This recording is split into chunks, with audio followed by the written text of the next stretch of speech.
Years ago, one person stands at the edge of the platform, her legs bound up in an ancient tradition as old as time, the cement shoes. Okay, take another step forward. Kinda hard given my current situation. Oh, shit, okay. Help her over. They move their way to the edge of the platform, slowly dragging her to, one step closer towards the abyss. Okay, any last words? Regrets? Anything in the like? What about that street? You got any plans for what we should do with that in the future? I'll let you figure it out. Management has always been a massive pain in the ass, and I'm eager to see how you handle all of the disparate families. She flashes the most winning smile she can. Not a hint of concern on her face. Fuck. Okay? Sure, fine. It was an honor working with you, Miss Saleus. Throw her over! Her body tumbles into the abyss, thrown, streaking a straight line down towards the surface, while the family makes its way away. She drops and turns, feeling the wind rip by her. For some reason, there isn't a single thought crossing her brain at this point. Did she do the right thing? Did she do the wrong thing? At that point in her life, these were things that she didn't busy herself with. The only path was forward, and if forward carried her straight into the ground, that was where she was going to go.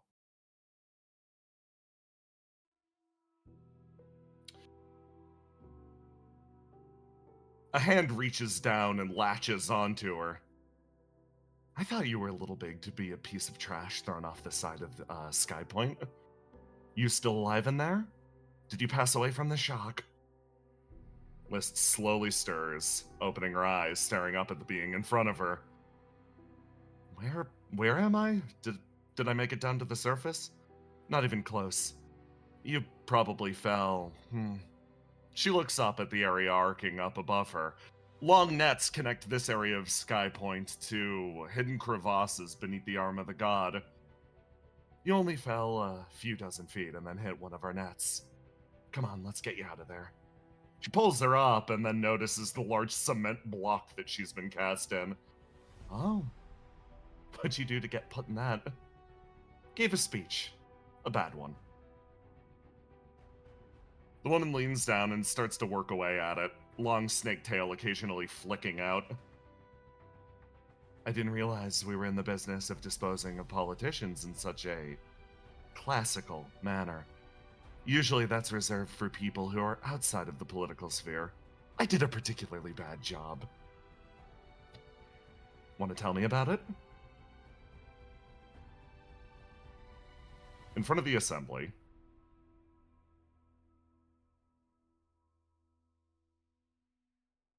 there is a roar as people gather. The current discussion, the current topic is whether or not more people would be allowed into Skypoint. After all, they are reaching current maximum occupancy. Almost like an elevator, the argument is, at least made by a few of them. Should the effort push over, Skypoint will start to sink, the flame engines will start to descend. A representative of the noble faction makes his way forwards, making honest entreaties. So, more or less, our object of discussion for today is something that I would like to, of course, introduce, and I will count on my constituents to back me up. We are, of course, representing the Noble District, while you represent the Common Quarter. I understand that the Common Quarter has concerns about taking in additional people, but we of the Noble District primarily are concerned with what sort of a message it sends to the rest of the world. Right now, us up here in Skypoint are being left behind as far as the economic and, well, reputational rush that the Silt Islands are currently enjoying. We used to be viewed as not only an economic powerhouse, but also a place for the high life. And now I'm afraid our own reputation is falling by the wayside. It is due to the fact that we only let in so many people per year, and so few of them can seek permanent residency. The conversation carries on while List sits, tapping her hand on the table next to her. Okay, objective's pretty simple. You're just gonna go up, refute his claims. So, No more people in? No, I mean, fuck. He sort of leans over. Yes, like, yes. The answer is yes. But our family's business is taking a man on private ships. Look, let's not get it twisted here. He sort of points out across the area. If we're talking about actual, like, passport, legal visits, and the shit, the noble faction's the one that collects the tax on top of that. If we're talking about illegal visitation and the like, it's our family that primarily runs the ships. It's it's fucking politics, man. Just go up, say your piece, deal with it. Okay. She slowly rises, takes a few steps forward, and makes her way up as the man on the far side takes a few steps backwards, and another figure walks up to the front of the area. He strides up, cane tapping at his side as he makes his way forwards and catches eyes with her. This is somebody that she's seen on her rise to power again and again, and right now he strikes a very different figure than the one that she remembers. His expression is set, stony, flamboyant, the same as most of the nobility behind him, but rigid, uncharacteristic for the man. She blinks, a little surprised. If I may have a word, before we get any further, I would like to back up everything that, my constituent just said. He flashes the fakest smile the world's ever seen. But I think we should dispense with, hmm. I believe we should stop obscuring the truth. He sort of like looks over at List across the way. Our island has grown incestuous. We primarily focus on ourselves, our own gain, our own families. The roots run deep, and we only know how to exist in relief of one another. As a result, we've fallen behind the times by centuries. The world is moving ahead without us, and unless we welcome outside perspectives, outside blood, we will not be able to move with it. This I agree. But at the same time, I must recognize also something similar. Us of the noble faction, we have no actual intention of following up on any of these points. There's a murmur on the far side of the area. I speak from a purely ideological angle at this point, but as far as my faction is concerned, it should be stated. Our ivory towers and gated communities will be keeping their doors firmly shut to the outside. Our guardsmen and PMCs are hired to dispense with and turn away anyone who even seems vaguely outside the noble ilk. This posturing is worth drawing attention to, because posturing just the same, I am hoping for something beyond today. My constituent, he says, about the person standing across the aisle from him. I recognize that you represent one of the entertainment districts over in the Common Quarter. Do you genuinely, actually have no interest in opening our little corner, our little slice of heaven up to the rest of the world? Will Skypoint remain forever shut? She sort of blinks, thinks. As far as my own perspective goes, she sort of tests her jaw. I agree. Our country is an incestuous mess, isn't it? A smile crossed her face. A few moments later, she was thrown down to the world below in cement shoes. I'm starting to see where you went wrong. Yeah.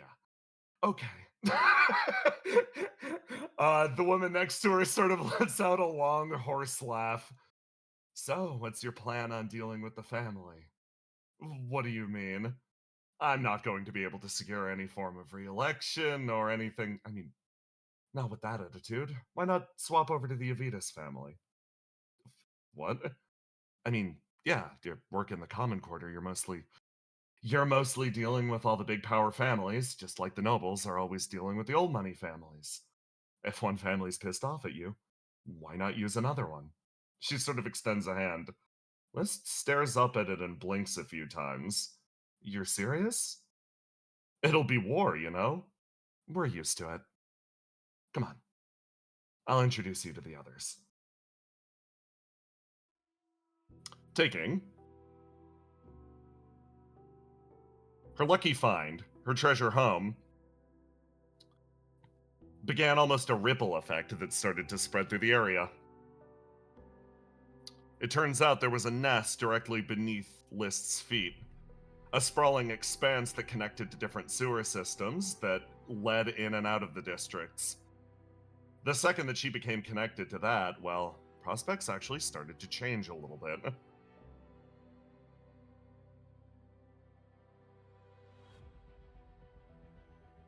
It's not bad, really. See, what did I tell you?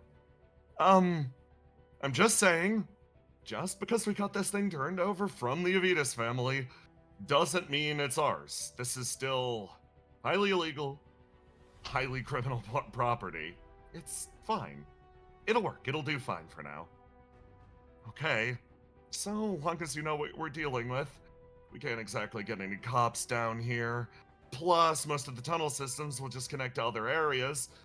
I mean, you've kind of been standing out a lot lately. The nobles will probably send over their own guys to... I have somebody in the noble faction, at least, who I know also operates behind the scenes. Trust me, someone as untrustworthy and unscrupulous as him will make sure that we are unbothered in this area. Fine. Okay, well, here's to business. Here's to a future brighter Skypoint. He innocently raises a glass. List stops. Woman over next to her sort of shrugs. Here's to a brilliant payday. Yeah. Here's to building a home that I can eventually be proud of. List slowly raises her glass, and a resounding ring echoes through the area beneath Skypoint. It carries its way forward. This noise reverberating up through the pipes, the alchemical equipment, the long flows of flame, and it connects to the present.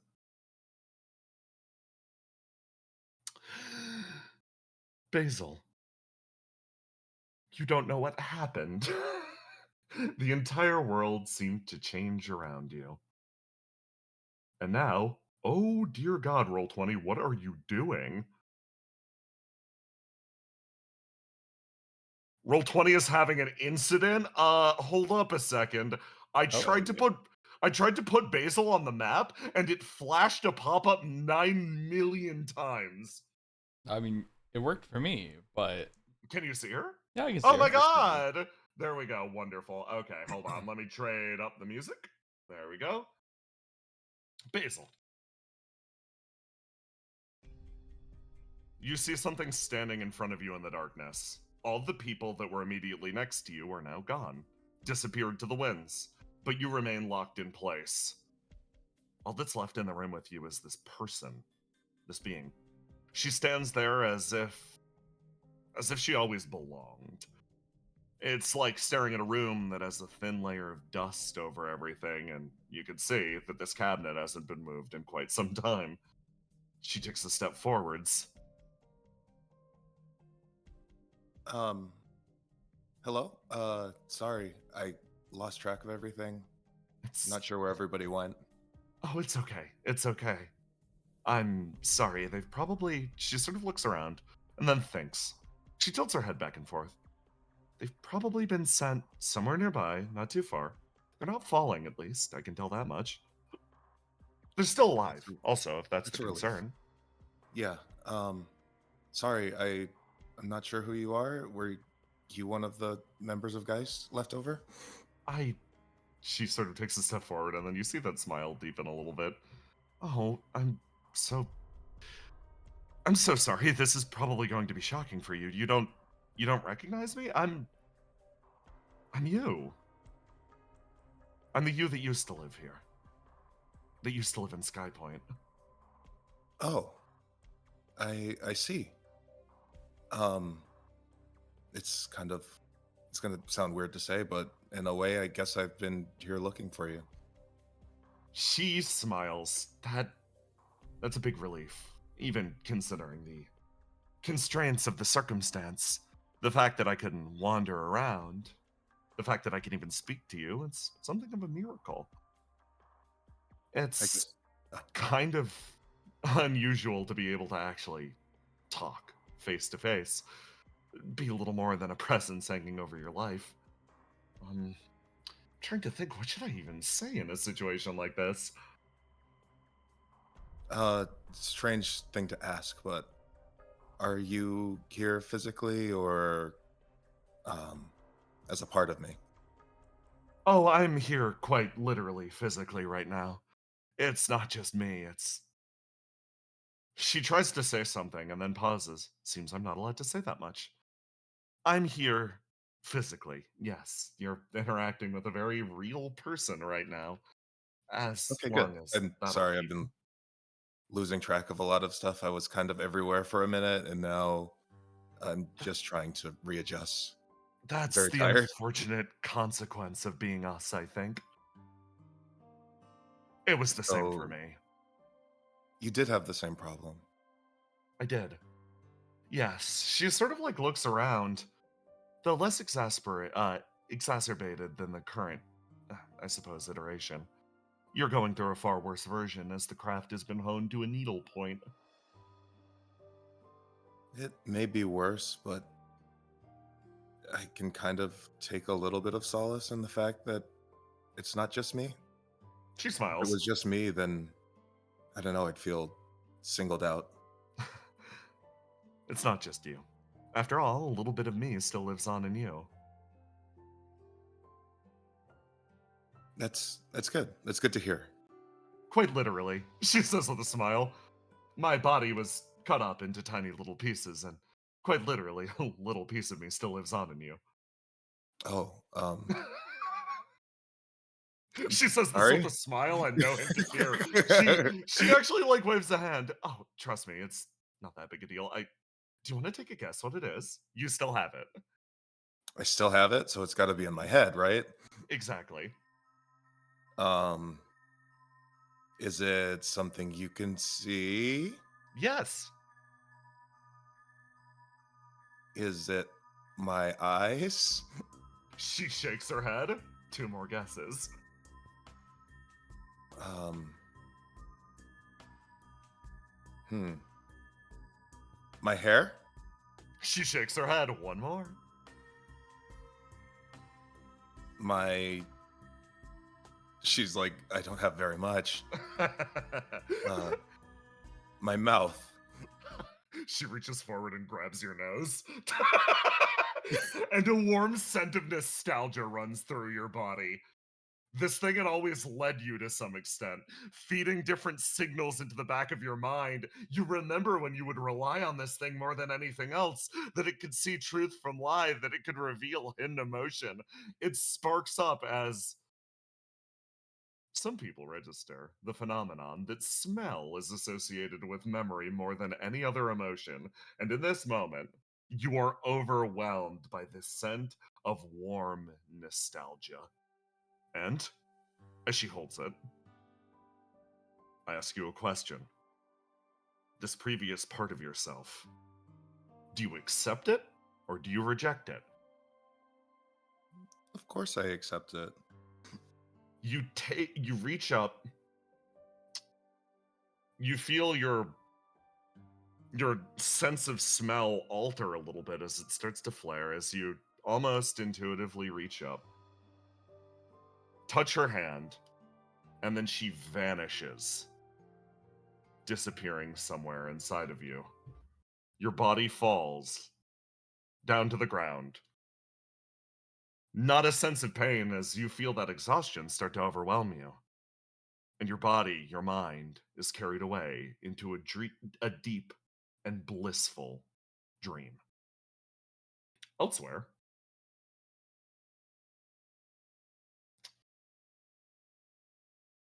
Tiny.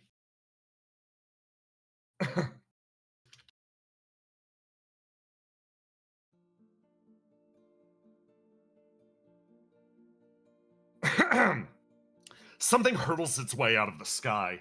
Unable to maintain its proper shape, it carries itself towards the world, disrupting cloud cover as your form starts to shrink and change. All of your power used up. Now it's time to hit the dirt really, really hard. You hurtle towards the world as somebody dives, throws her shield out, sliding and catching you as you thump into the ground, into the water, sending up a fucking cascade of water all around. Good catch. You say from a mouth that is absolutely not your own. Okay. Insane question. Willow, is that you? That sounded like you. How'd you guess? Okay. You got taller. Don't worry, it's temporary. It's only temporary. I'll be taking this height back, thank you. What does that mean? Come on, get up. She sort of yanks you to your feet. You're okay, though. Jim, how do I feel? You feel you open and close your hand. And that's when you feel the lightning sort of crackling around your fingers. You always had the sensation that you were a little stronger than most because of all of the flame cascading through your body, all of it set in shape. You had 2 reflections, each with their own flame networks. Oh, one overlaid on top of the other. This, you feel the presence of 8 reflections burning through your body, 2 distinct flames in control, and then about 20 at their back. You feel like you're not just yourself. You feel like you're an 18-wheeler in human form. You feel strong. I feel like I drank like 5 energy drinks. Like good way or bad way? Are you about to die? Maribel hugs your leg. No, actually, the opposite. It's not I feel like I'm about to die. I feel like I want to go for a jog. Okay. Well, if you're good, that's good. Shit, she pulls out her comms. Where the hell is Riddle? She's back up in Sky... Oh, she's back up in Skypoint. Okay. Oh, okay. Yeah.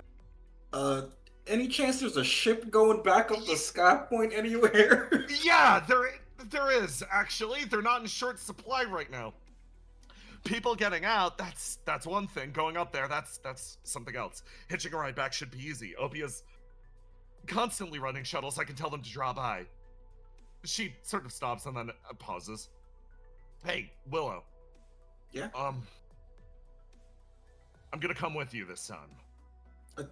You sure? Who's gonna watch Maribel? She's sort of like worried, looks around. 8 opens her mouth like, oh, wait. Sort of pauses, thinking. I don't want to leave you up there alone again. I can go with. I'll be safe. I'll be good. The 2 actually sort of like look over. I don't know about that. We got some real big problems up there. Yeah, for real. It's pretty bad. If you it know was what? like a wild boar, maybe, but this is worse. Wild boars are scary. I watched 12 of them rush my friend down. Oh, yeah. Life's kind of yeah, it rough even happens. these days still. She's sort of like sighs and she's like, okay, how about this? Maribel? Yeah? We're gonna hang out. We're gonna hang out with the Opia guys for a little bit. She sort of pauses and turns. You need help.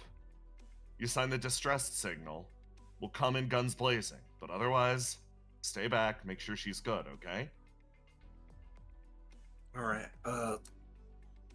I can leave this with you. I'm going to unlock another reflection. Oh, yeah? I'm gonna... There's one that I own, don't worry. I'm Yes. gonna unlock Help Yourself, since I Yes. did not use that. And I'm going to spawn a ghost. Oh, hell To yes! protect her. Fantastic. You I'll spawn Oscar. Oh, fuck yeah! Hey kid, what do you think about pachinko? Her grandpa. All right, Oscar, be on your best behavior and do not teach my kid how to gamble.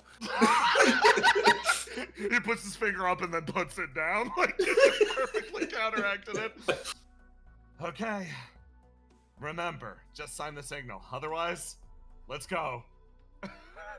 Melly turns and starts to trudge through the snow. Do you have control over this creature, Ty? Yes, Yes, I good, do. perfect. Okay.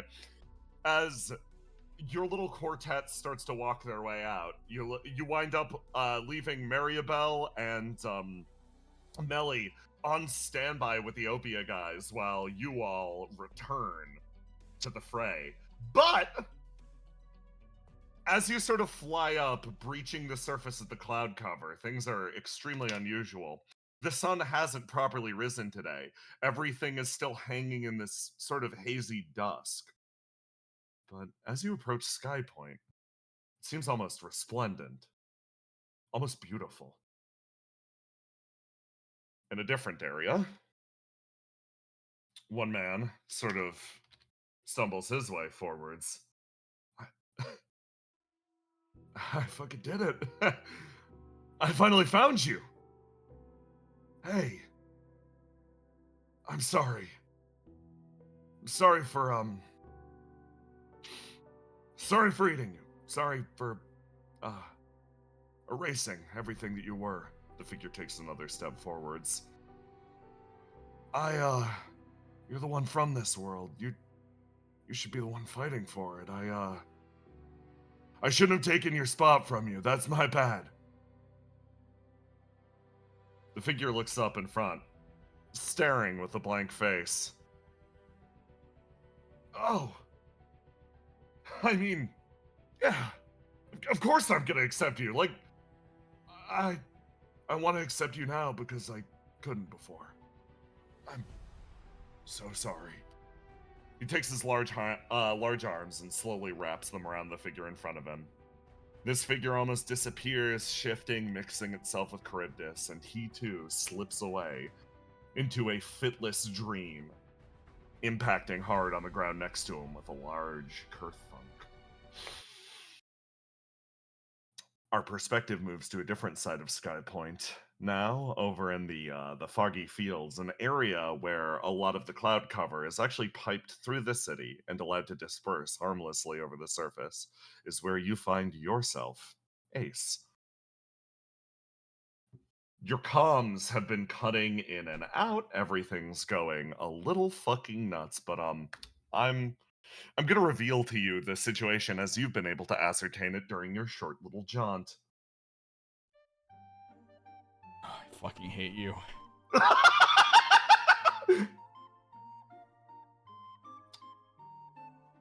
Another beautiful day in sunny Skypoint! So, I'm gonna drop Ace on this map. He is currently the only one that you're aware of. Ace, you're currently up there. This marks out where the hotel was. This marks out where the guy's building is, God of Reality, etc.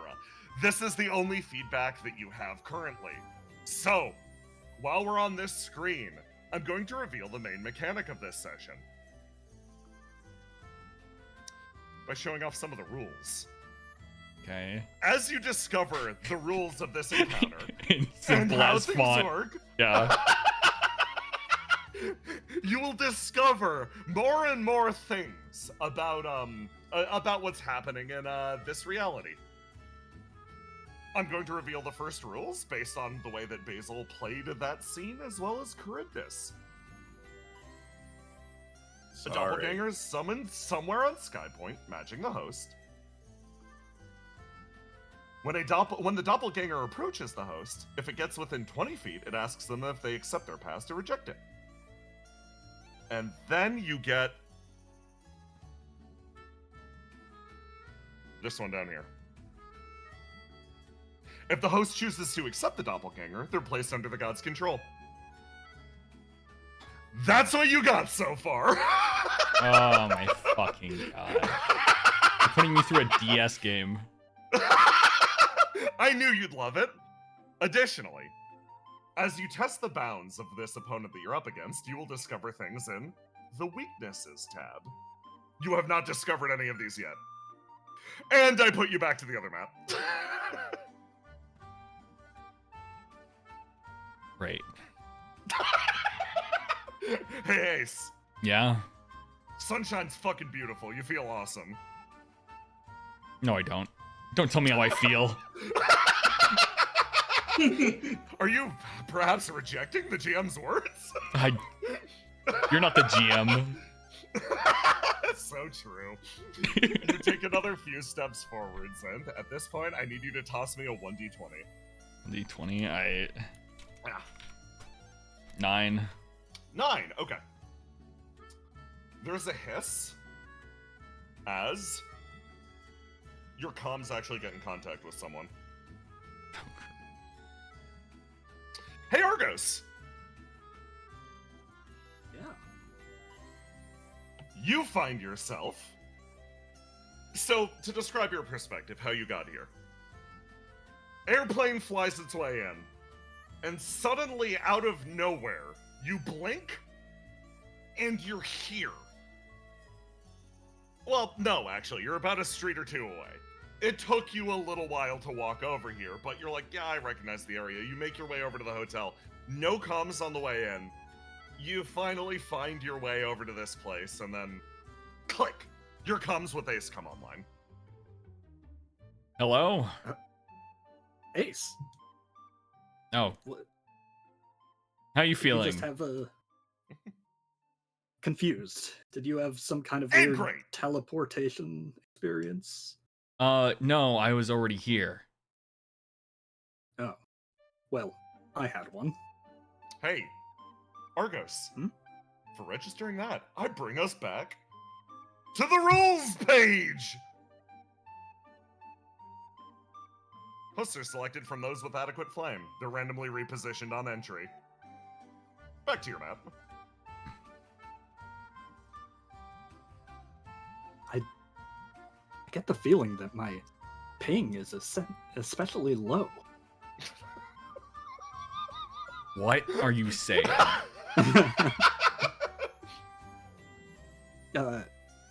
Forget it. Look, You've been here? been here? I mean, yeah, I've been here.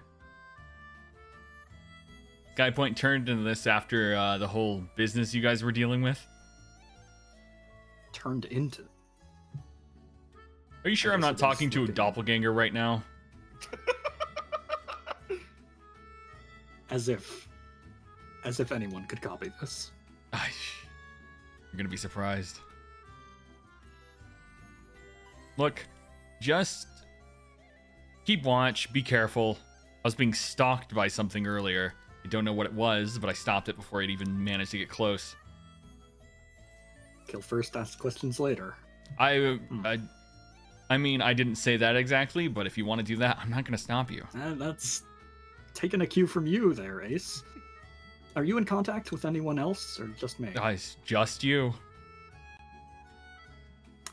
All right. Do you think we should meet up?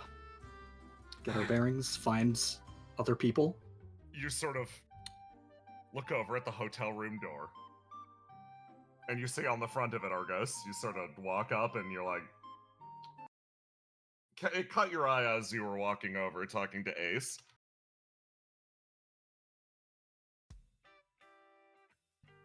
There's a note on the front of the hotel.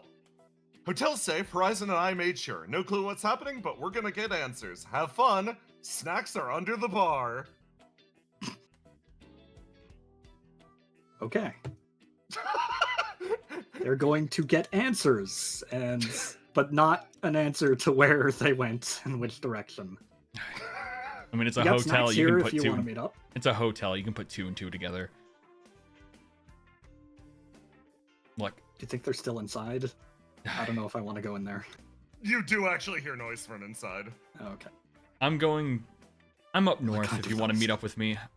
This is kind of too important to ignore. Agreed. Let me check out what's going on inside here. Wish me luck.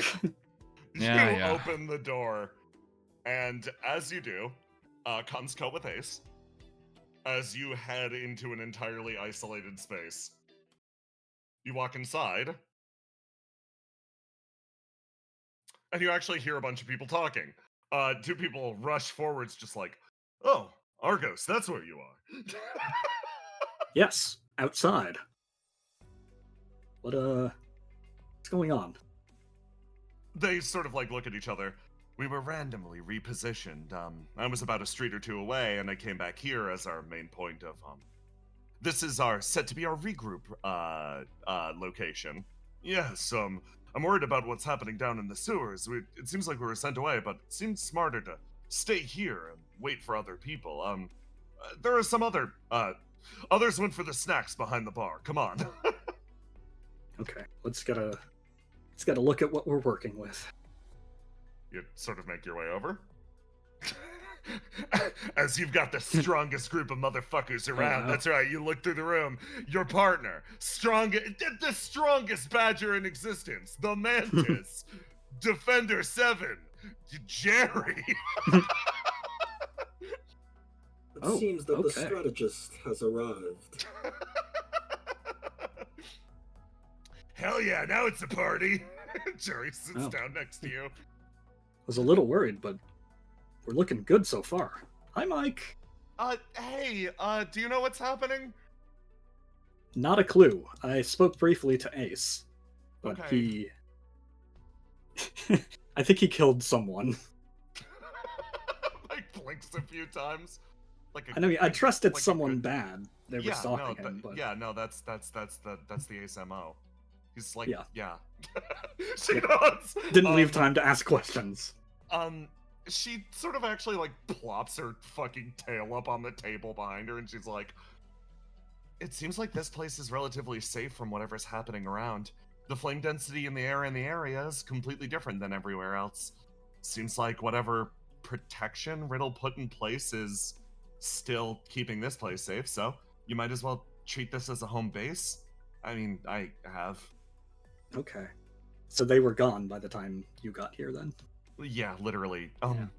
It's because I think they were here first. It took us some time to actually fly in.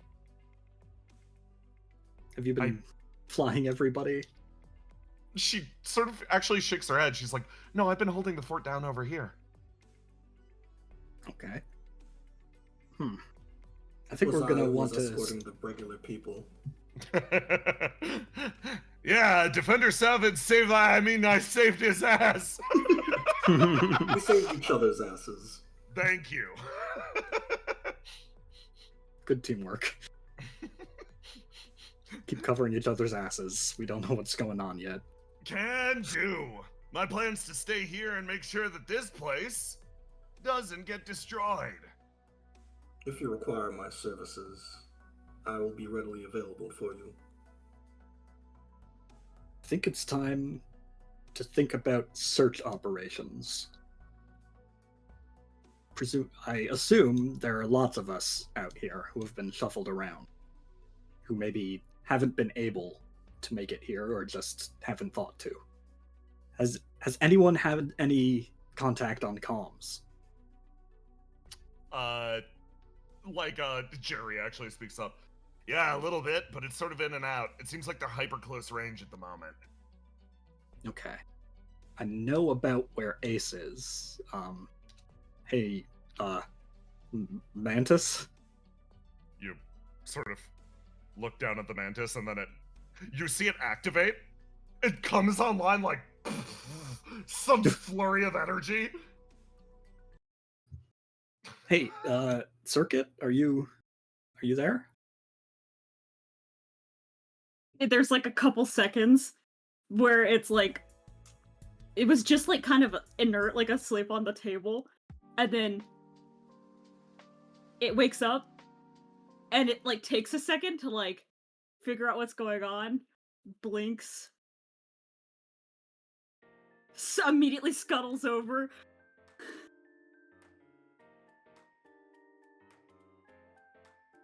Hey. Pantomiming things at you. Okay,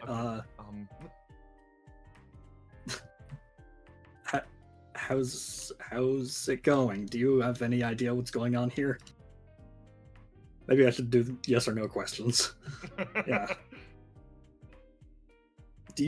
Are you good at interpreting her, Mike? I like to think that I am, but like maybe. It's a hard maybe. Okay. I'm gonna use. I mean, this is stretching the definition of what single-handed savior could do, but maybe a little like keyboard, hard light keyboard. The mantis can type on a keyboard. It has done Yeah. Oh, yeah. Okay. It has done this before. It has done it before in canon, so it It's can. slow as But fuck, It but is yes. a little I bit mean- like taking its big claws and donk, donk, donk. Tippy taps. Yeah. Are you get- safe? The mantis looks at you and holds its claw out and like does like a so-so gesture. Do you need us to come help you? Does like the so-so gesture again. Hey, do you know where you are? Shakes its head no. Okay. Okay. Okay, Mike. Yeah. I think the play here is we go check in on Ace Okay. and then start sweeping the area as best we can. Okay. I'll- Okay. I'll need you and your wings. And I've got me and single-handed saviors scanning. Everyone else might not have been so lucky with what happened to them. The mantis puts a hand up.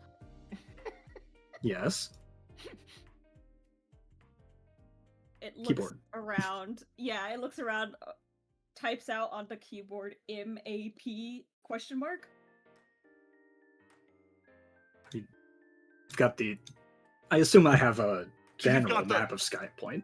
Yeah, you've got With- the exact map that we see when we go back to the. It's Okay. another sunny day in Skypoint. Yeah. Yeah, the mantis points at the guy's building. Is that where you are?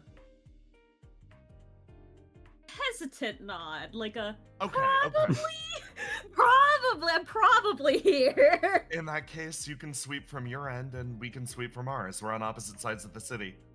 And Does a it seems so-so hand. okay. And then it types Are- K I P N A P P, and it actually accidentally types a third P, What? and then B, and then D. You've been You kidnapped. kidnapped?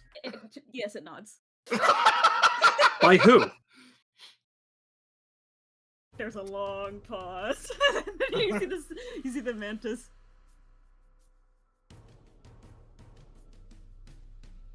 Do you not know?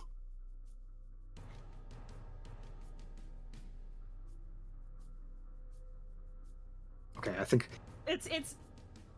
She's holding her hand over the keyboard, but you can tell she's like, there's an answer, but she's not sure she wants to tell you. come on. Circuit. Wait. It's pokes me. It pokes its little claws together, pleadingly, like in a you won't be mad gesture. I probably won't be mad. And if I am, I won't let it affect my work. Types out Satyrs' name. Ugh.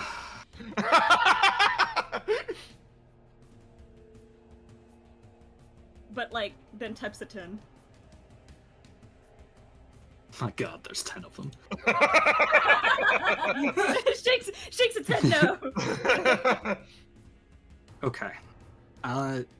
Okay, I can tell that the situation is complicated and way too complicated to type out right now.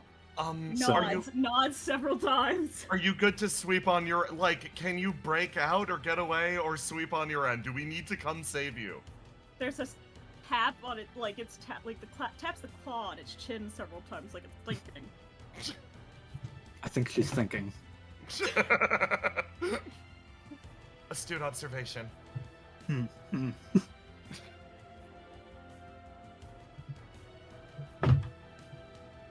Is it dangerous to try? Shakes head no. Like, no, it would probably be fine. Kind of gesture. But seems like it's kind of thinking. Okay. Obviously, situation's complicated. She's clearly trying to think of a way to explain it with the mantis. Well, maybe what's going on now and the appearance of Satyr 10 are related somehow. So if you can't sweep, try and get some answers. It puts its hands up, like, celebratorily, like that's Based- what she's been trying to do. Based on everything that we've seen so far, and based on like what everybody's viewed, it seems like there are copies of people walking around. If you're with the copy of Satyr, that could be, that could have something to do with this. Copies of people. Yeah, like shadowy duplicates. Oh, but she said Satyr 10. Yeah. Tapping the chin again, like it's... He's not all that way, is he? Shakes head no. Okay. Hmm.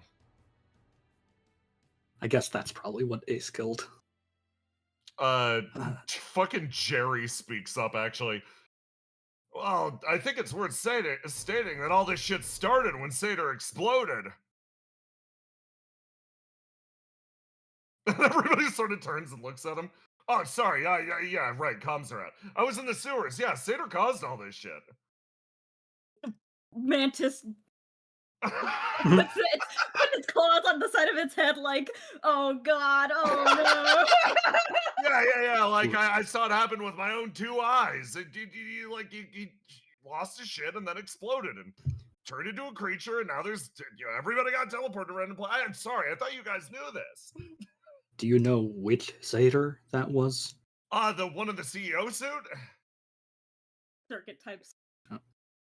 Oh, circuit types 12 plus 1 on the keyboard. So, like, yeah, no, if you've got, like, a Satyr with you right now, you hold on to that one. That could be important. She shakes her head up and down very enthusiastically, like, on it. I'm on it, boss. Okay. Good job, Agent Mantis. It salutes. It salutes very seriously. Okay, I guess we're gonna start sweeping then? Yeah. Can I count on the rest of you to hold down the fort here? I think Absolutely. it's gonna be pretty safe in your hands. Yeah, Oh, I mean, hello. I got it. Hey, It climbs onto K7, you heading out there? Of course. If Argos needs assistance, if Opia needs assistance, I will be there. Damn, you make it sound so cool. I'm gonna hold the door. Thus you hold the door open for many, leading to us a golden opportunity. You see him puff up. Dude, like, Birdman kind of looks over. You know your rep around the office is you can hype anyone up, but, like, you can't give that shit away for free. Fuck off, Birdman. It was my turn. Yeah, I think it's warranted in times like these. Unfortunately, it's an unfortunate trait of mine. From the days I used to preach about the god of humanity. You walk your way over towards the door, and everybody sort of gets set at the starting line. This thing is by- riding on your shoulder. Yeah. Of course. Can I also have control over the Mantis? Oh, yeah. Let's simplify things. You can see all of its mini alts. Controlled by... Hold on. Go over to circuit. I think this one represents Circuit Mantis, and then I can go edit. Add. Jackson. Wonderful. Tell me, can you move the Mantis now? Yay! Okay, wonderful. Okay. You all walk your way towards the door. You set up so that your man is holding it, and yeah, you all travel in that direction and get ready. Meanwhile, on the other side of this conversation, you've been focused in this entire time, and you kind of snap back too as Satyr 10 sort of stands up. We've got problems. I just got some word back from people on the outside. What happened?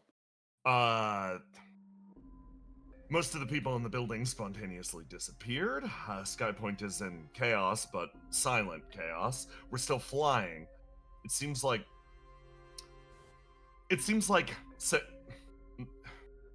my body, whatever my connection is to the other body, Satyr 12, it had an apocalypse seed artificially recreated inside of it, and it blossomed into an incomplete god. So we're going to move before he destroys himself or destroys everybody here. Okay, so that's what's happening.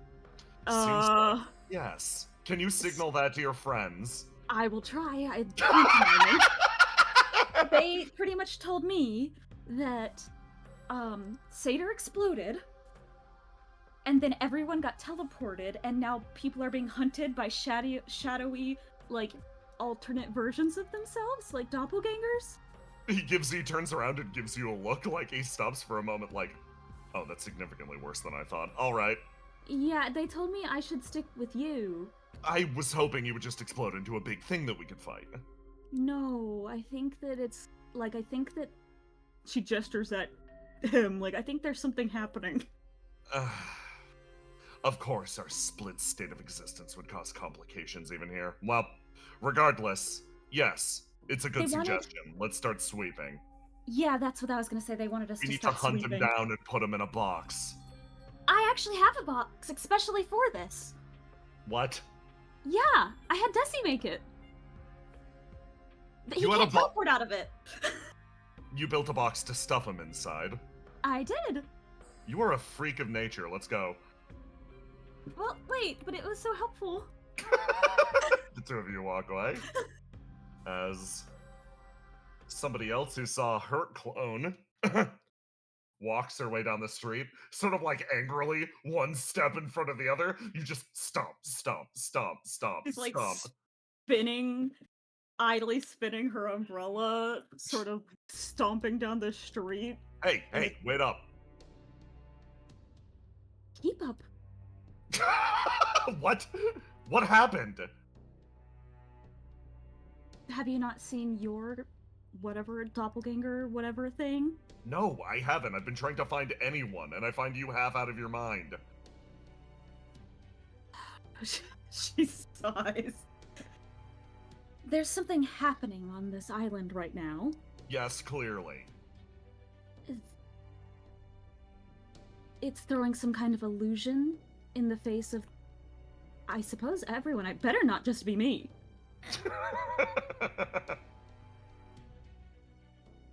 Who'd you see? She turns.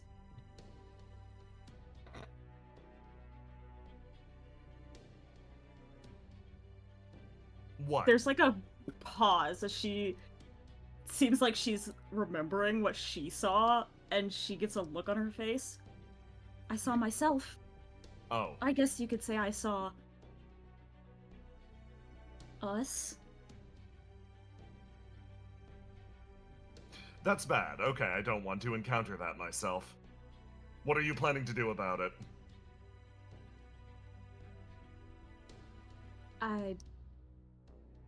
Are you going to stop me if I tell you? No, probably not. Why? I'm going to kill whatever is causing this, because how fucking dare it? Okay, deal. I'm in. He starts to walk with you.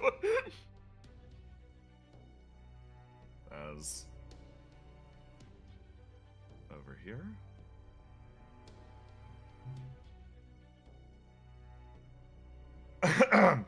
In Opia's other HQ, the area is completely silent.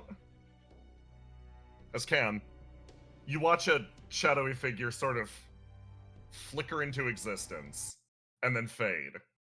Seems like it's unable to actually properly take shape in front of you.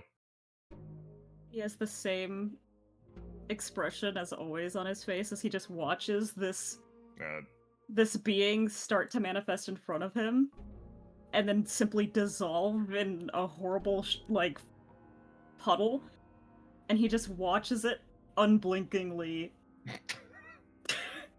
And then he just goes, "Oh, that's a shame." Elsewhere.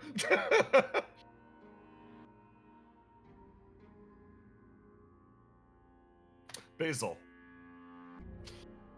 This moment occurred a slight time behind.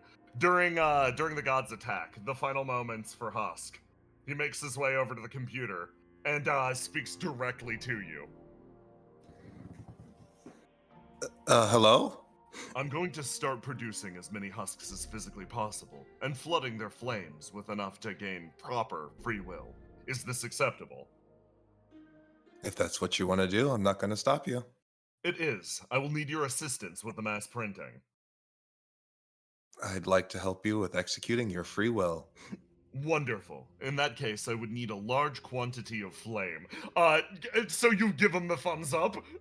Yeah, okay. Wonderful. Okay. Boom, boom, boom, boom. In the moments before the god was created, the husk facilities in the building started to en masse print as many bodies as physically possible. They spilled forth out of the room and out into the area before Husk himself blinked, opened his eyes, and was elsewhere. He whirled on his foot, turning. Now caught up with the present. He looks, now devoid of anybody else.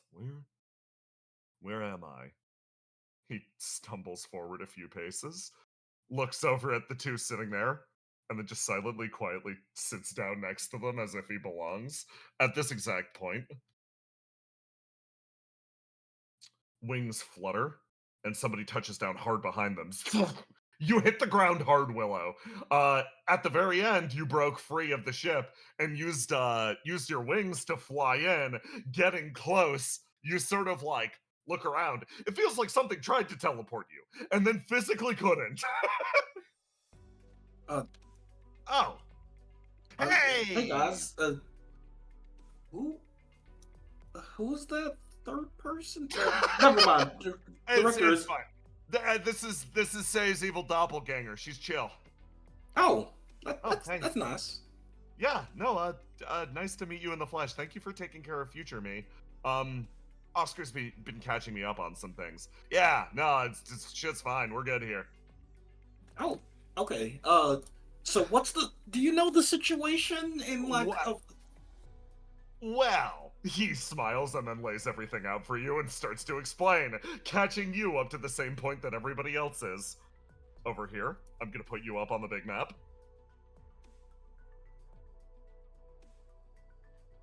And I move you all over to Skypoint Day. I'm gonna spawn some characters on the map now. Now that you all are, like, spreading out, let me, drop Argos. Doink. So, let me discuss exactly how this is going to go for everybody. Argos, Mike. Defender 7 will be clipped to Argos or Mike. That is the assumption.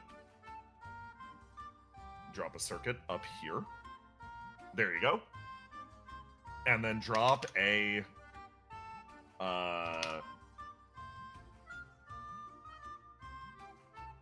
subject date over here. You are...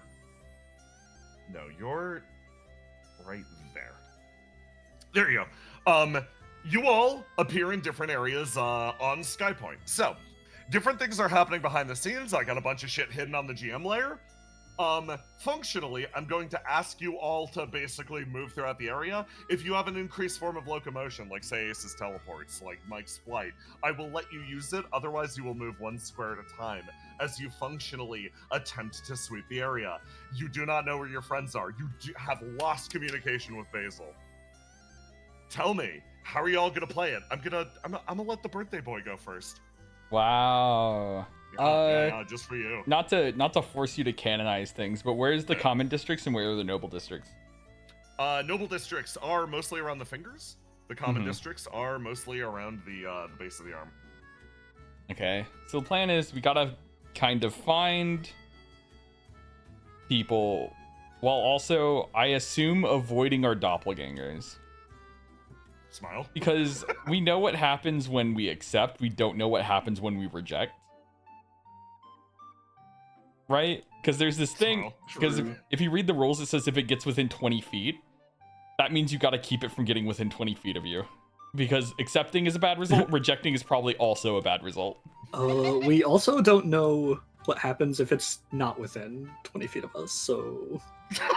Well, we do know what happens when Okay. it's not within 20 feet. It's probably trying to get to your location.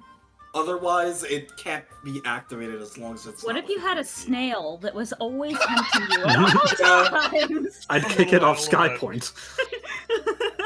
If I had to guess, if you refuse the doppelganger, you're kicked off Skypoint for the remainder of the fight or something.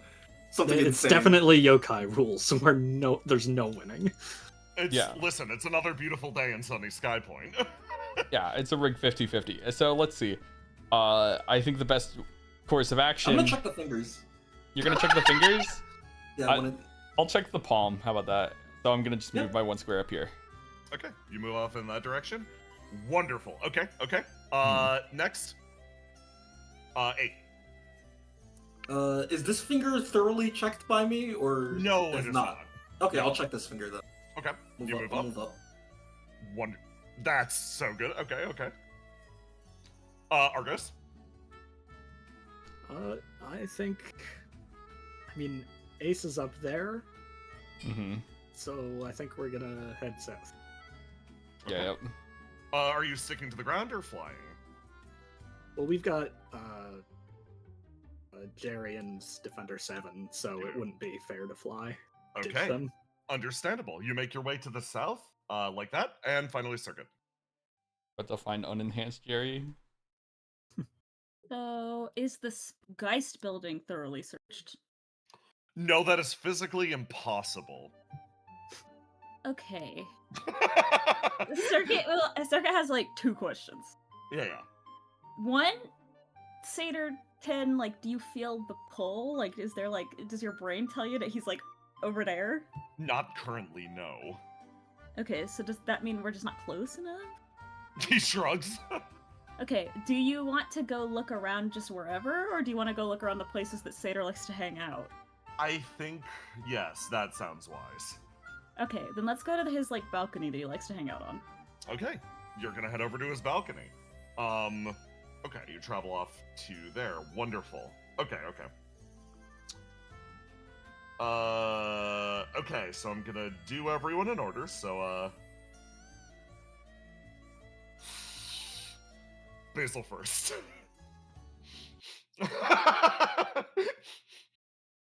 Let me grab some music.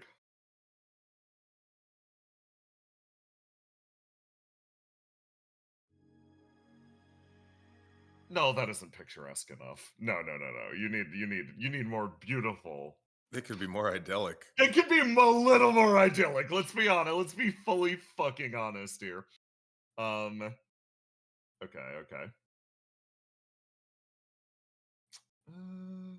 I got an entire dreamlike playlist. Yeah. The dreamlike genre. The Yeah. dreamlike genre, up. yes. Mix out. Basil, your eyes open. Tradwife Basil!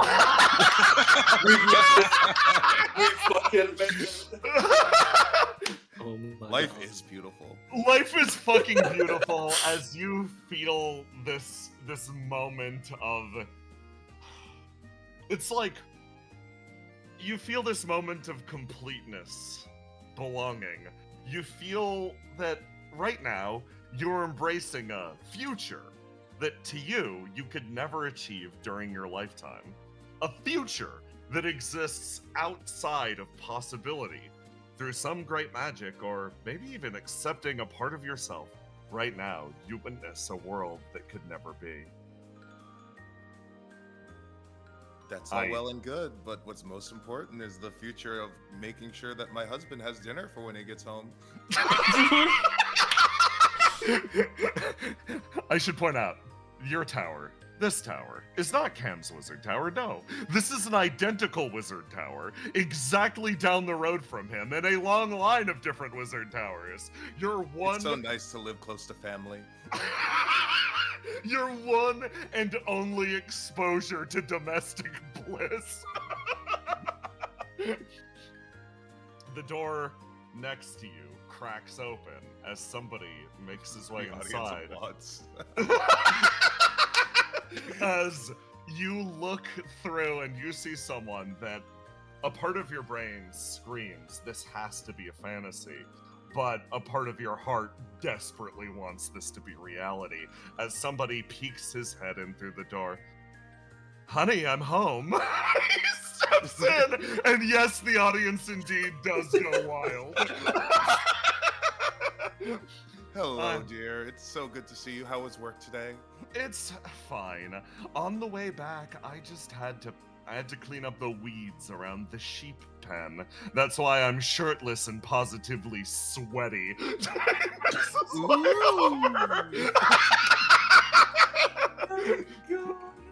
I have a question. Have you seen our dog anywhere? The dog? No. Did he get out again? Get out or get in. He flips open the stove, and from it, the screeching, biting creature surges its way outwards and scrambles up and over and takes position, hissing at your husband. Ace, you know better than that. You don't belong in the oven. You are not a Christmas ham. You pat him once on the head as he makes this classic noise. That means he's happy, you assume. He sort of like works his way back over. I brought home drinks, so I'm hoping that we can meet up with, I'm hoping we can meet up with your father later. It's with any luck. You know what? He pauses, shifting, turning away, a rare hint of nervousness. I'll leave that for you to see, actually. Just, we should make sure to bring and present our absolute best for later tonight, okay? Of course. Should I make something? Oh, dessert. That would be great, right? Yes! Make a dessert. Something, that would impress even his palate. It should probably be liquid in that case. Yeah, you're right. I'll make sure I can make my sweetest water. Ace climbs up and sits Goes down. over to the sink. He continues watching you as Frost sort of like makes his way outside calmly. He sort of inhales and a smile crosses his face. A life like this possibility exists in some sort of fragment shard, a rare moment of absolute happiness, a reality that you never could have imagined otherwise. He sort of turns around and he's like, by the way, come up with any good baby names yet? I'm lost. I'm hopeless at this. Well, I looked at your list and I don't agree with any of them, so we're going to have to put our heads together on this. I talked to a few of my coworkers. Apparently, they say that the name Grenade is worthless. Grenade is not a good name for a baby. We're trying to make a child, not a weapon. Claymore. Okay, point taken. He looks around the room. A bottle. Sink. Sink's a good name. You're just naming things in the kitchen now. Fuck. I mean, a frick. He corrects himself. I have to cut that habit before it gets too late. Mm-hmm. Why don't you go outside? Okay. Go for a walk, and maybe you'll get a good idea on the path. Yes. Flower. Yes. I'll walk through your flower garden. They're beautiful. He sort of laughs. He thinks. I love flower names. He sort of kisses you on the cheek, leaning in like, of course, the most big and prosperous thing out there is the melons, and who would accept a baby named Melon? It's not a bad name, actually.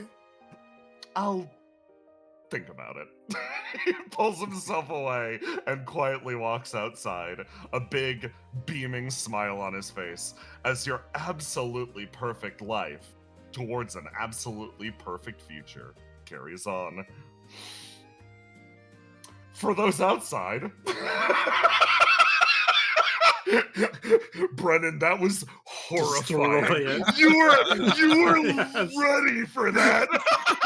Oh my God. I didn't know, but I was No, ready. how much? But you knew. How much of the baby name stuff is lived experience?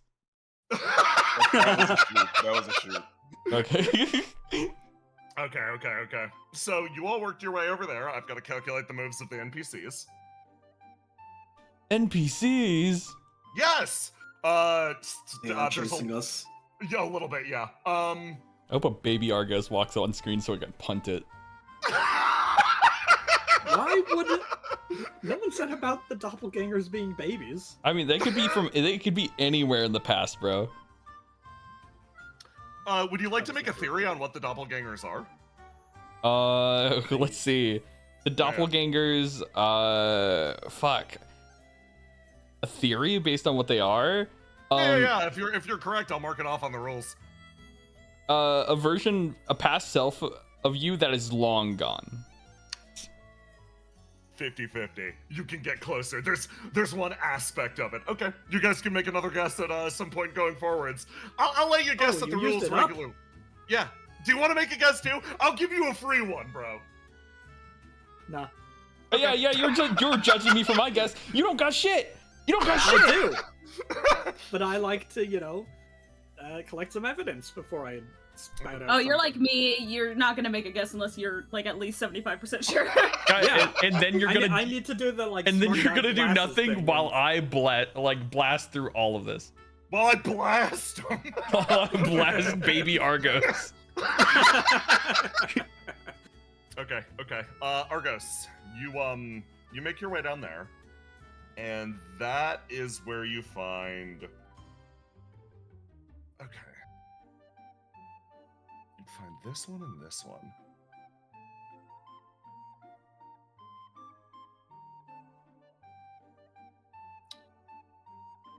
So I'm gonna be reusing a lot of maps here because, fuck, man, I ain't creating the entire city again like this.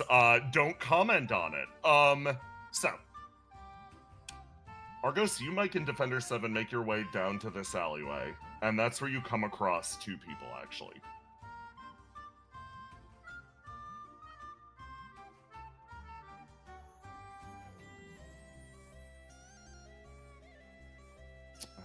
Let me grab you from the fancy hotel.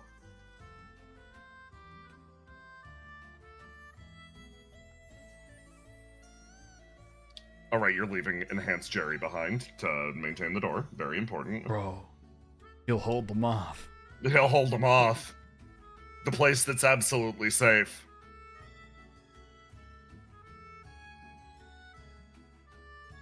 You come across two figures. Hey, Mask, are you here? It's fine if you're not. I will manage this. But, Fucking here, bro. yeah, hey. Your luck was really weird this time as two figures sort of walk their way forwards. Utterly non-hostile to you guys. So, just to be clear, Yeah. do they appear as normal people? No. And this is just you a are stylistic. You are seeing exactly what's seen on screen. Some of them did have, like, physical flesh shape. You saw it in the cutscenes. But some of them just remain these almost shadows. There is a thing happening here, yes. These are indeed shadows. I'm gonna go ahead and scan them real quick before Okay. they get any closer. You- Surely up. there's probably like some kind of unlock criteria. I'm gonna pull Mike back one space. Yeah, smart, okay. Also, Jay, Measure the may I have distance. their legs, please? Of course. Give me a Thank you. scan. Oh, I'm still all beat up. Yeah, you are. That's the rough part of this. Yeah, why would you? Why would I do this? Why would I tax your resources? Bro didn't buy them from the MK crypt. Okay. You you scan the two of them. And I will mark them both with tactics. Thank You know, in case you need to fucking blow this child up. Yeah, this is an adult and a child. Like, Yeah. they're shadows, but you can tell that much. Mask, they You found don't- each other. Do you think the adult is leading the child? It has kind of come to that. The adult's body language is kind of like happy but a little overwhelmed, and the kid is just yammering a mile a minute. You just hear them babbling. So, which one's allocated to the 16 and which one's allocated to the 23? I'll let you split them between the two out here. You can choose. Well, I mean, I get two Two. for free. For free, exactly. So I can scan a. Okay, but you know scan what? a third time? Yeah. Yeah. Oh, 21. Okay. So, beating a Okay. 20. In both those instances, I will give you, obviously, the named characters who they're associated with. You find Armand's doppelganger and Nanda's. They sort of carry their way forwards. And now with the scan, with 2 successes, I will let you ask a question of each of them. Huh. It's Armand and someone. Armand and some guy. Yeah. Is it dangerous for us to be close to them? Does it Hey- like show up on like your, like, is there like a thing that says Nanda that this mantis can see? Or is it just like, I guess it's one of those people? I've met Single-handed before. savior does do the overlay thing, so yeah, Yeah. it would read Oh, Nanda. it says Nanda. Okay. Yeah. Yeah. The mantis starts pointing at the name Nanda over and over again, and you see the Oh. once again she's doing that thing where she's putting both of her claws on the side of her head, like, oh fuck, oh god. That guy is kind of a dick. Screams a lot. There's a moment where the mantis looks at you like, how dare, and then it stops and kind of like does like a bobbing its head side to side, like, you know what, fair enough. Stop right there, please. The man who's leading the kid, but kind of loosely by the hand, goes. It's just sort of been so distracted with this kid. It's like, oh, hello, sorry. Is this a bad way for us to be going?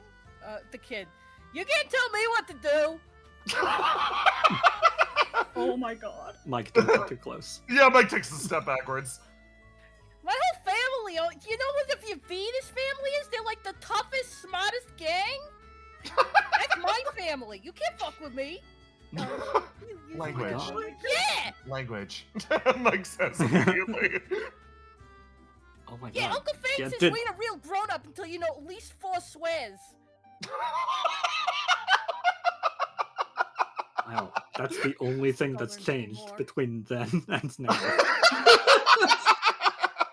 Margos, are we I sending thought them stupid away? was a cuss word, but then my sister laughed at me. How- Stupid's not a cuss word. You can't tell me not to say stupid. I would feel very bad. I'd feel very bad punting these guys. I'm just saying. No, How did no, you get here? no, circuit. Hey. 20 feet, please. Okay, The so man we looks know a the little- 20-foot rule then. You do, But yes. the You back know, of the deck should- metatextually, you're able to divine anything on the rules list. Don't worry about how you figured out Even that that will get information. taken over if we accept. Damn. Yes. You. I'm just gonna go for simplicity's sake. You're sharing information when your comms blip on and off. Anything on the list, you know. The We're mantis good. is We're gonna Trying to- shorten the process of sharing information, so you don't need to go over everything with everybody. the mantis is shaking its arms up and down like at little Nanda. Hey, that's like, so oh my cool! god. Kid immediately running forward. Stay away for now. Whoa! Just How did- hang on. It seems like this might be dangerous. What are you doing here? Well, you guys know what the Avenuses are? You can't fuck with me. You can't fuck with the Avenuses. Kid immediately, like, body language, kind of like looking extremely defiant, but also kind of. It's like, oh, he's just a little idiot, isn't he? He points at the bug. What's your bug? That's a really cool bug. Can I play the Single-handed bug? savior, Yeah. project the screen over there. Mike, Alright, bring up okay. Coco Melon. The fuck is this shit? Deploying Cocomelon. If Coco Melon does not work, use the ones with the dancing fruit.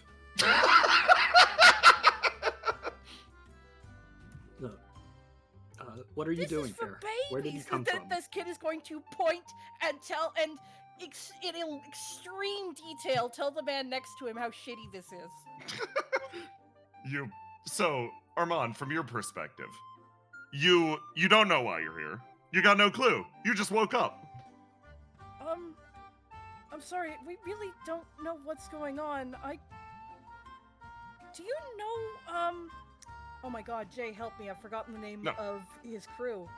Oh, Blade, Sylph, No, I know the individual Mechanist. names, the name of Mechanist, the name yes. of the group. Sorry? Mechanist. Thank you, Mechanist. God, that was it. I was like technicians, I'm like, that's not fucking it. Sorry, do you know the Mechanists? Have any, do you know Blade, Sylph? They're fairly big names, but Sylph? no one seems to know them? A Sylph? Sorry, I'm not really sure look at where I Mike. am, and... Yeah. I go over here, and then reveal an additional rule. Over here. It only has access to the memories the host would have had at the exact moment that is being recreated. So, right now, a moment in this person's life is being recreated. The doppelganger only has memories associated with that exact moment. And then And I found him, and I've been taking care of him. I've been showing him, because I know that I know this place. This is Skypoint. I've been telling him. It's the best city on the world. Above it. The mantis points at Mike and like is trying to pantomime to Mike, Yeah. like, I do know Sylph. Mike sort of starts to talk as you feel a rumbling off in the distance for a moment. And it sort of starts to build speed and momentum. Argo, something is moving towards you at a horrifying pace. What direction? Down past the two shadows. Everybody out of the Come on. street. Okay. Places the hand on the kid's shoulder, and Jay, I'm going to ask: do Yeah. wings sprout from him? Is Oh that yeah. something that he Oh has? yeah, absolutely. Wings sprout from him, and he lifts off the sky. Hey, what the hell? You guys fly over, and I Why will you said move you you. only knew two swears. What? Hell's not a swear. Everybody says hell. The pair disappears as the two as your group throws itself to the side, and somebody rushes his way down the street. A rampage full of sound and fury, Charybdis throws himself forwards. Mike almost subconsciously goes, "Oh, Charybdis," and then pauses as something is clearly wrong. He rushes his way down, clearly focused on running as fast and as powerfully as physically possible. What do you do? Immediately. Leave Jiren to me. Defender 7 jumps into the way with holding his shield out to her, trying to stop. You throw yourself in front of Charybdis, and this is when I reveal a very interesting effect that's currently active. You throw yourself in front, and Argos, you watch in slow motion as Defender 7 throws himself, his shield out in front.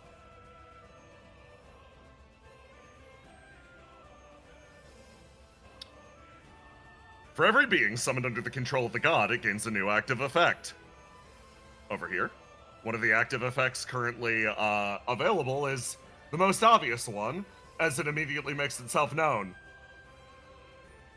Defender 7, regardless of what you roll, you feel your body impacted to the full might of this rampaging beast as you throw yourself forward and you slow him down, but you take a wound in the process as he fully gores your body.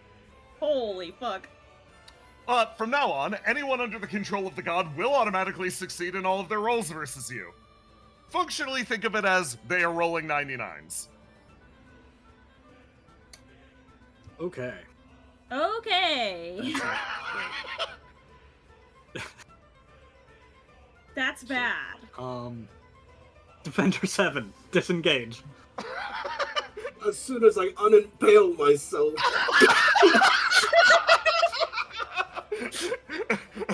Mike, oh god, Mike is going to throw herself forward. I'm gonna go get him, okay? All right, don't roll against Charybdis. Okay. She's going to run her way forwards, grab you, and then take off. Blasting into the distance. Argos, Charybdis! you turn, and he actually turns and he stares at you. His eyes are empty. You still in there? He starts to build up momentum. I'm ready with my Oh, Fate yeah. Weaver to drag us away. You try to ask him if he's still in there. Give me a roll to do. Oh. This is stronger than this. You try to focus as he ducks his head down and then rushes at you full speed ahead. Alright, if I have time, I'd like to Fate Fate Weaver. Weaver zip line out. Uh-huh! That's the only way that you're not getting impaled is you throw yourself up there and he slams into the building down below. You hold the mantis as the entire thing rocks in its place. We can't take all that. Yeah. He pulls himself backwards and just starts headbutting the building. Oh, Oh, that's buddy. bad. He's gonna hurt himself. Is he? Well, and the building.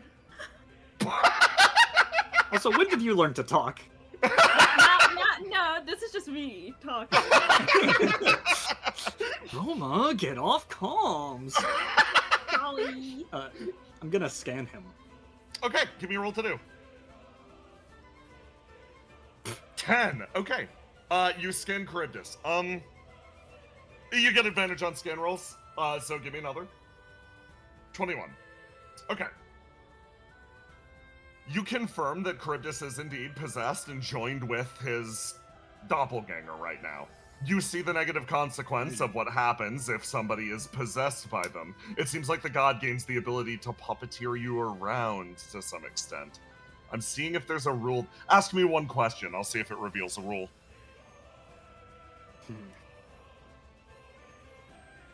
I'm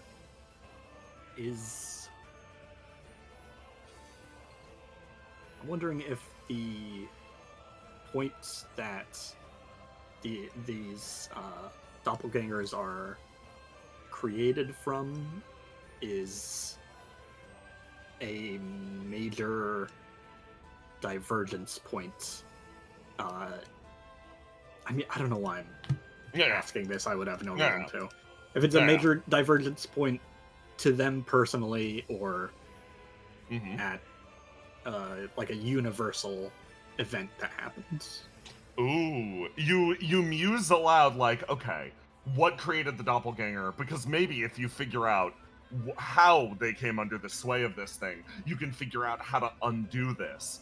And the answer is, it could be. And let me clarify what I mean by that. There might be an instance where this is indeed a universal divergence point for the person. However, it also might not be. This could apply, but isn't necessarily the truth. With a 21, I will give you that it is rooted, you chase down the idea of, is it an event? And the event, not so much. More an emotion or an experience. The doppelganger is made of a feeling, and that's the thing that sparks back to you up your string immediately. It's almost like getting a read on Mike when she's really bummed out. But again, I'm not going to say, oh yeah, no, they're depression ghosts. No, it ain't that, at the very least. That's the only hint that you get in this case, is you scan, and then I'll put you back on the map. The mantis starts panting. Over towards where Armand and the child went. Yeah, do I see them? Seems like they're gone. Okay.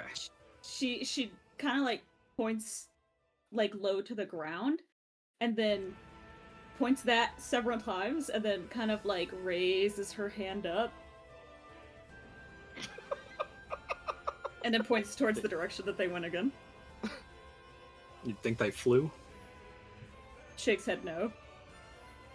You think they died? With the hammer? She starts panicking, like, okay.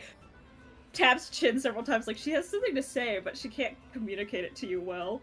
Boom, boom, boom. Okay, calm down, buddy. I assume I can still see Mike and Yes. Center 7. Okay, don't want to lose contact there. Yes. And Armand and Nandar are missing entirely. Yes. I can't see any trace of them. If you went off the screen to the right, you could probably try to chase them down. Okay, that's what I want to do, but first, I'm going to apologize to Single-Handed Savior and create a hard light smoke bomb. Your favorite. Give me a roll to do. Try to shake this man. Yes! Okay! Okay. That's awesome. Tell me how you succeed on the crit is gonna automatically win. Tell me how you succeed against an unstoppable sure-hit beast.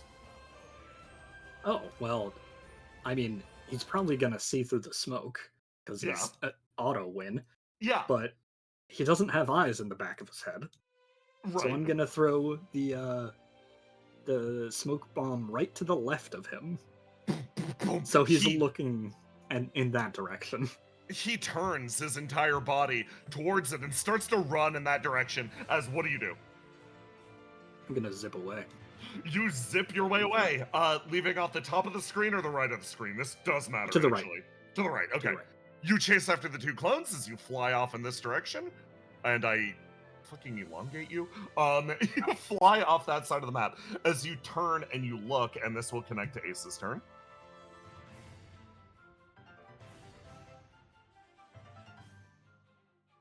Ace, as these two encounter Charybdis as well as two of the clones, their position shuffle. This one appears over here. Argos, you go off in that direction, chasing those two, as Mike sort of makes her way backwards, taking this large angle as she flies up above the city. Then from over by you, Ace, you hear a loud "Kathong!" as something leaves the air nearby, a bolt of pure energy darting past you, hitting Mike, and you watch her literally careen out of the sky and disappear over the building line. Oh my Something God. hit her dead on from next to you. Oh, so Holy it's next fuck. to me, like to the right or the left? Top. Well, I mean, I gotta see what that is. Oh no. Okay. You start to make no. your way up there as you take one step to the north. I rub my fucking hands together. You make your way up there as we're gonna do this one.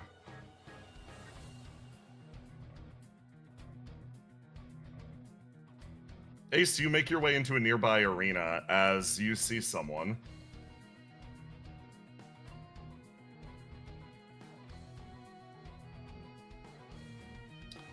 Sort of posted up on a roof nearby.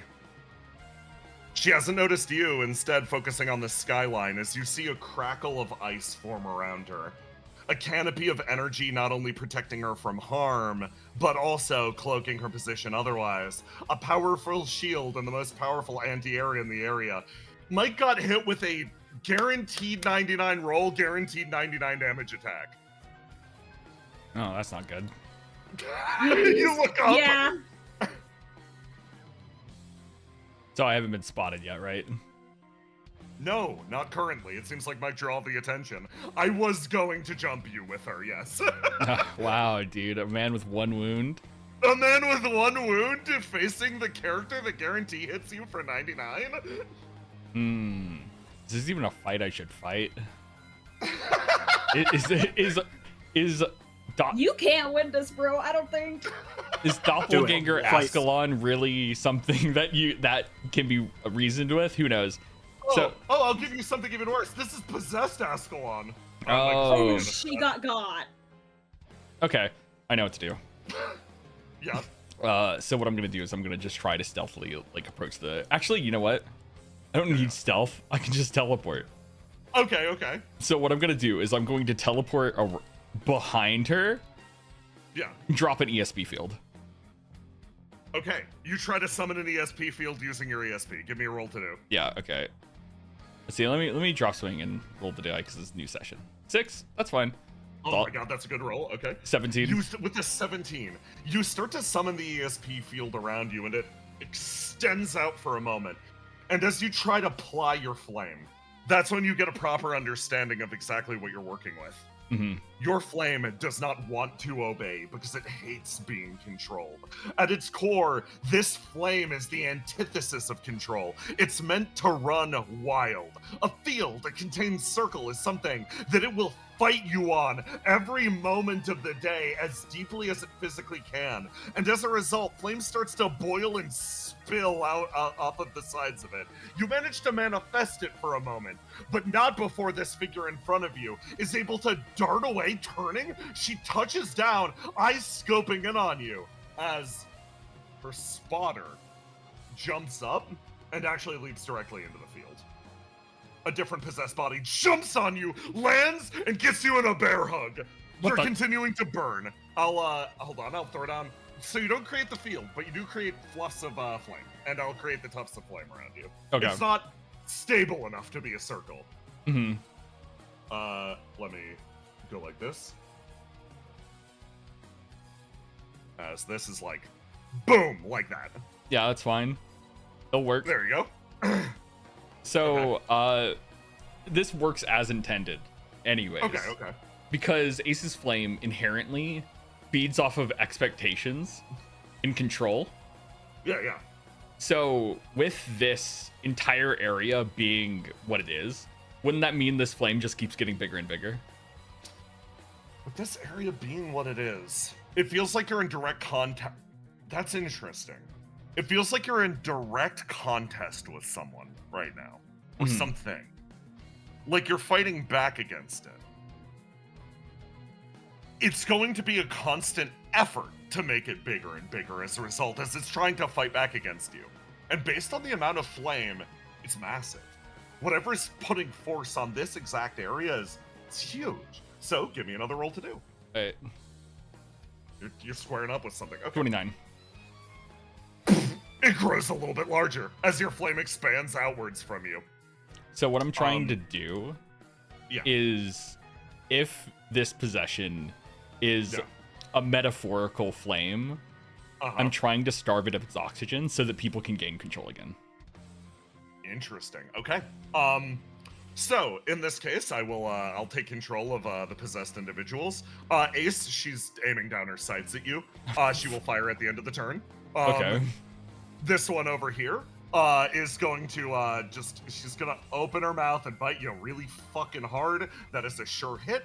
Take I think that is. Are they 6. locked into anything? Yes, in this case. Is it yellow? So, no. Okay. I'm so sorry, King. Yeah, I forget. But yes, the yellow will win against a 99. I forget what HP I'm at. So. Jaw open into shoulder. I think you got 20 back twice, so you were like at 41-ish. Yeah, like 4. I'll say 40. Yeah. This is 15 damage. It seems like Basil, this person is not using Basil to her utmost, and currently you're getting set up to get a fucking piccoloed. Oh god. So yeah, take your 15. Now it's time for your action. What do you do? Your action. So the arrow fires at the end of the turn. End of the turn, yes. Let's see. I'm probably just 99 damage, sure hit arrow. Yeah. I'm just gonna teleport out. Understandable. Yeah. Are you taking Basil with you? Yes or no? No, fuck that. Okay. So, are you leaving your flame expanding there? Leaving my flame expanding there? Ugh, Important it's question. a complicated question because, like, So, do you want to get a read on how Basil's doing in the flame with your idea? Yeah. Okay, give me a roll to do. 14. Okay. With a 14, you look over at her and you see her body responding to the flame before she does almost. It seems like a lot of her attacking you and not being more vicious was related to your flame. It seems like the principle is sound. The principle is sound. The situation is dangerous. I'm just gonna retract it because I don't want to leave it alone. You suck it back in, and then you teleport out. Yeah, I'm not fucking with any of this. I have 25 HP. I can't fuck Yeah, around you with it. warp over here. Or no, tell me what side of the screen are you jumping off of? What side of the screen am I jumping off of? I'm gonna go north. North, okay. Let me go up to this map. As you go up here, you move up one space. I'm gonna drop an Ascalon over here.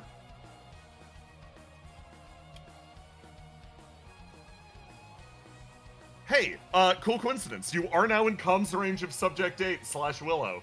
But That's why I did it. That's why I did it. Over there in their scene, two people are walking. The two of them walk down a nearby street as they come across a scene. Or no, it would just be you come across the results of a scene.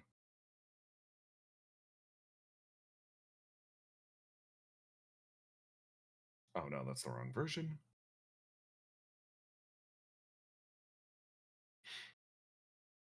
You come into this area and you rush up, seeing somebody standing in front of you, stock still. Willow, actually, no, I'm moving you back over here. You see her up there. How do you approach? I know the rules, right? You do, yes. All right. Trying to see if I can scan. But I'm not Argos. I'm gonna use my ESP. Give me Get a read on her. Give me a roll to do to try to be Argos for a second here. You're like, you full body tense. Like, I don't have an ability like Argos's, and let's just both just try really hard. Maybe it'll. Okay, you control the left ear, I control the right ear. Okay. Use periscope around. I don't know how he does it. And you sort of stop, and you actually wind up catching her attention with rolls that low. As her eyes open, she looks at you. She scans you with her eyes that see all, and she. Willow. She runs her way over. Oh, you're not mind controlled? No, I'm not. A lot of weird stuff's been happening. Yeah, sorry for kind of just standing in the alleyway menacingly. I thought you were gonna, like, hit me with a, I don't know, CO1 blast or something. CO1 blast! It's my favorite move because CO1 didn't have any moves in the anime when they had to put out the Battle Royale fighter. They were just making shit up. Saturday Crush! She stumbles her way over and she's like, no, I'm doing fine, but I saw someone a little while ago. And who was it? She starts to explain. A few minutes ago, in this very same alleyway, she stood here. As the God of Flames approached, she found herself outside the cockpit, weirdly. She blinked, looked around. Hello? Is this like an illusion or something? No, she looks. It's the real world. It's just strange. What's happening? As something wandered its way up next to her, took one step in front of the other. Taking a very even pace, it paused at the very edge, looking over at her. Turning its head slightly, she instinctively took a step backwards. She'd seen a phantom or two by this point, but this one was different in character. Its flame billowed far more powerfully. Its focus far more set. Have you seen, the other me? She, looks back and forth. No, I'm very confused. I just appeared. This is gonna be annoying, so... He reached a hand up. Taking it and swinging it with full force, he hits himself in the head. And in that moment, the dispersion, there's a dispersion of flame. One of the doppelgangers, forcibly breaking himself out of the control of this being, rips out, reconfiguring his own flame center, and rebuilding himself on the spot. That's a little bit better. Okay. Sort of looks around.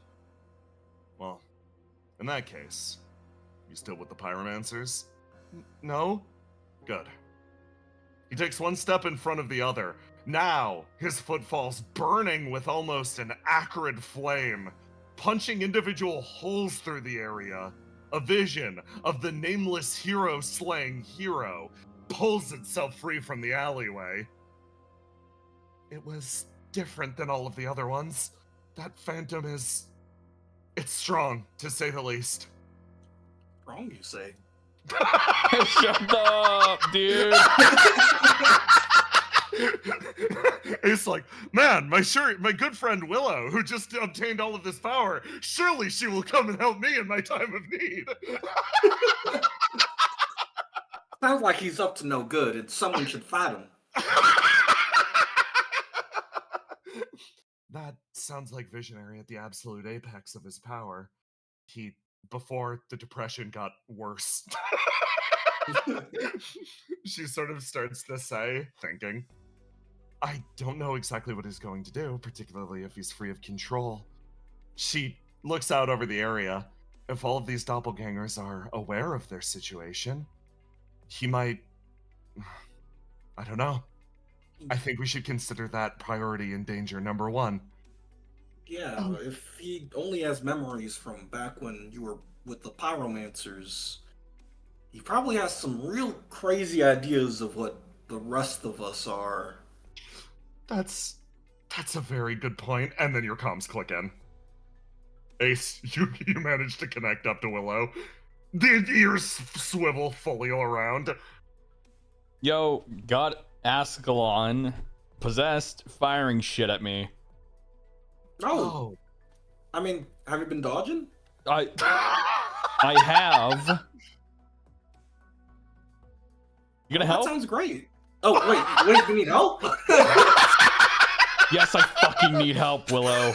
But there's like a super really strong version of Visionary really walking strong. around. You think Ascalon isn't strong?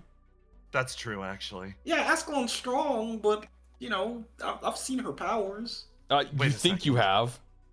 Hold on, there's something really important I need to do. We're still inside of comms range. She gets on the comms and sort of picks it up as our perspective goes back over here. Hey, the director. Yeah, what's up? Officially add me to the Opia roster. Yeah, sure, I give you my blessing. Sort of like gestures off to the right as... There we go. Everything's settled. Is that it? That's what you wanted to do?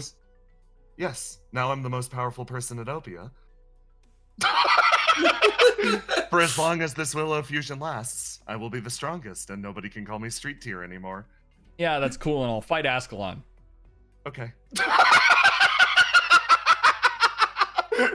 Argos gets a blaring warning from his comms that his rank has dropped. But you want me to just delay her? Like, what do you want me to do here? I don't know. Take bullets. I'm not taking them. That doesn't seem really productive. Aren't we supposed to find the guy doing all this? Do you want me to, I don't know, fucking feed you all the answers? Maybe.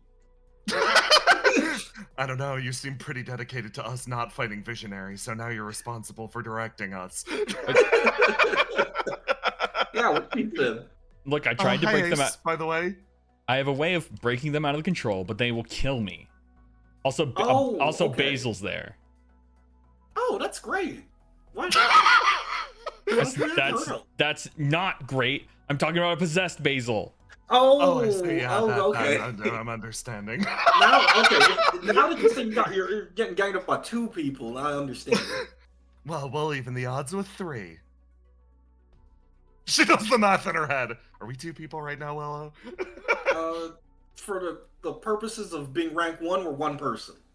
Wonderful. Feels like a scam. Alright. Oh, we'll take on Ascalon, you take on Basil. And Theo, you take on whoever you think needs the most help at the time. You said you have a way to break people out of it? Potentially. Sort of says. A little bit. Okay. It'll take some time. With that then. Yeah. Okay. Good deal. We'll be on our way over. Good luck dodging till then. Alright, hold on. I got some wings. I'm not sure how well they can They work in this fused form. It seems like Mike got shot out of the sky, so we will definitely be shot out of the sky, but... By Ascalon? Yes. Oh, perfect! Yeah, exactly.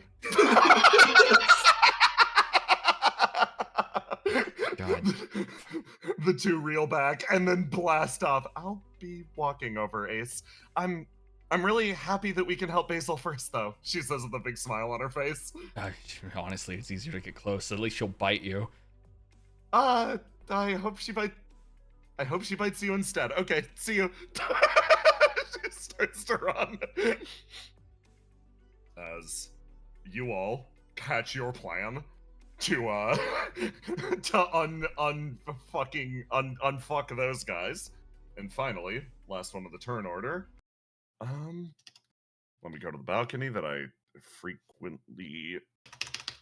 the balcony where bad things happen? No, actually, I'm gonna take a break. I need to use the bathroom. Everybody take 5. We do circuit when we get back. Wow. What an asshole. What a generous man.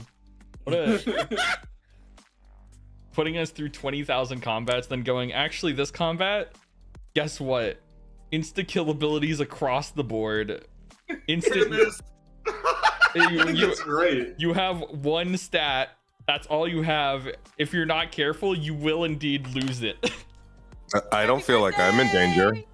Look, it's a character prompt. Isn't this such an interesting prompt for your character to be given? A prompt. I have a gun to your head. That's the prompt. Also, then how do you react? Your prompt, Jason Dog. Here's your do you prompt. accept yourself? Do you reject yourself? Bro, it's literally, you can literally dodge a bullet if you're ready for it. Yeah. Yeah, man. Yeah. It's unblockable unless you're ready for it. Okay, man. Guns are simply Glebus, dude. I wasn't ready. Wasn't ready. I was sleeping. Caught me off guard. Fine. I would have That's dodged. the only reason it connected. Like, why couldn't I run into like friendly shadows? Why did I have to run into fucking Ascalon? Yeah, we got Because if you run into the baby. friendly ones, you'd have eaten them. I wouldn't have eaten them. It's fine. Unless it was child Argos. Then I would have punted them.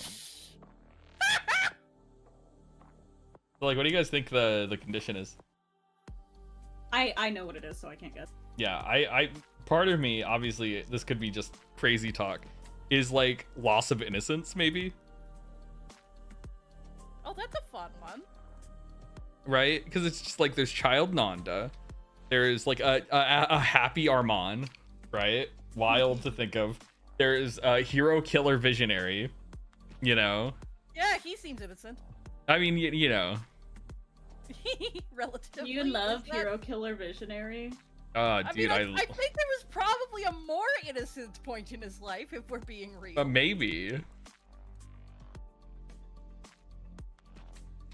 I don't know if there's something that concrete Like, connecting actually, everything. that's a But good yeah. question for the YouTube. Hey, YouTube, what do you think it is? You can only comment at this point in the episode because afterwards you will You'll know know. and therefore be metagaming. If you cheat, I'll know. Yeah. Maybe happy It will be etched memory. upon your soul. The problem is that like, it definitely not a happy memory for like, you know, visionary. You don't know Yeah, that. look at Maybe that he beautiful loved smile. killing. By that logic, Ace could never not have a doppelganger. He was never innocent. That's what I'm expecting the twist is. What I'm expecting the twist is just like Ace just does not have a doppelganger, but I don't know. I mean, we know that Cam can't manifest one. We do? That was Yeah, a little 'cause scene. It tried to manifest and it simply just dissolved. That's Oh my that's God, probably I don't know where mostly my because of brain was first when that was water. happening. First water fuckery. First water. Does the first water? Do your reflections apply? I mean, I assume. I mean, it gave you feedback. I mean, Cam can't feel strong emotions, so I imagine that's also why the memory phase fizzled out. Right? Cam feel no Cam- strong emotions, or can Cam, Cam only can not feel negative Cam can feel positive emotions. Yeah, And so- like he can feel like happy and contentment. Yeah, he can feel happiness and stuff. It could also just be censoring. Like a Cam clone was there, but it was just censored out.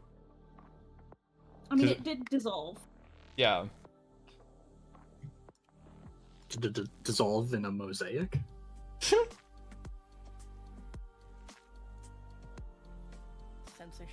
We know that Cam can't have one, but Rain can.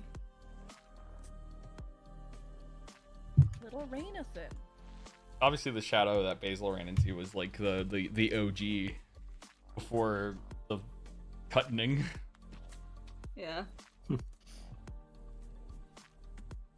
My theory is that they are a past that contains quality essential for a better future that is lacking or lessened in the present. That or shadows of the past from when life is beautiful. Yeah. Wait. What was it? What was it that we needed to remember? Like hope love and future. It's love and future. Yeah. So we have life is beautiful, love and future. I mean, so it's maybe just something like there. technically we would be the future, so love. Yeah, past doppelgangers isn't very future of it. Yeah. I like, all I'm saying is that fucking if crazy shit was happening, right? Ace's doppelganger could be a future version of Ace. From future vision. Because it's based on memories. Oh, that's my interesting. God. That's a fun. Servants can be summoned. Oh yeah, from the future. I'm gonna use those real quick. Tiny, I love that 8 and Willow fused is just Goku has entered the setting for a little bit. Literally, oh, well, who's the strongest person here? I want to fight them now. It'll only last so long. Willow's like, hold on, now that I'm strong, fighting is fun again.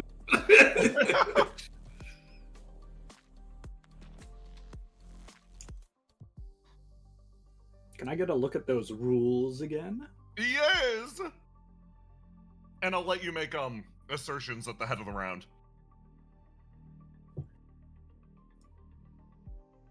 I gotta set some shit up. Tiny, this is also a little inspired by your world trigger system with everybody moving around and not knowing where anybody else the fuck is. I definitely feel it, especially with the rules that you have. Yeah. Listen, you kind of blew my mind, and I'm like, I can use this in my JoJo fight. This is the first time I'm on the receiving end of it. But you're Goku this time. Usually I know where all the invisible guys are. This is scary. It's fun. You picked a good direction to go in. Pretty much everybody. The fact that Ace walked into the Ascalon square and then Mike took off, and I'm like, I've got Ascalon on anti-air duty already, so she's just gonna shoot the first person that flies. And so I was like, hey Jackson, are you walking or flying? No particular reason. No reason. There will be vengeance. Yes. Mike's bad day. Snuck into my room, so. Oh my god. I might need to get up and let him out at some point. I'm setting up maps really quick because obviously this is a very like map and pog heavy session, so it's gonna take me a sec. I love this prompt, by the way. Like, I've been excited for it because I like had to draw some stuff for it, so I knew what it was. I'm so excited. This is such a cool prompt of you are confronted by a past version of yourself or something. Do you accept it or reject it? And you have to see every character's reaction to that. That's so sick. Based Basil immediately leading the game with the like, no, I need to show people. I need to show people what's happening. And if I'm picking up what Brendan's putting down with this character, she will accept, so I will just prep maps for it. I'm like, thank fucking God. I did ask, I was like, what do we do? What do we do if Basil doesn't accept? And Jay was like, Basil will do it. Basil will do it. I know she's got me. Like, Brennan will not wrap it. Brennan would not decide at the last second. Nah. Literally, her entire character is built on this. There's no way. Okay, what the fuck map am I looking for? Okay. Where the fuck?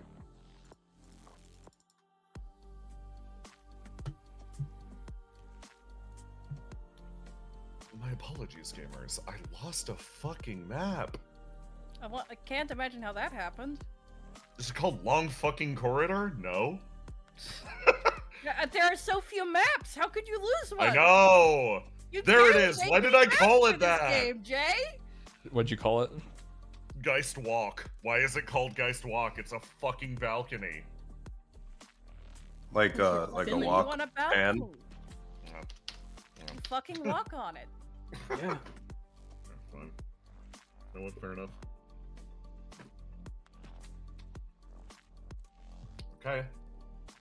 Sign up the next few scenes. Oh, you can't just set up scenes like that.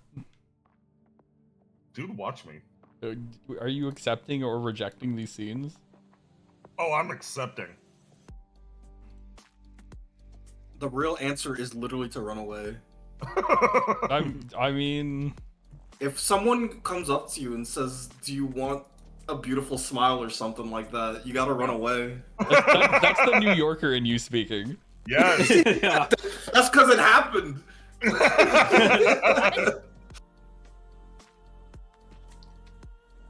God damn it, reality's leaking again. That, and that, and that. Them. Hide that. Okay, one map done. Yay! Yay! Next up. Time Man, to you figure one out. ghost where it's like you want the red toilet paper or the blue toilet paper, and like the answer is to run away. But what if you were like mid shit? What do you do?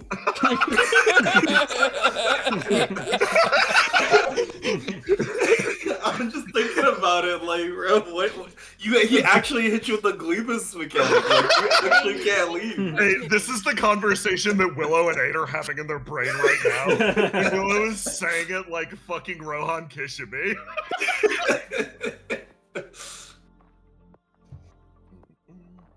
Like, but running away is the same as rejecting. Is it? If it's within 20 feet of you, yeah.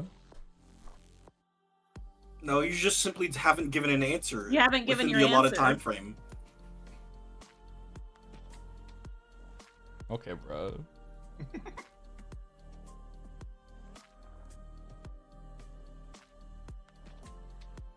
Just don't get caught. Then we won't have to worry about it.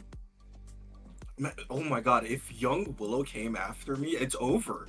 I wouldn't be able to outrun them. How young though? It doesn't even matter, man. Even if it's Bumpkin Willow from before Station 1, she'd fucking find me. After all, she's good at hunting monsters. Exactly. It's like Willow, but she's like 4 years old. That's the only way I This can is what win. I'm Carrying around a saying, meat dude. cleaver, Finally- and she's like, Finally, She's like, reflection "Man." babies. Reflection baby! This is how we save the ratings. like little 4-year-old Willow carrying around a meat cleaver, like, I'm going to cook the best stew ever out of that thing. And then chasing Maybe not. Aid around, like disaster Willow Aid around Like, with a knife. I'm actually They did- afraid. We did. The executives pushed for reflection babies to aim for a younger demographic, but then Baby Willow and Baby Nanda kept tanking the fucking age rating. Hello. Let me set you guys up. Just one more.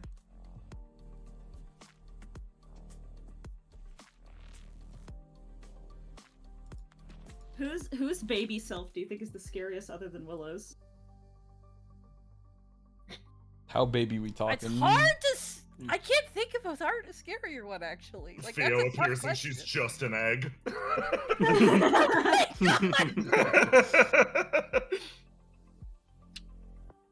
Okay. If everybody's good, I'm gonna bring us back. Yep. Okay. So, we're going to begin with... Over here. Circuit, you went to go check the balcony, correct? Yes. She's just going to places she's like, I've seen Satyr here before. Okay. You make your way down to the balcony, and Satyr 10's like, We haven't seen anybody in the building. I know there were more people than this. Do you think that that's a good sign or a bad sign?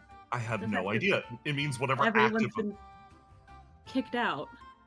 It means whatever active effect is in motion. It probably ignores people with weaker flames. Why didn't we get teleported? What do you mean? Well, we were in Skypoint when it activated, right? We were inside my atelier. Okay. She definitely has a moment where she wants to comment on it. And she's like, because I don't want to pick a fight. Anyway. What's there to fight about? He grumbles. So what are we looking for here? He just hangs out here sometimes, so I thought yes, maybe this is the place that he goes to mope. Well, now's the time he might be moping. Sort of looks out and over. Do you get it? Get what? Why he's moping? No, why he would come out here to mope. Is it something about the scenery? She like squints and looks out at what can you see from here? A swirling cloud cover and literally nothing else. Do I know why he would come out here? Yes, I'm wondering if you're able to, as his partners, pick out why. She sort of looks around.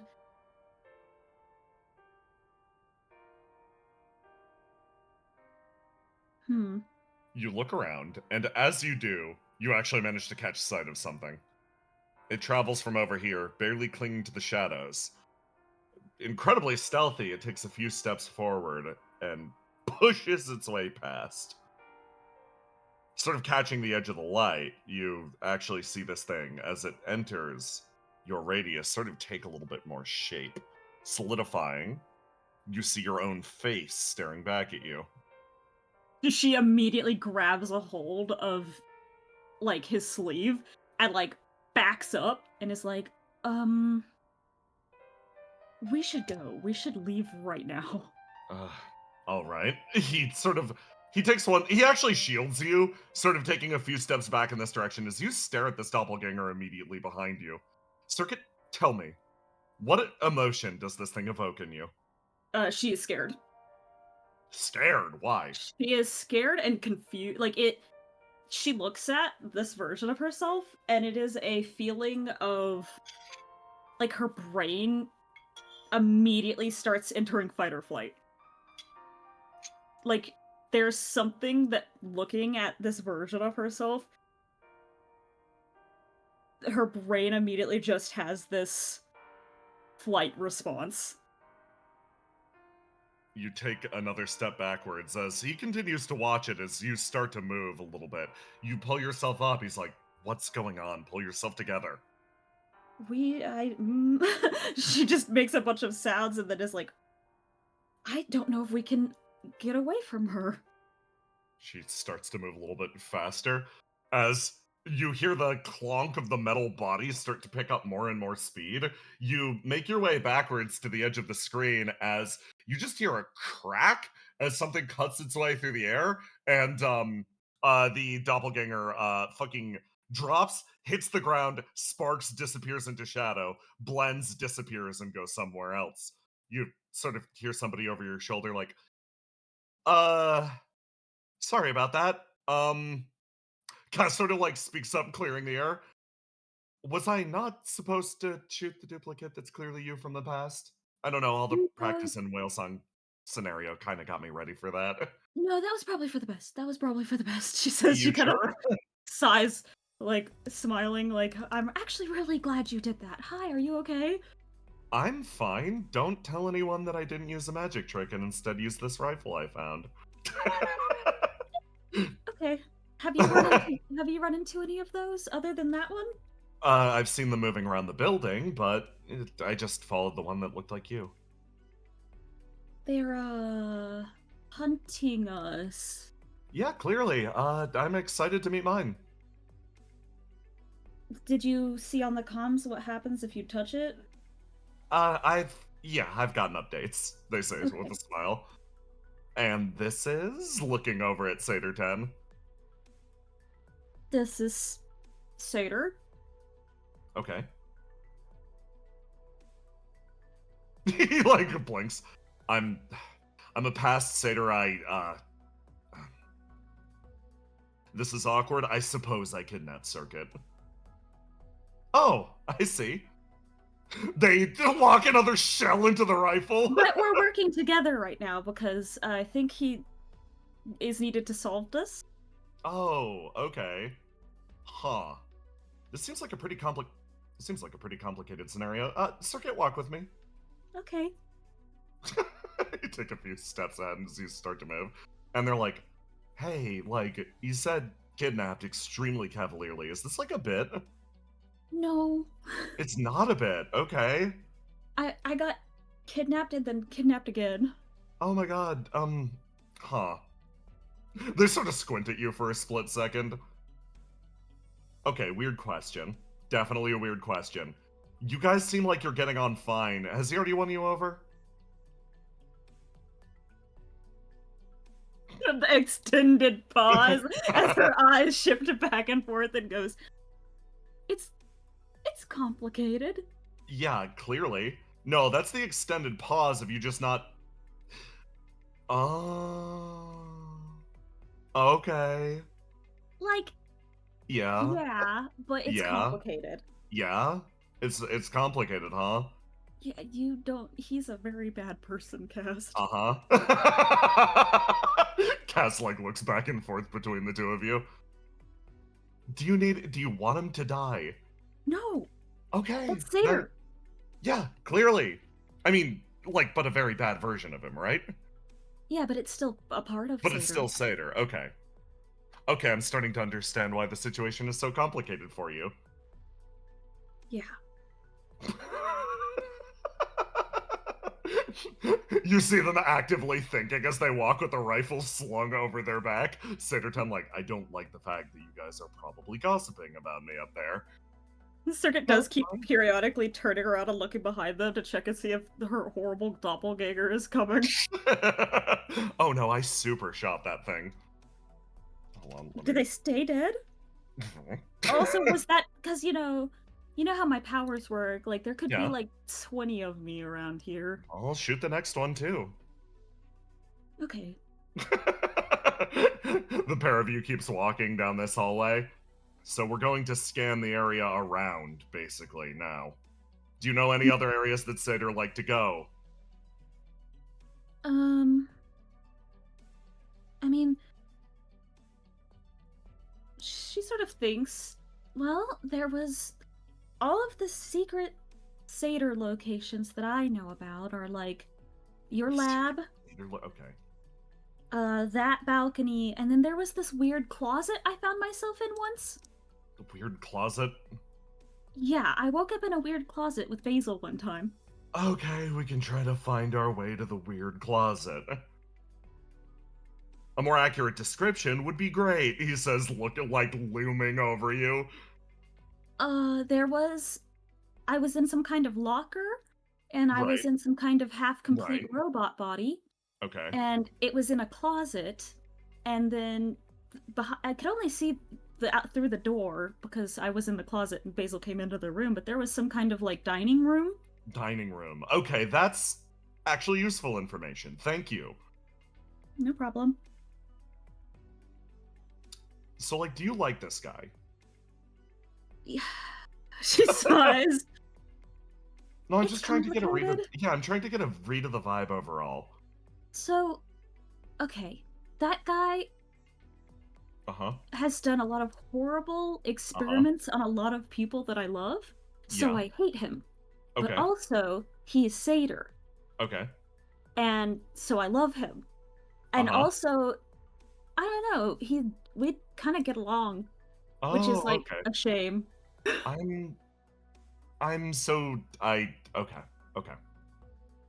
They sort of close their eyes, they pop the shell out of the rifle, and they're just like, I'm sorry, I think I underestimated you. Sorry, little sis, you are more of a freak than I thought. Huh? Positive.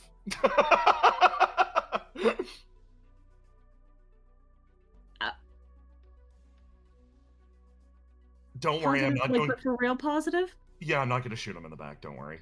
The number of times that you said it's complicated kind of gave me the right impression immediately. Yeah.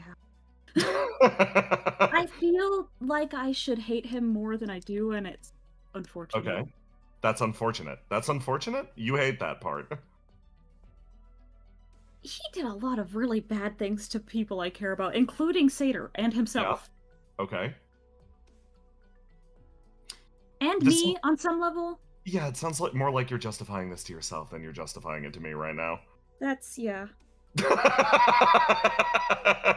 They pat you on the head once, and they're like, "Don't worry, everything will be fine." Well, she looks like, I don't know how to put this.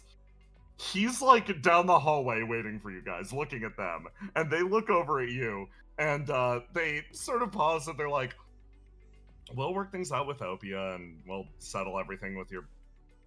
No, I can't bully you. I was gonna call him your spooky crush. With your new friend. Circuit smiles. With your complicated... you gotta spill the details. Okay, come on.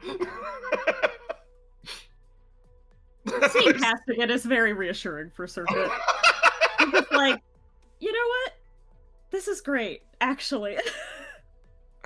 I don't know. There's just a part of me that thought, on some level, they say as they walk away, you're gonna wind up with a boyfriend, be very, very sweet about it, and that was going to be it, the end of your story. I didn't know you were gonna mix it up with scary extra-dimensional warlocks. Respect. I guess it does make sense that you would like this scary extra-dimensional warlock. They wander off ahead. As elsewhere in the city.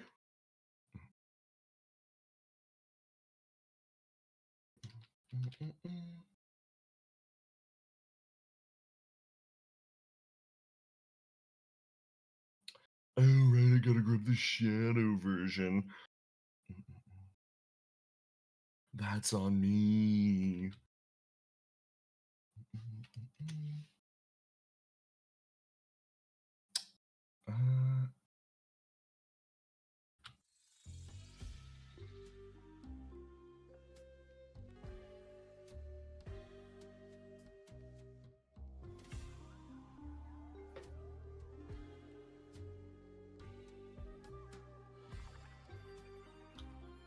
So, do you like it? It doesn't matter if I like it or not. It's bright, it's garish, it attracts attention. So that's our main focus. It is, it has been, it will be. Listen, I got some good advice on the place. Good advice on the lighting. Jas has always been better at this type of thing than I am. That's bold of you to say. He's got a good head on his shoulders. I think it's a good start at the very least. After all, if we're going to be rebuilding our district, letting in a lot of like commercial gambling type stuff, taking a big cut, regardless, we're going to want to attract as much attention as possible because this is the type of thing that the more people stick their hands in the pot, the more they'll actually play nice. Single-handed capitalization will actually put us under. They'll think that they can boss us around, control our lives, and then it's game over. More or less that, yes. Starts here, then we make our next move. Next move? I think it's time to do something big and ballsy. Really? Yes. So, we built a casino. Let's say we take a gamble. I've received contacts from the outside.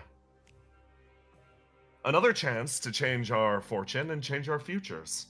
We might be able to make actually a pretty big difference around these parts if we listen. I think we open our doors to them. To who? Geist, of course. Just for a little while. Let's call it a controlled burn. She stares out on at the district in front of her, all color washed away. all of those lights still hanging over her head, deprived of that same luster that they held that night. Controlled burn, huh?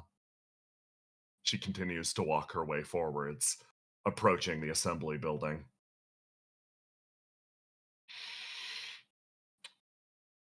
And for you guys,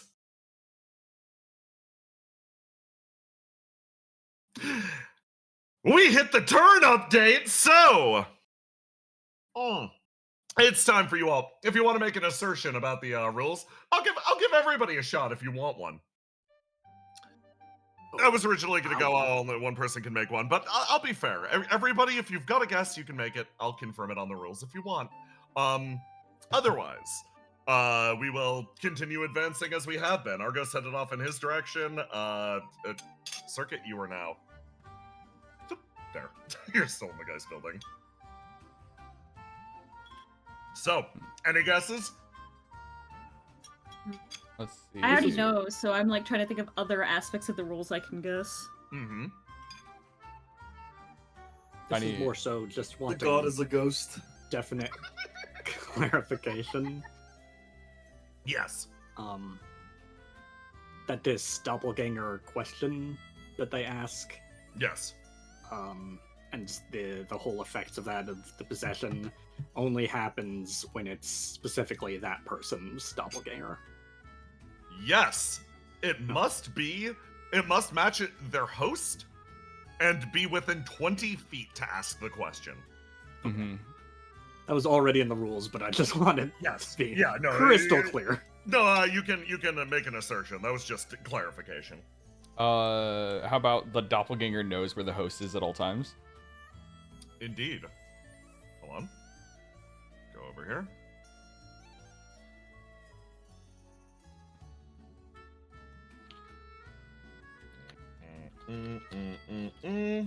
There we go. Hold on. Right here. Reveal. Bam.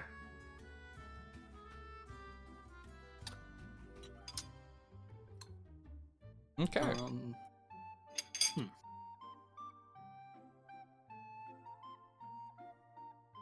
Wait, Tiny. Hold on. Don't tell me he's fucking right. Hold on. I'm gonna just put this over here. Oh, what? It's not a rule. It's not even a weakness. Sure, you get it. I assume Satyr turned into a ghost. And is walking around as one of the ghosts that we're probably going to ignore. Is Satyr 10 one of the weaknesses?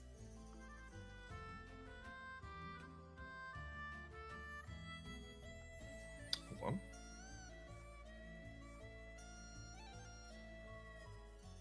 Let me add something. So, yes, but I need more than that. Okay. Yeah. Is Satyr 10 Satyr's doppelganger? So yes, but I again need more than that. Oh, okay. Once they accept the doppelganger, the doppelganger is not involved in the possession as far as influencing them. It's directly controlled by the god. Yes, indeed. That is, yes, that is the case. Yeah, no, it's, chooses to accept the doppelganger, they're placed under the god's control. Not the doppelganger's control, the god's control, personally. Mm-hmm. Have we... Yeah.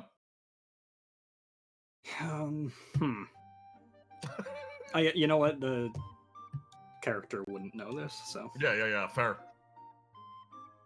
Yeah. Okay, so in that case, we'll continue on. Let me... Oh boy. Hey, Basil. Hey, Roma. Yeah? You're required for this scene.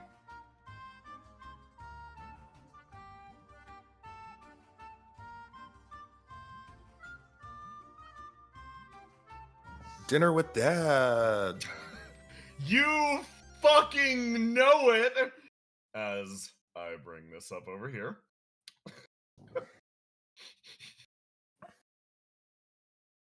So Cam, I should register. This is a dream duplicate of you. Okay. Don't mess this up for me, Cam. This is a dream duplicate of you, where everything's perfect. And how long has Basil been married? What do you mean, how long has she been married? Okay. Cam, she isn't married yet. Oh. Am But she's pregnant? Am I supposed to be on a map? Yeah, hold on. Well, you see, Roma. Yeah. You welcome the man. Warmly.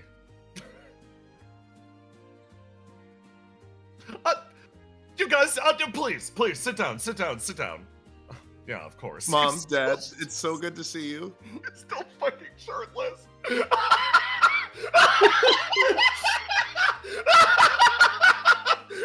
I noticed that you brought your shirtless husband over for dinner. Yeah, he went for a long walk and he didn't have time to take a shower or change. Is that okay? I'm so sorry, genuinely. If it's uncouth, I could change into one of my many suits and or robes. No, of course, it's fine. Please, sit down. Cam comes over and gives you a hug. Okay, let's sit down. He sort of like, you'd catch Jean and Frost whispering to one another. Of course, yes. He sort of like walks his way up. Oh, into the other I room. brought dessert. Oh, do you want me to take it to the kitchen? Yeah, it's your favorite. Oh, really? Sweetened water. Yeah, we made flavored water. Oh, he gets a big smile on his face. We extracted some, it should be said that this dessert is only for you. Anybody else will likely get deathly ill. Oh. I see. Wow, I really appreciate it. That's so nice. He takes That's why it's got your name on it. this container of water with a big smile, and he's like, well, since it's only for me, I'll just sit it at my seat. He sits it down here. But only after dinner. We don't want to spoil your appetite. Of course. That's true. Well, I hope that the old classic is still okay for you. I know that this was your comfort meal back in the day. Hopefully it still carries you. After all, it's a big day. Frost shifts a little uncertainly in the seat. He like reaches, he goes back to the kitchen, comes back, carrying this big fucking trough that he slaps down in front of you on the table. And you see this, like, it's basically this dish that's served almost like it's a big Sea Island stew, but there's a multi-layered, almost like lasagna, like pasta on top, and layers of pumpkins and cheese on top of that. Mom, you shouldn't have. How did you know? It's, like I said, I've seen you, those days are really long gone. All those long days that you seemed so miserable that only you entering a food coma could call you out of it. Well, I have been having strange cravings lately for meals like this. So. Frost sort of inhales, clears his head, clears his mind, and then sort of looks across. Before we get properly to eating, I wanted to officially announce. He sort of scratches his cheek. Two things. I take one. Dear, you take the other. Sure. Would you like to go first? Yes. Basil and I are getting married. He sort of sits there, looking over at Cam and Jean. Jean, that like, face. Oh, wonderful. Okay, I was kind of wondering when you guys were going to tie the knot. When you told me you had a big announcement, I could only really think it's one thing. Yeah, that's... Cam gets a big smile on his face and is like, I'm really happy that it's finally happening for you, Basil. Yep, that's one big announcement. Yep. I'm sure you were wondering why, and it might seem a little sudden. And I don't want you to get mad because Why would I get mad? Because life comes at you fast sometimes. Comes at you fast. Yeah, exactly. It doesn't always go as planned. And maybe I would have had it happen in an opposite order. But Mom, Dad, I'm pregnant. Oh. You're gonna be grandparents. You see Jean's face journey as he's like, wait, that could happen? Into, hold on, huh? What? I'm not old. Pacifying, and he, No, Mom, don't think of it like being old. Think of it like being a young, hot glam parent. Okay, you're selling me on it. A glamorous parent, yeah. A glamorous parent. Okay, convince your father.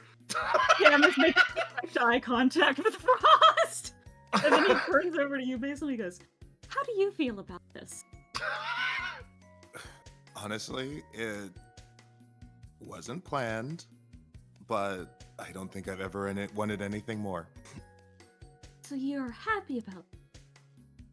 I'm ecstatic, and I don't know, I thought it might be nice for you guys. Like, you haven't had a baby in the house and since I was a kid, right?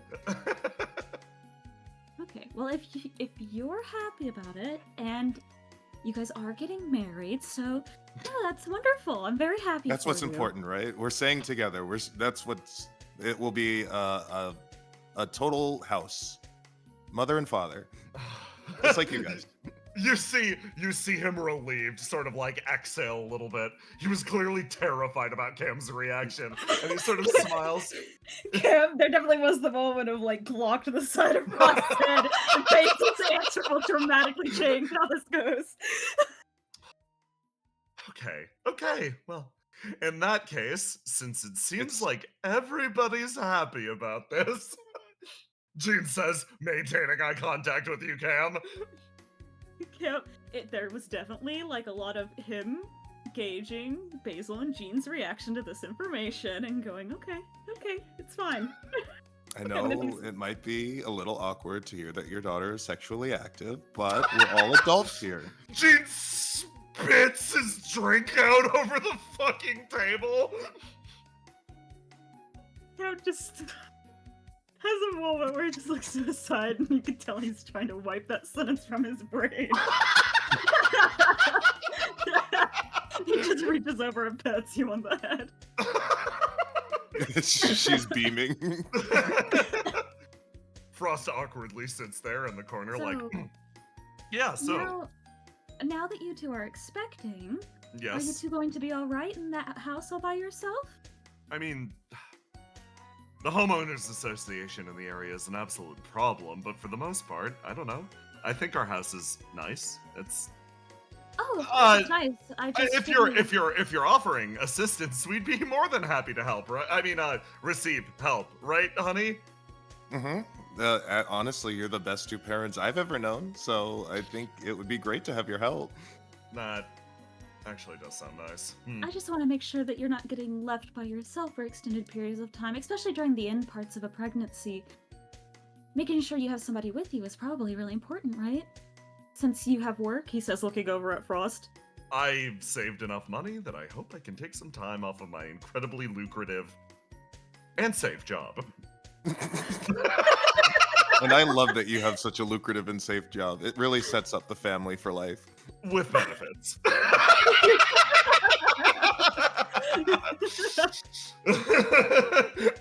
A combination of whether or not this is a dream of some sort of far-flung future, or this man is desperately trying to not be killed by Cam. Indistinguishable, really. It's probably gonna take you guys a little bit of time to get like a nursery set up and stuff, right? We were thinking about replacing our lava lamp room with one. I know you like the lava lamp room. You watch him have a reaction, and then you see him because the first water rolled highest, he's pacified. He was like, I suppose if that's what's important for the baby. It probably is safest for the baby, yes. Not all. It's not going to inherit your ability to resist toxins, Dad. We can hope. One can hope. I mean, if you want, I can take them and put them in storage for you so that you can give them to the child when they're older. Oh, I thought you were talking about the baby. The baby, yeah. Lava lamps, he says, and he kind of no, I wouldn't waste good lava. I wouldn't. I perish the thought. In fact, do you have room here? Oh, I can make room. Oh, and we'll need help baby proofing. I'm honestly useless at it. I don't know anything about it. I should have done more research.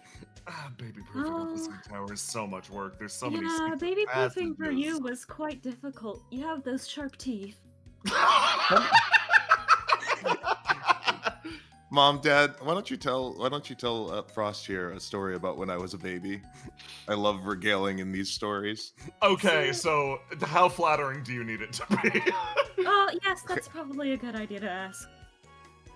It doesn't need to be flattering. We know each other well enough, right? Well, okay, I'll tell my favorite one. Well, there was this time that Basil was at soccer practice. Oh, this one, I used to love soccer so much. You did. I don't think anybody liked playing soccer with you. So, first things first, Basil has always had incredible foot and toe strength. He says, putting his hands together. Has always had a lot of energy.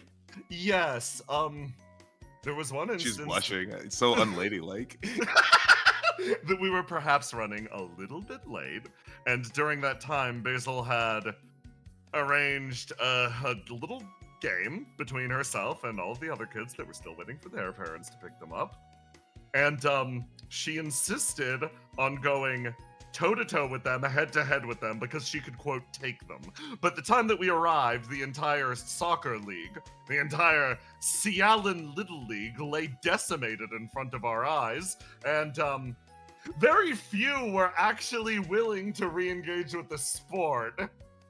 Needless to say, I was banned from Little League after that. Yeah, it's such a shame. You were quite talented at it. That makes sense. Frost says, sort of like rubbing his brow for a second. She sighs.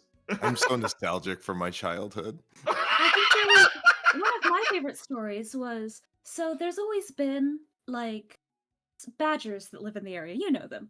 And we have a back window that they like to come in and out of the tower through. And so when Basil was really little, we would always keep that half of the tower kind of locked off, just because, we didn't... Basil's always been quite an energetic and friendly child, like she was really loving, and I'm the undiagnosed. badgers... the badgers just really sometimes could not handle that much love. So, but she could always tell when they were in there, so we would come downstairs sometimes, and we would find her in the kitchen, and we'd be like, oh, Basil's going to sneak into the cabinet again and eat all of the onions. But then we would go into the kitchen, and she would be gnawing at the bottom of the door with her teeth until it formed a hole that she could get to the badgers through. There was the problem of, again, we do not know Basil's status of immunity, so those were a lot of late-night rabies doctor trips. But Yes. honestly, what child didn't grow up with an onion raid and rabies memory?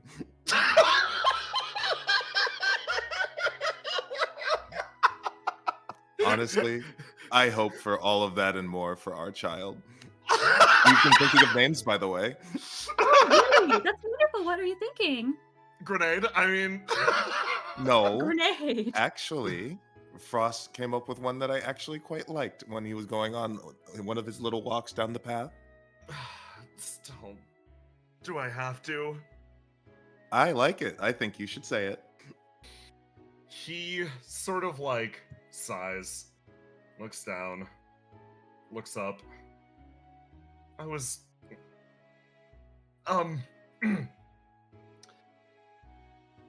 He picks away at the flower at his eye. Don't be shy. We're all family now. Peony. Oh, Like the flower, yes. cute. Other names that I considered were Rose, Tulip, Melon, Bush. We can't do Bush. I don't think Bush is Okay, but the Not rest a are good good. name. Yeah. Yeah, the rest are quite cute. I like them all. Okay. I guess it's going to be a last-minute decision, but honestly, I think you did a great job when you got off of the subject of weapons and kitchen cutlery. I'm just happy I managed to survive this line of questioning, to be honest. He sort of relaxes back in the chair. Basil kicks him under the table and gives him a reassuring thumbs up. He smiles. I love how fucking big this table is. That is like it's huge. That is an effort.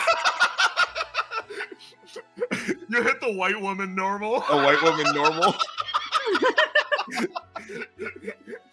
And with that, this memory continues to stretch and bleed onwards, sort of spreading out to the rest of your consciousness, a brilliant and beaming memory. As I'm gonna ask you now, Brennan. I put us back to this fucked up and evil map. What's been your experiences on the inside? What do you think is happening here? On the inside? Yeah, what's Basil been going through? What she's been going through is, for a long time, she hasn't been able to envision a future, but now she can. Perfectly phrased. Over here. The host is placed in an illusion to keep them passive and pliable. The illusion matches whatever is believed to be their happiest future possible. For Basil, this is a future that seems, well, I should rephrase. It's not their happiest future possible. It's their happiest future, period. Because as a core part of this is a future that is fundamentally impossible for Basil. There's so much made up, filled in here for her that can never occur. And that's what keeps her lodged in this dream. And now we come back and our perspective moves over to Argos. Argos, what are you doing? Where are you headed? Obviously, immediately towards Mike. Towards Mike, okay. Okay. Let me... So you got that crit 20, so you functionally lost Charybdis. That's good. I'll let you travel back in that direction as you move functionally to the area of her disappearance up here. You make it there. And... let me double check.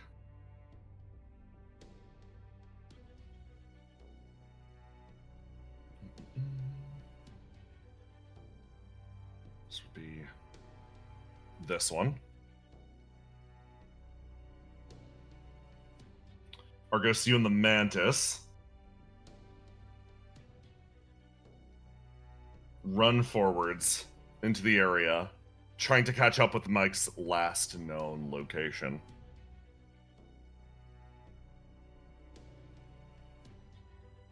And you make it over here, and you don't see anyone, at least at first.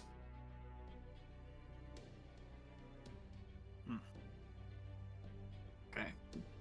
Gonna scan the area for any sign of Mike. Give me a roll to do. Twice. Oh, baby. Okay, you pick up on something nearby that is following you around. A shadow does seem to be shadowing you as you look over here, and you actually manage to pick them up. You sort of look, and your gaze settles in on... The Mantis pulls out its one claw to protect you. A shape. Round and badger-like, it separates itself from the shadows and starts to walk over to you. Let it approach. You allow it? No hostility, projecting no hostility? Correct. The Mantis is holding its claw up like a knife. sort of plods its way over, and you look down at this tiny, diminutive figure in front of you. She sort of looks up. Hey, Argos. She sort of like looks around.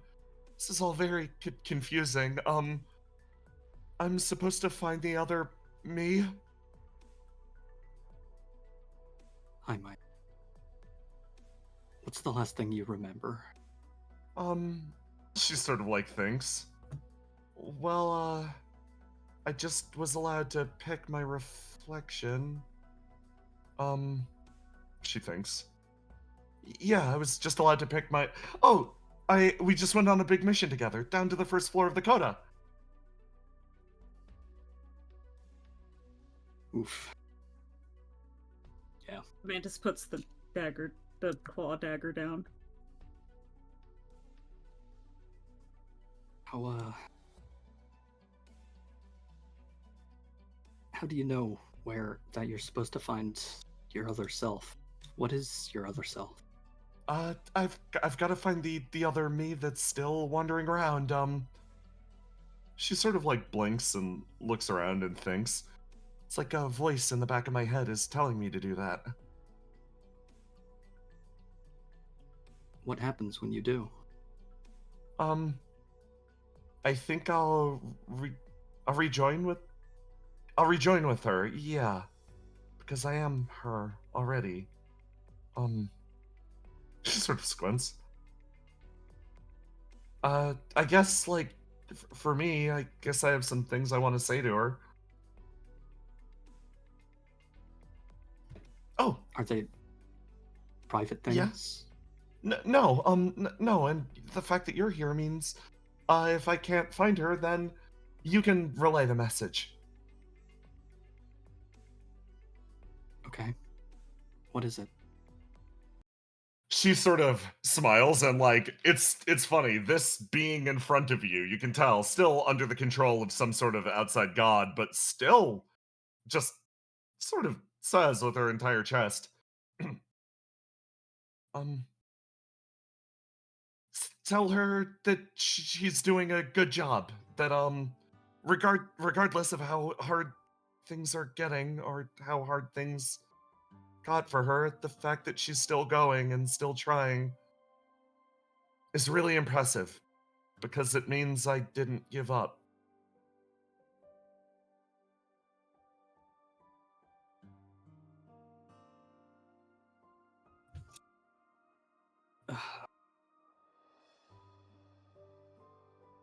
Argos reaches out and pats her on the head. It indents slightly. This is not a fully formed body, but the gesture still goes through. This is you touch something. I'll definitely let her know. I'm looking for her too right now, but I think it's actually dangerous for you two to meet. Yeah, I can tell something messed up is happening. She sort of like looks around. This is this is like the apocalypse is like happening, right? All this stuff that we were training and getting ready for is happening, right? In a way, yeah. It's things have been bad, but it's far from hopeless. We've accomplished a whole lot. And you've accomplished a whole lot. She like looks down, almost realizes something. Oh, I guess I should have said this to begin with. The fact that you're still going means you haven't given up either, so I'm proud of you too.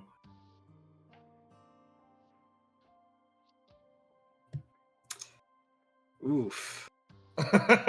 Argos's mental resilience stat is wounded right now. Yes! You love to see it! Yeah, this is hitting him hard. Yeah, the mantis is looking at you like there's literally nothing she could do, but she's like, oh god.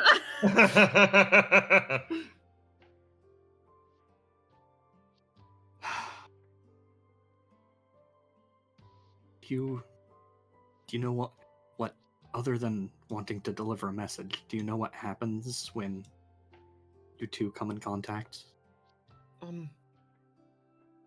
She sort of thinks. She's gonna try really hard, other than delivering a message. Yeah, I'm supposed to ask a question whether she accepts or rejects her. She pauses. You probably shouldn't let me get close. Yeah, that's probably a bad idea. Do you feel like you're going to be compelled? I have to ask the question no matter what, and I think she'll accept me. What happens if you don't? She sort of like tilts her head. What do you mean? What happens if you don't ask the question? I'll probably keep wandering around until whatever made me is defeated.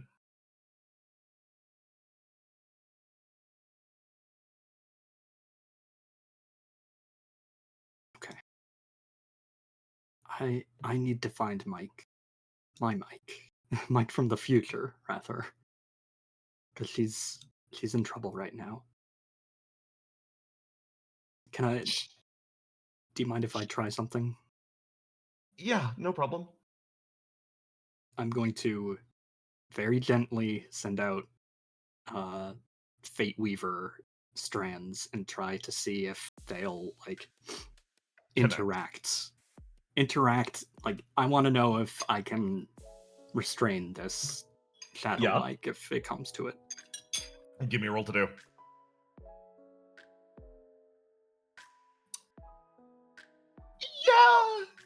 Yeah, it seems like it. It's not like it's not a definitive like yes, absolutely, but you're like pretty sure. Okay. You know, The Mantis has an idea. Oh. Can I scan her while I'm at it? Oh yeah, absolutely. On a successful scan, you get the determination. This is indeed the it's Mike. You know that. I'll let you ask your one question. What is it?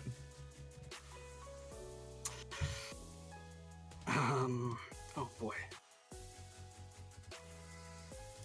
When you say one question, is just anything? Yeah. Or anything to her knowledge? You can ask anything because it'll be a combination of asking her, reading her flame, whatever information you get from scan. Ask anything. We can bullshit away that you can get that answer. Okay, what happens if someone refuses to accept? Who was it that called it earlier? The idea that you get booted out of the game if you refuse. Yeah. Let me put it up for you. Here you go. If the host chooses to reject the doppelganger, they're grievously wounded and removed from the game, after which the doppelganger is destroyed.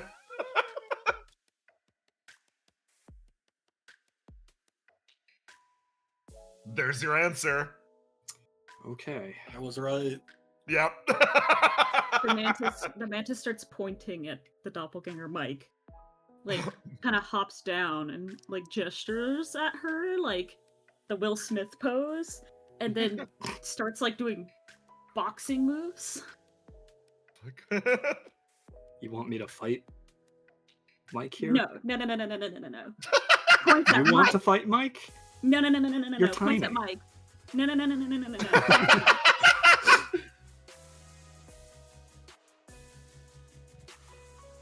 You want Mike to fight Mike? No, but does like a so-so hand.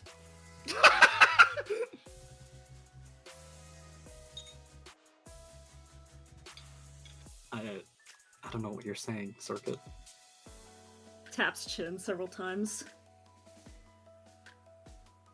Hops back up onto your shoulder and points down at your, like, single-handed savior overlay map and does, like, a gesture at, like, the last known locations of all of your party, and then points at Mike, and points at the map, points at this Mike. Mm-hmm. Then points at her again. Yeah. You think she can lead us to Mike? That clearly wasn't what she was thinking, but then you say that and she's like, wait, that would work. Like, I don't think it would, because she's, like, wandering, trying to find her. But did I ask if she has a... Yes, so according to the rules, she does always know where the other her is.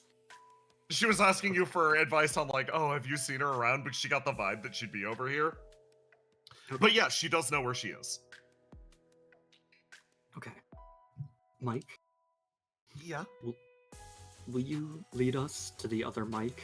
I know you can sort of feel. Even... I should say, if you do, I'm not going to let you two get close to each other, okay? For everyone's safety. Okay. Okay.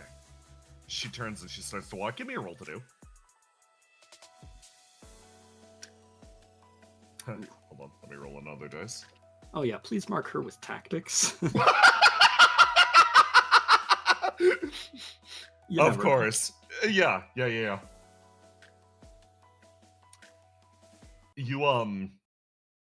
You hear a groaning from nearby. As you the three of you sort of take a few steps forward. You hear a groaning from nearby and a distortion of metal as something clings up to this. Your eyes barely turn around and see it as you're grabbed and actually flung into this area quietly near a shh as a figure looms off on this nearby tower. It clings its body over to the side, whirls, eyes still focusing, touches down, and then disappears into the sewers down here. You hear the person sort of like next to you like, okay, good. Hey, sorry, loop back around. Wait, oh, I thought That's who grabbed Shadow us. Mike had Okay. grabbed. Yeah, no, okay. this grabbed us. Okay, she grabbed us. Oh, stability. Hey. Are you okay? Yeah, I'm fine. Things seem like they're getting absolutely wild up here. Hey, Argos, just listen to me really quick. Seems like there's duplicates of everybody rolling around right now, right? Mm-hmm. You need to be absolutely 100% sure you don't come into contact with your duplicate specifically.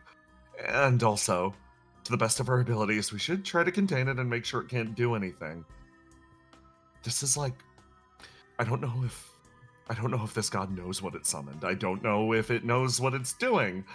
This could create problems that far exceed whatever's happening in Skypoint. So just be really, really mindful of your own, okay?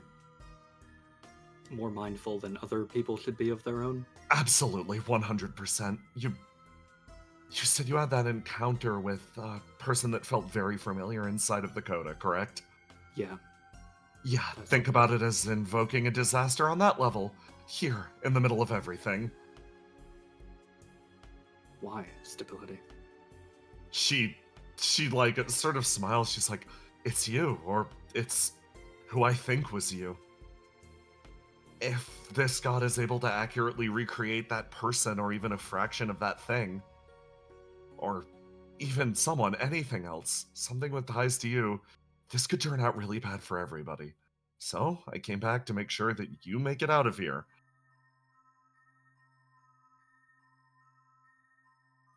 She actually makes a noise, but you saw what I looked like in the past, right?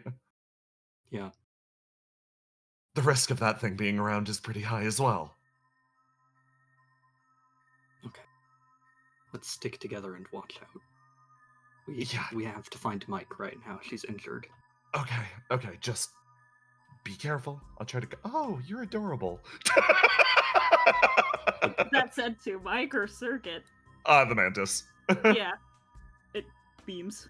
Stability. She pauses and turns. You know things about my past self. Yeah, I do. Care to tell me?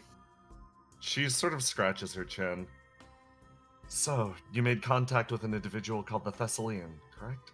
Yeah. Well, I might be restating what you already know. That person was the Demiurge's partner, originally. Mm-hmm. That was an individual that tried to...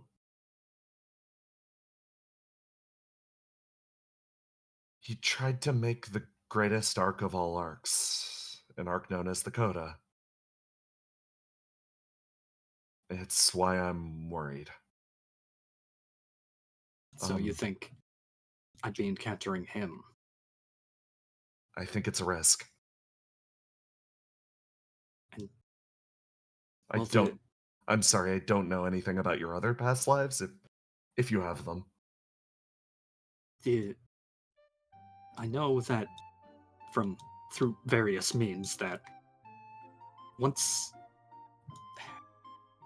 you accept your past self, the doppelganger isn't the one controlling you.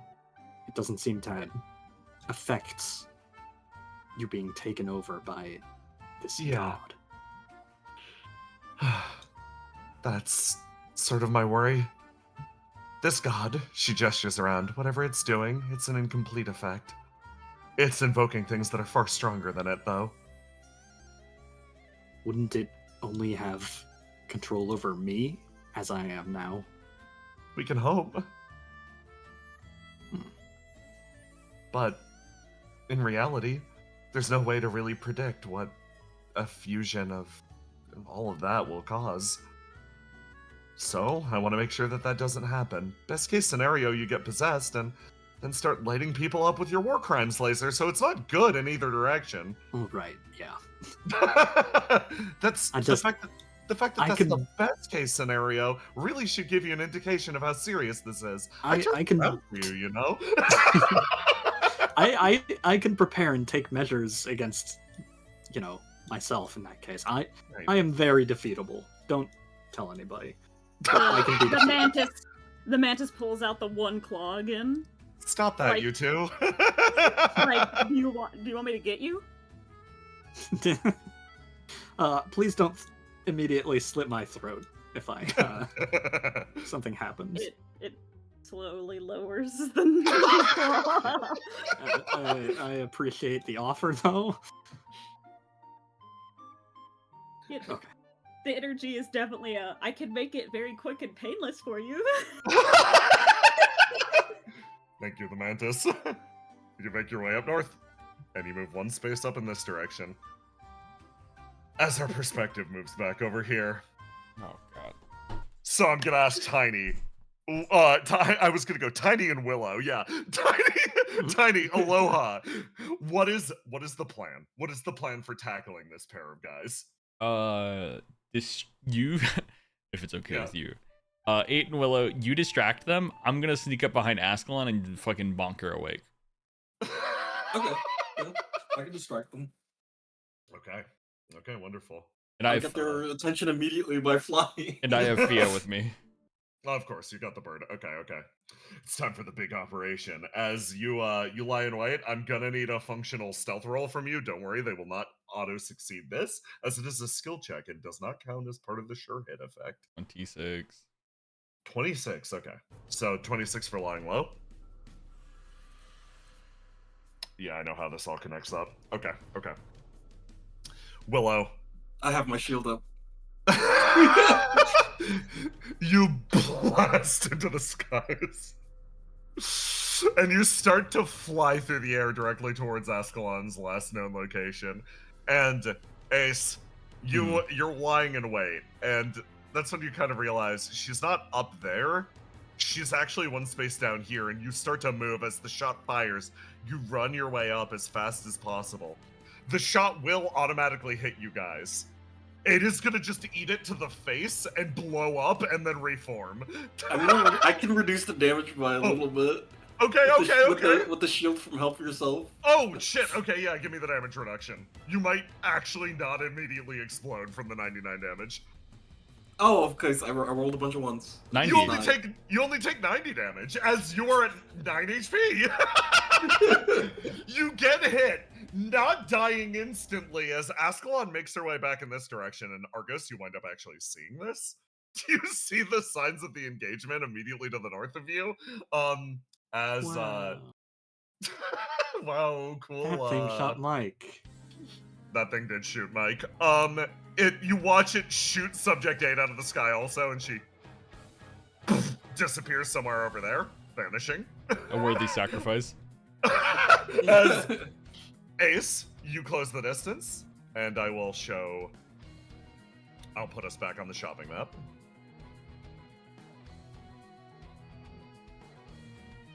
Ascalon has moved. There's no sign of Basil at first. Mm-hmm. But you know she's covering her. Yeah.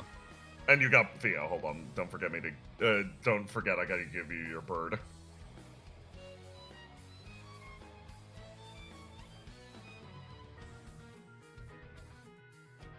Theo's waiting in the alleyway next to you, sort of getting ready.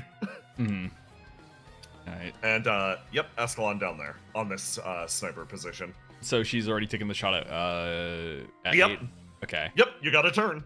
Okay, so Ace is just gonna grab Theo and just teleport again. Ah! Do the same exact thing. Yeah, okay. Warping up next to Ascalon. Yeah. But I assume the reason Theo wants to do it is because she can give me an auto success. She can, yes. So roll first. Let's see, 19. She's going to, yeah, she's gonna boost that up. Yeah. This time you're able to create a significantly more solid ESP field. It flutters out from you and becomes like a physical space. Hold on, let me actually grab it. I've got one. That's a snow cone. Why is that in here? Rose got snow cones in there and isn't I sharing? got snow cones, dude. Okay. Go over here. I'm just dropping your flames again. Yeah, that's fine. Yeah. But this time, yeah, it's significantly more hardened focus. Your ESP actually responds to your call at Theo's urging. Weirdly, it likes listening to her music. It flares out and creates this small area over here. Okay. It flares and flutters around Ascalon's body. And? That would be, so she shot already. She already took her action. You create this. Theo already boosted you. Ascalon turns and looks at you and is gonna try to fucking dip. She throws herself backwards. Give me a roll to do versus her roll to die. Oh, okay. You gotta keep her in it. 15. 15. You watch her dart and dive away. She hits the street hard and skitters across it backwards. She starts charging the thing and aiming it up at you. God damn it. And, okay, next turn. I mean, all I can really do is try to move this at her, because she can't move when Yes. charging probably, so... Uh-huh. So Ace is just gonna move up, try to drag the flame over, and just kind of, like, fling it towards her. You run out, billowing, sending a curtain down with you. Roll to do. 29. With a 29, you manage to flood her body with flame. As Theo leaps down and tries to focus in, you get the sensation that she's gonna try to duck and dive out of the way, and then something hits the ground hard behind her. As Willow, you manage to enter the scene. I already know what's my purpose. I go into grasp. Ace, you see that glove form around Subject 8's hand as Theo's like, oh my god, give me a roll to do. This would be a Willow roll to do. Hold on, I gotta It's fine. Oh, of course it's fine. You manage to force Ascalon a few paces backwards, and she lands here, and she's about to take off, fire the shot, and blow you the fuck up. And then a hand emerges from the flame and grabs her by the leg and swings her hard down, and she dumps into the ground. Ace, the attack, Subject 8 will take the attack for you. Better. You can respawn at flame sources. There's a flame source right here. She, you blow her, she gets her everything but her arm blown off, which maintains hold of Ascalon. It keeps her in place. Ace, now you got her still. What's the plan? What's the plan? Uh-huh. I thought this was just suffocating and... Is she gaining? Is the plan continue until results improve? Probably. Just keep blasting her until she's no longer mind controlled, right? Okay, give me a roll to do. 19. Okay, wonderful. 19. You get another success as you try to force whatever's inside of her out. And, Theo actually sort of like glances around. She's trying to maintain sight on the area. And that's actually when she stops and sees something. Something else is watching the encounter. She kept her eye out for Basil, but it's something different. It's watching you very closely. Only a few paces back, you can tell this is the god trying to maintain its focus on you all. It sits atop one of the buildings, sort of like wiggling back and forth. It's whispering something over to Ascalon, basically fighting you for control over her at this point. Theo's gonna run forward and try to directly counteract it.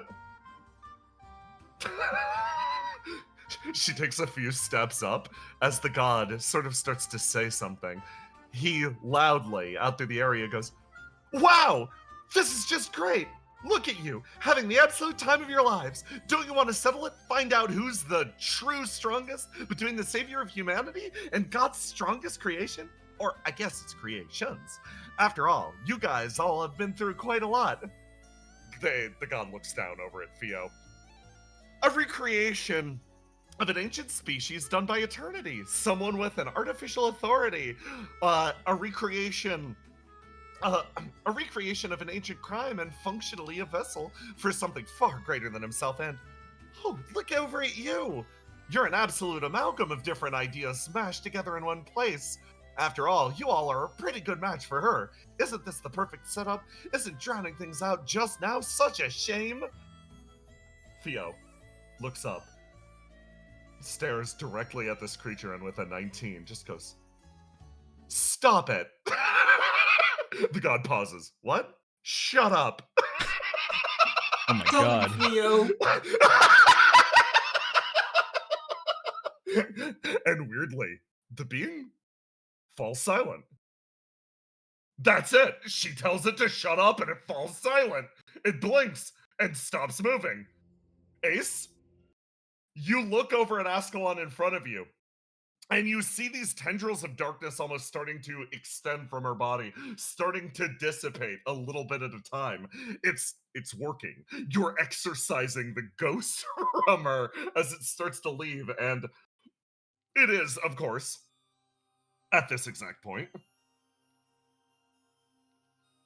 that somebody leaps at you. Willow? Can you give me what it like? Ace, you are focused in on this. You spend your action. Willow, you still got an action. What's the plan? Okay, I'm going to spend an action to activate a new ability, new gift that I have. My weighted training cape, and I'm going to drop it immediately to make some space. Oh my god, you created. Everyone's knocked back 3 spaces. You create a cape of pure fire and then blow everyone backwards and apart as they fling over. Obviously keeping Ascalon inside the ring, right? Yeah. Boom!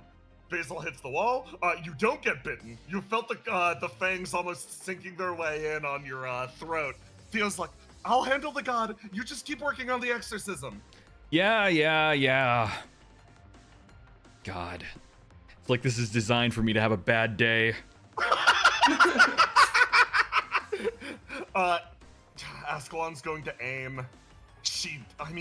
Based on this combo where you fucking created a large flame cloud of fart, she can just recreate herself freely and endlessly here. So very strong combo, very OP. She will continue. I'll consider Ascalon's stuff settled, in which case another signal actually appears. It darts its way around and actually grabs Basil and sort of like forces her to the ground in a moment as you look over at your good pal Husk. That's my goat. He makes himself he makes himself like known, flashes you a thumbs up, and then tells you to carry on. Ace, one more roll. One more roll? I got 19 again. One more success. You run your way forwards and almost subconsciously recognize something. Right now, you're attempting to try to strangle, choke this thing out. But the most important part of this, the core part, the place where your flame burns the absolute brightest. It's around you. So you run your way into this circle and instead just start to blaze, burn away at Ascalon's insides, trying to count on her will being strong enough to withstand the assault of your flame. You quite literally hope that she burns brighter than the person you're coming into physical contact with. Your eyes open for a moment as you see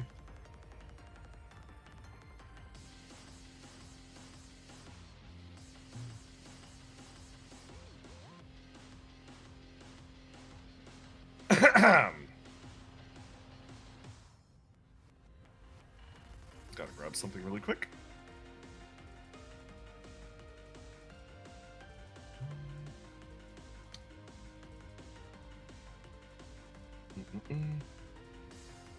Getting sent to a map I didn't think I'd need to use.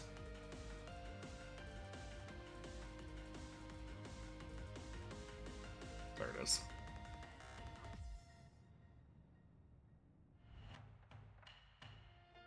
You throw your hand forward and it comes into contact with that burst of darkness, and you actually see something in front of you for a moment. And Willow, you would see this too, as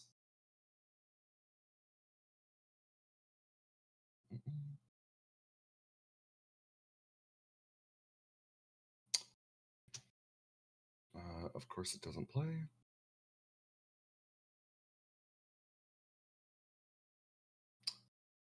Go down here.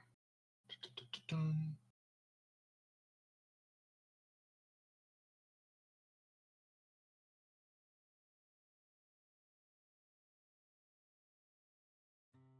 This one work? It does.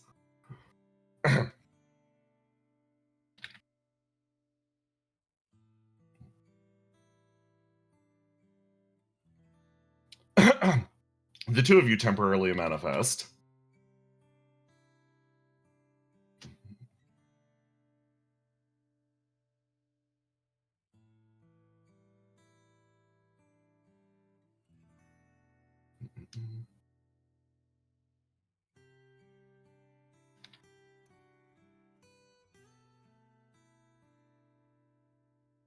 As you see two people staring out across an ancient island in an ancient city.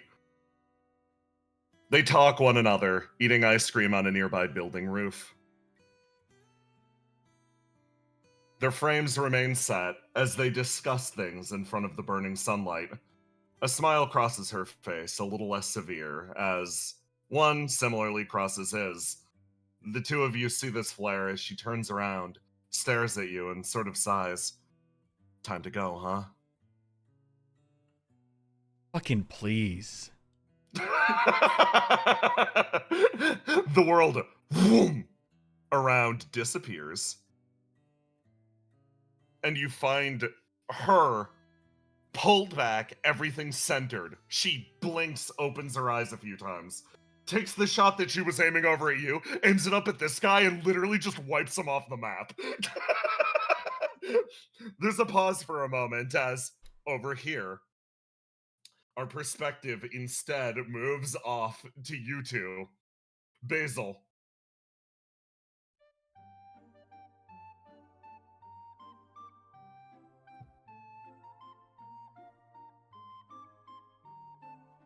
I bring you back to your tower as you fucking clear out the lava lamp room. I'm gonna grab a Gene and a Cam.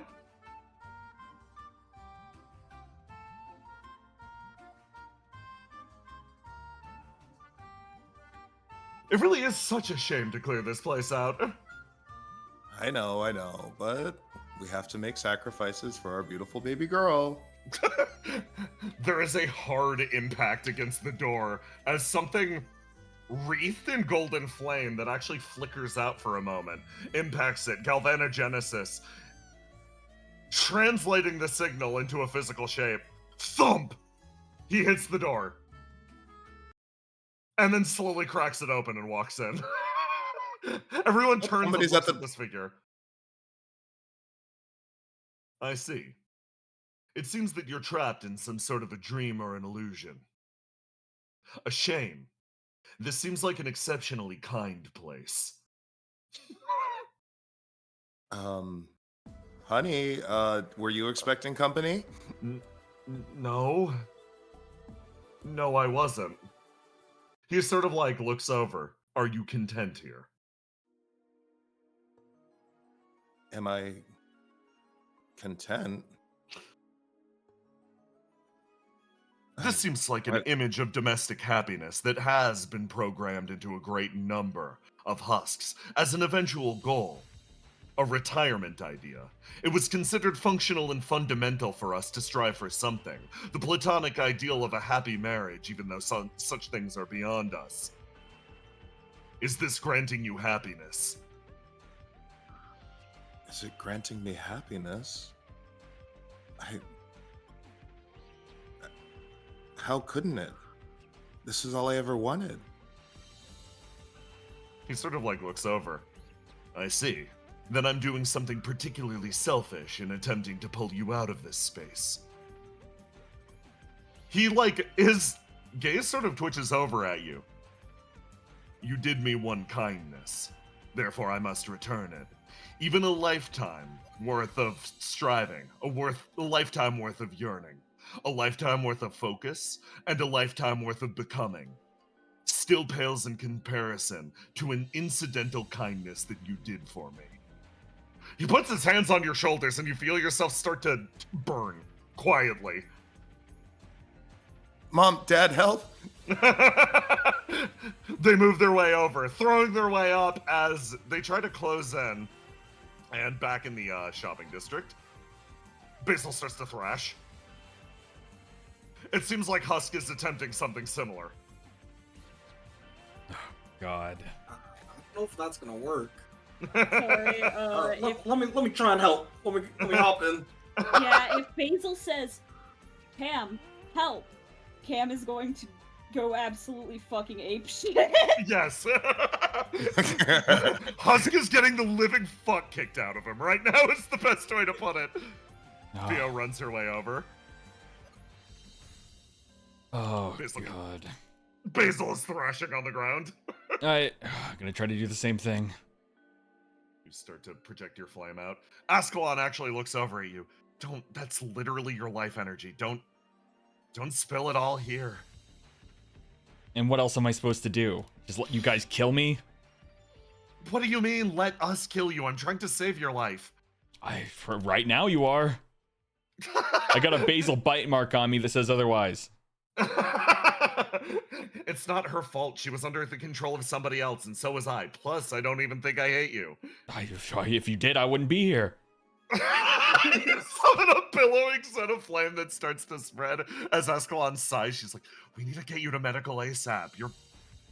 Even I can tell how much this is fading. Look, if we just get Basil out, then you can bring me to medical. Just one thing at a time. Okay, fine. Thank you, also, for saving me. Yeah.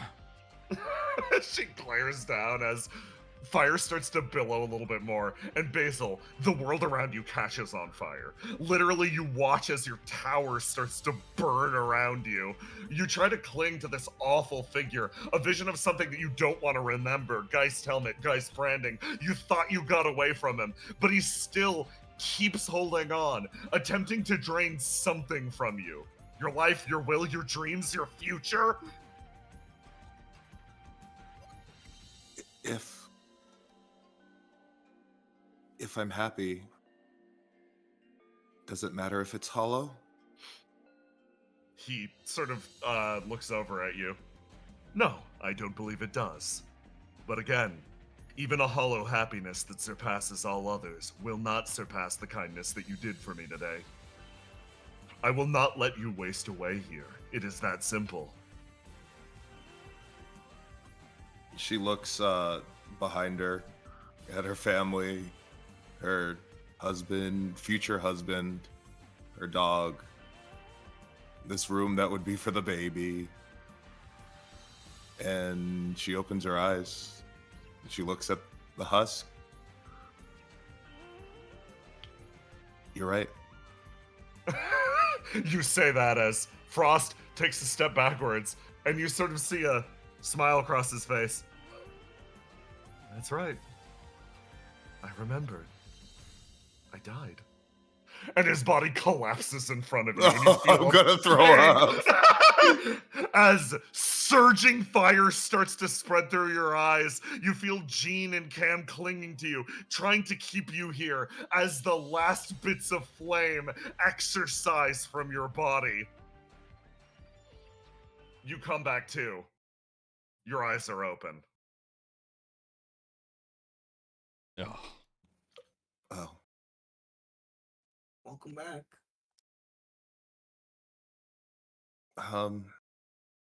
Thank you all. Husk pulls himself backwards. I apologize for perhaps over-interfering. No, it was the right thing to do. At the risk of sounding ideological, I think it is important that the kindness that you provided here for me today be fully honored and repaid, regardless of whatever other circumstances you were experiencing. I think it important that incidental kindness surpass even destined future. Yes, that's the word I'm looking for. He seems proud of himself. The man's robotic head sort of turns, jaw still hanging. I'm glad you're back with us. Thank you. I don't know what to say. Look, I'm just glad you're not biting me anymore. As he dispels the flame. You get rid of it, and Ascalon's like, okay, let's try to get all this back into you. Yeah. It's fine. I can just regrow it eventually. Are you gonna be okay, Basil? She clenches her jaw and she kind of just looks around and she claps herself on the face and she says, "Okay, what do we need to do?" I don't know.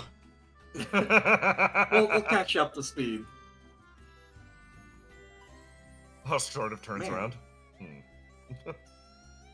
Willow kind of looks up at the sky. You know, it feels weird to say, but doesn't today feel so beautiful? Oh, God damn it!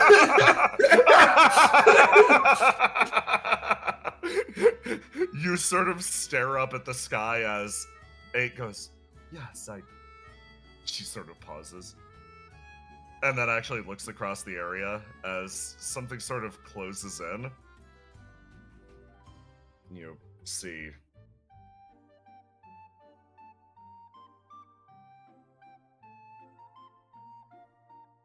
from up here. Oh, Willow, that's one of mine. Oh, all right. See you later, guys. You start running. I'm gonna go see if I can find Visionary. Thanks for the help. You start running as fast as you physically can down in that direction. And as you sprint, you do wind up coming across. This will put you in direct contact with, I know I put them off the north side of this map. Argos. You see somebody sprinting to you towards you full speed, and you're like, oh god, that thing's a monster. And it kind of like run. Makes it up to here. Oh, Argos, good to see you. Hey, Argos. It's me too. And Mike? The hell am I? Doppelganger. Oh, you're so squishy, Mike. Oh. Hi, Circuit. Good to see you. Anyway, this is probably a big shock. I am the god of disasters. It's a moment where you see the mantis go through several emotions and then do like a... Yeah, I suffered through a lot, and I know. Oh my god, that's crazy kind of expression. Yeah, no, I know I probably won't be able to get over betraying your trust, but I'm gonna do my best to make up for it. I'm sorry I didn't tell you earlier. Pat. Oh, you're the You're the god of disasters. Crazy. A room of people that know, knew. I thought it was Ruth the whole time. That's oh, you were that big bird back then. That's really impressive. Smelling it says out fully. Big smile on her face. As it's like, all right. That's one of my dues paid. Okay, well, let's keep moving. Where are you going?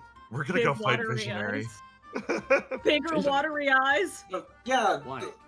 To make the story short, he was able to cut himself away from the god's power and just started running around.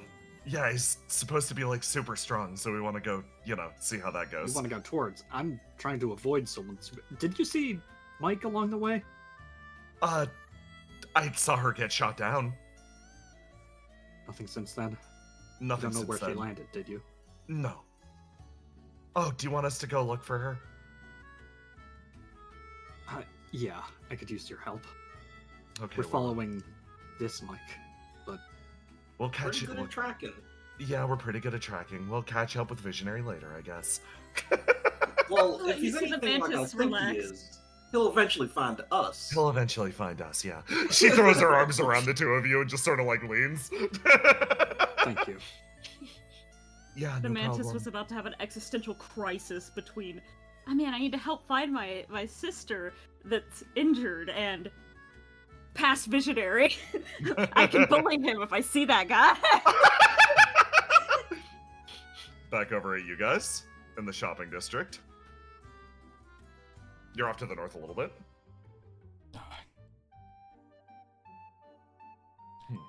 Yeah, so probably to end this, we have to find some sort of core of the god or whatever.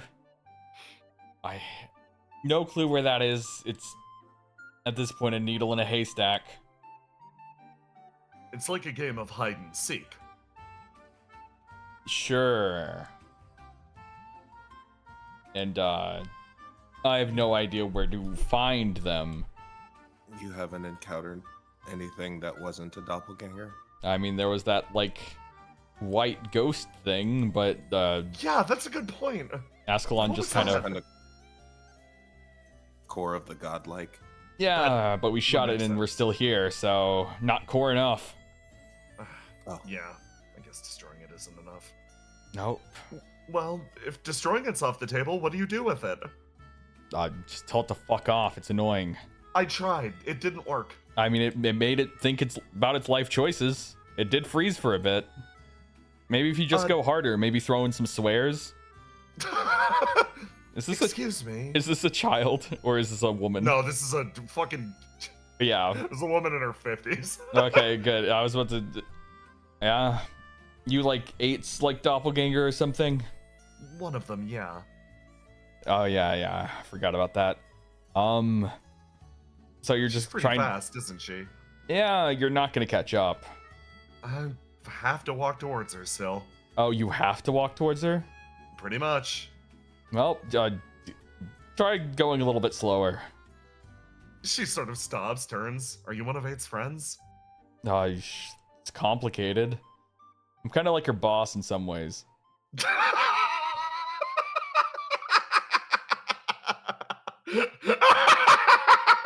Give me a roll to do. I'll think about it, boss. Thanks. Right. Not my problem. I thought I was doing the right thing by accepting my doppelganger. I'm, Basil, what was yours like? She looks down and holds her stomach. I don't want to talk about it. Yeah, okay. Similar experience. So I think first things first. Genuinely, this is a pretty cruel trap, mostly for people who are like healed or healing. Because like accepting your past, its consequences, etc. is obviously the right. It's like the healthy thing. So it's like a trap for healthy people. Uh-huh. Wait, it was your past? Yeah, it was my past. What? It wasn't the same for me. Really? What was yours? Oh, sorry, you don't want to talk about it. My bad. I mean, if it helps. I guess it was a possible future? No, an impossible future, actually. Yeah. Oh. It's like, yeah, she put it pretty well. It's like we encountered a vision from our past that put us into an impossible future. Oh, that brings up a second point. If there's more than one 8, then there might be more than one of me. I think that was the doppelganger of my nose. Oh. Wow. Okay. Yeah, no, I'll shoot them down if they get close. Don't worry. God. Why did it have to be something like this? Why couldn't it have been like a god we can punch again? I mean, technically we can still probably punch this, but it's just like... There's nothing I hate dealing with more than these giant philosophical enemies. Life is unfortunately rarely that simple. They probably figured out that you're really good at dealing with the gods you could just punch, so it's just time to throw a bunch of philosophy at you. Yeah, you probably should have expanded your horizons a little bit. I tried to expand my horizon once and I lost an arm and an eye, so... You look down at your comms and they actually start to sort of chime in. You see a message from List. She gives you coordinates and it says, "Come meet me."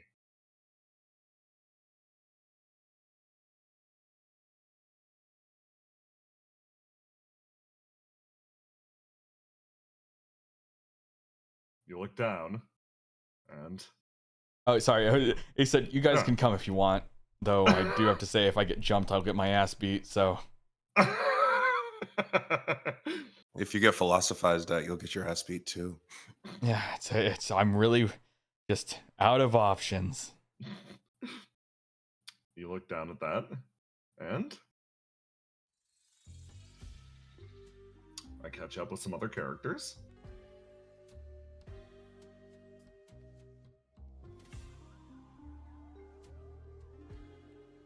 Over here.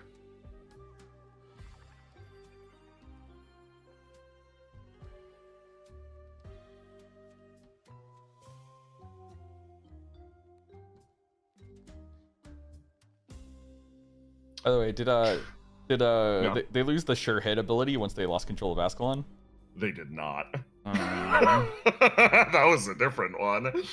Who the fuck are they getting the sure hit from? Tee. So who do they have control over right now? It's like Stefano, Charybdis and Stefano? Charybdis and Stefano are the two ones that you're aware of. Robo. Yeah.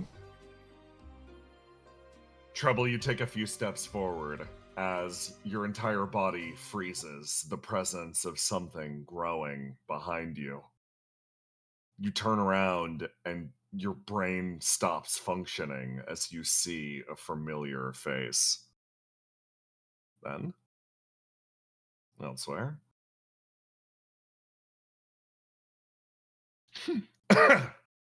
These two walk their way through the city. Still no comms. Still no comms. Such a shame. Seems like the city has grown so quiet. It was so fun walking around and figuring out exactly what my future was going to look like in this place. Riddle sort of laughs. Yeah, we kind of screwed things up back there, huh? We? I'm the main one who messed up. I misread List's intentions. I thought that I was handing her a position of power on a silver platter, but it's clear I don't really properly understand either power structures or... What did he say? The heart of a woman? She sort of clicks her tongue as Riddle continues to walk forwards. Now you're stuck. I'm stuck.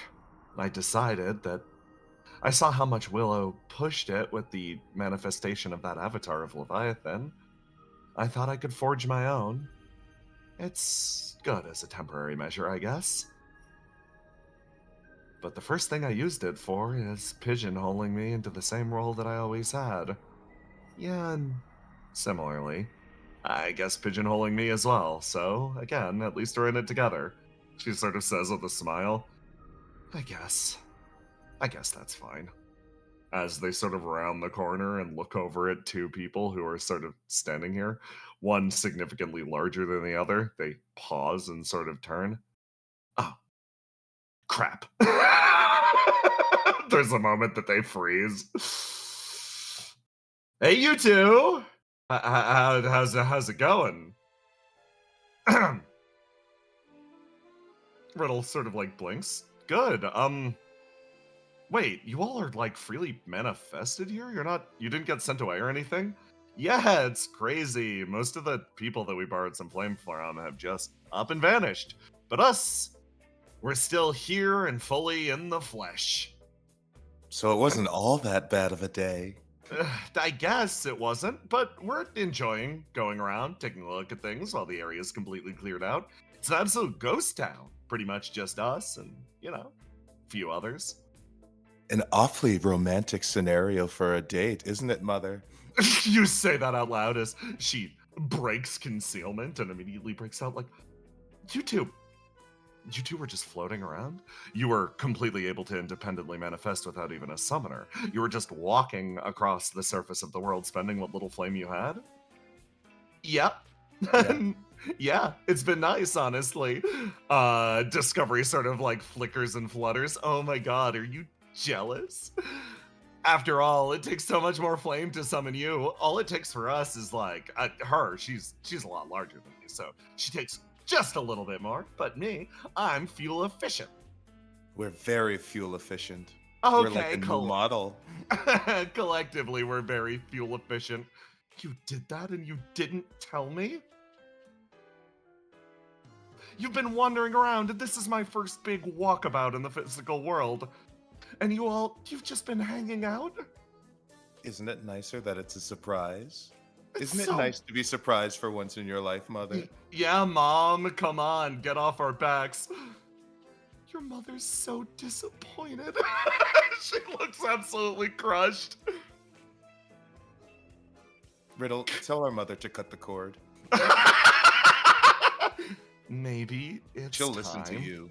Maybe it's time to just give them a little bit of space. I mean, they're taking their fate into their own hands. They're exploring the surface and all that. Hey, tell me, guys, how much have you enjoyed the material world?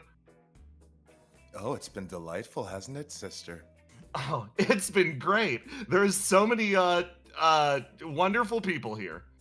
And so many people who want to make contracts with yeah, that's the part that I was trying to avoid. She sort of laughs. There are so many easily duped people here on the surface. Not that we're doing that. We wouldn't dupe a soul. We're good girls. Yeah, we're good girls. Our mother raised good girls. Yeah, for real. Riddle looks over at Horizon, who's floating behind, just mouthing quietly, "Mommy's sad," repeatedly. Riddle's like, okay. I'm gonna take her, and we're gonna go. Just you enjoy the rest of your days. Are you guys like, I noticed you got a big bag of stuff. Is that from the abandoned stores? Are you stealing shit? No. Is it stealing if everybody evaporated? Yeah, no. No, we aren't. I believe possession is 1/8 of the law. That's so clever when a demon says it. The two giggle as Riddle's like, okay, Horizon, we're just gonna go. Your daughters are doing great. She floats next to Riddle as she walks away. What was I had to do next? She double checks, looks up, looks down. As Ace, you walk your way towards List's designated location.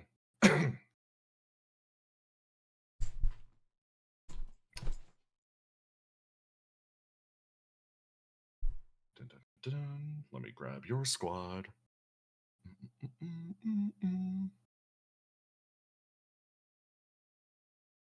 Oh my god, Theo's here. Yippee.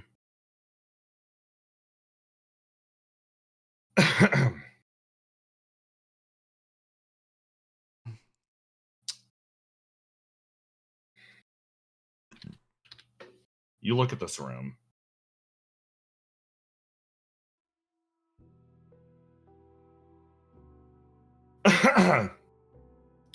Sprawling, extending out in front of you.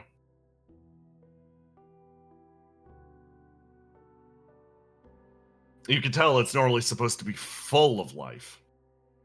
Absolutely bustling with people. Hundreds of chairs lay abandoned. But right now, one person has made her way to the very center of it.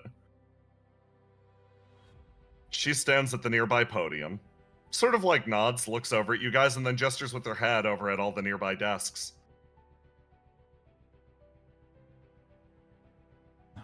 How dramatic. It felt appropriate. Yeah. Oh. List actually smiles. Good. I'm glad you brought Basil with you. Did you need me for something in particular?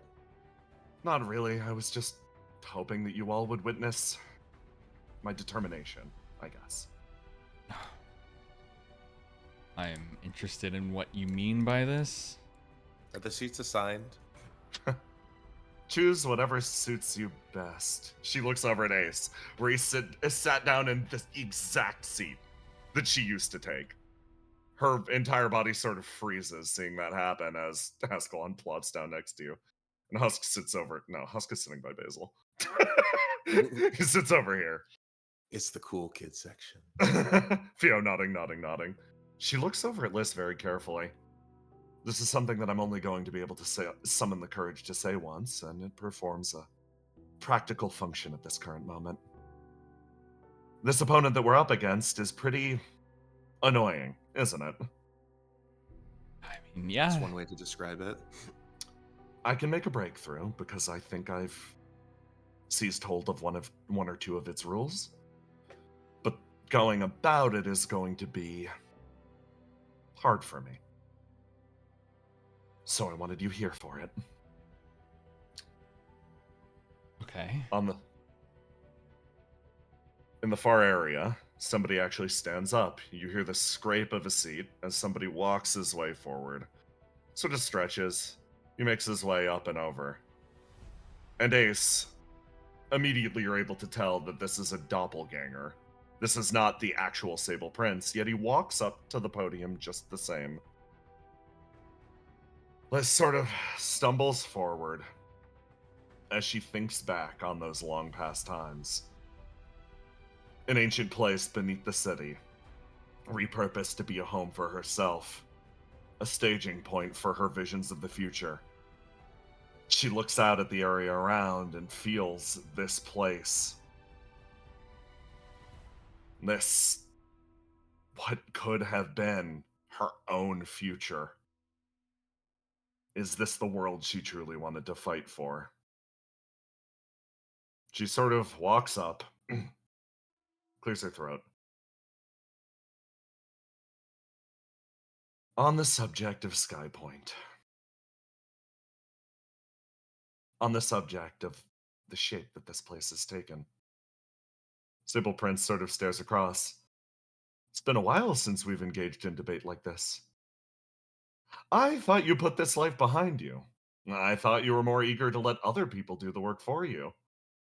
I was. I still am. So I'm summoning up all of my bravery to say it myself. She closes her eyes.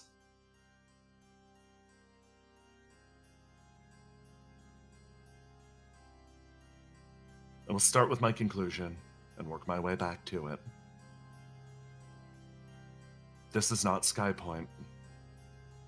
Oh! Fascinating. Are you talking about the distortions in the Aryan area? She puts her finger up. Even before that.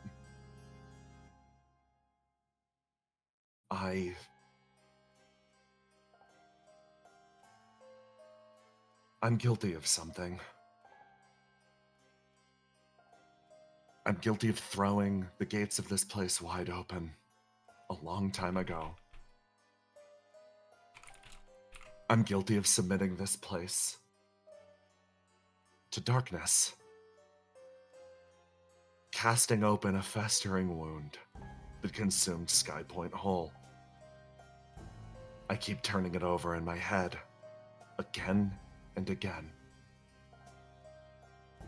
I see the people that I've ventured forth into battle with. I see their faces, I see their bravery, but I do not see a future along with them. Do you know why? She stops and actually turns, looking over at you, Ace.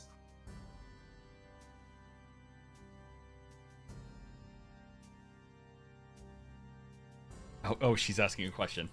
Uh-huh.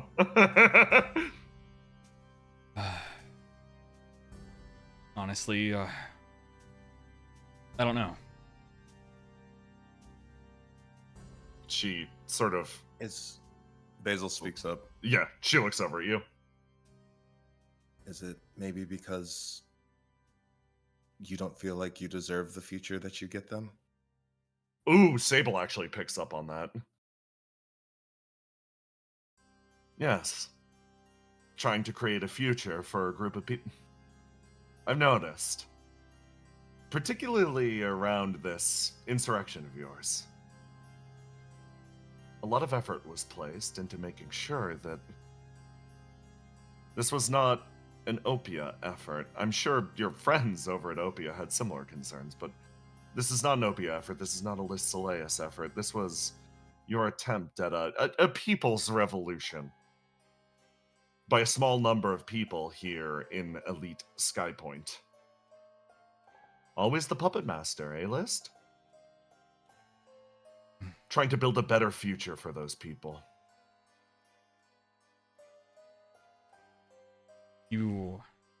Especially like times like this, you don't want to remove Geist and just replace them with someone basically the same. She turns over. An ideal place is not something where one faction or one person rules it all. Power inevitably corrupts. So even if Lists, for example, became the one true king of Skypoint, so I don't think that would end up well, especially considering conditions. She smiles at you. Sable sort of speaks up. Of course it wouldn't.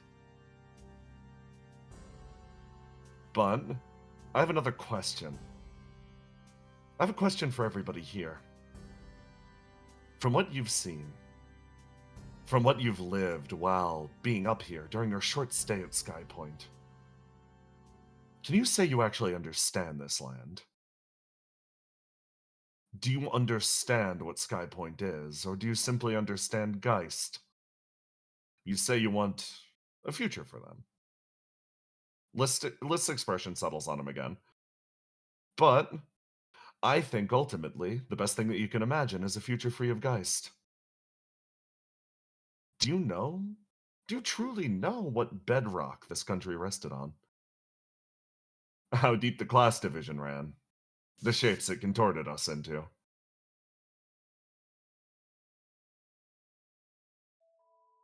I can say that we knew nothing about the city. I've been to Ciala, know nothing about it. I've been to the Silt Islands, been to Belith, hell, even Fuse City. Every place that I've been sent to defend, honestly, I can never say I actually knew it. Skypoint included. It's something that only someone who actually lives there, breathes there, and is actually experienced can really say they know.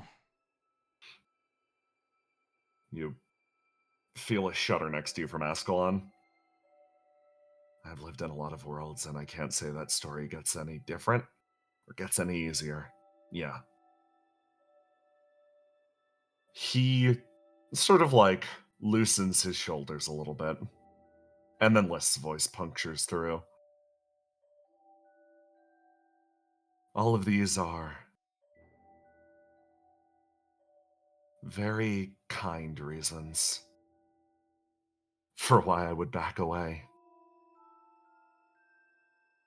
She lightly shakes her head, so gently. Before this fog settled down, before the sun shone on Skypoint so falsely, I came to a different conclusion. I'm sorry to my friends from Opia.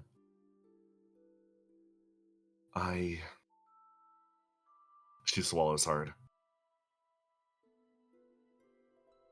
In fighting this battle, I've come to realize something. The Skypoint that I want, the Skypoint that I love, the Skypoint that I swore that I would fight for, it was dead long before I even met you. It was dead the moment that I made the decision to let Geist in. So little of the country that I know remains. This place has been re-dyed and recast into a shape that I can't recognize. And I thought on some level, fighting to take it back would make it come back, would make something that's been destroyed regenerate in front of my eyes, like there was some virtue held inside that I couldn't see.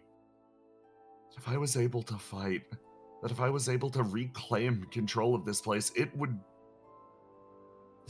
world would return to something that made sense to me. But if you found that hypothetical Skypoint, the place that you love, you said it before, you don't see yourself here anymore. You see her neck tense. It seems she agrees. She maintains eye contact with you, Ace. I've been trying very, very hard to find a way to fight for this world, to fight for this future. I asked you for a week of time so that I could try to find something inside of me that was still worth defending, still worth hoping. And now that I'm here, and now that I've arrived, I'm paralyzed by the reality that there is nothing here. They hollowed it out. The war was over before it started.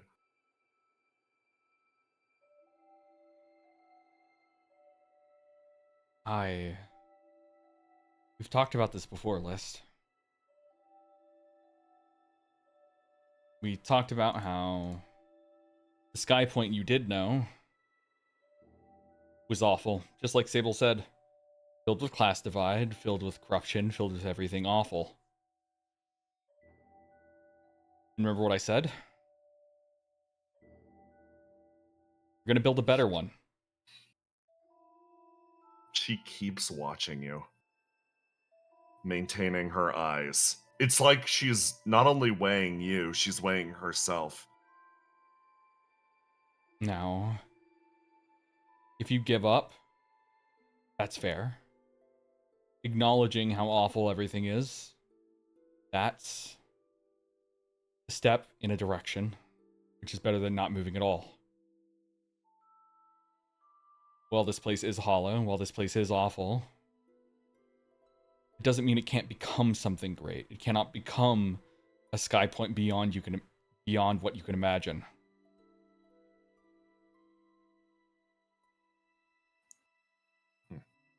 So, When yes, carry on. Sable offers you the floor.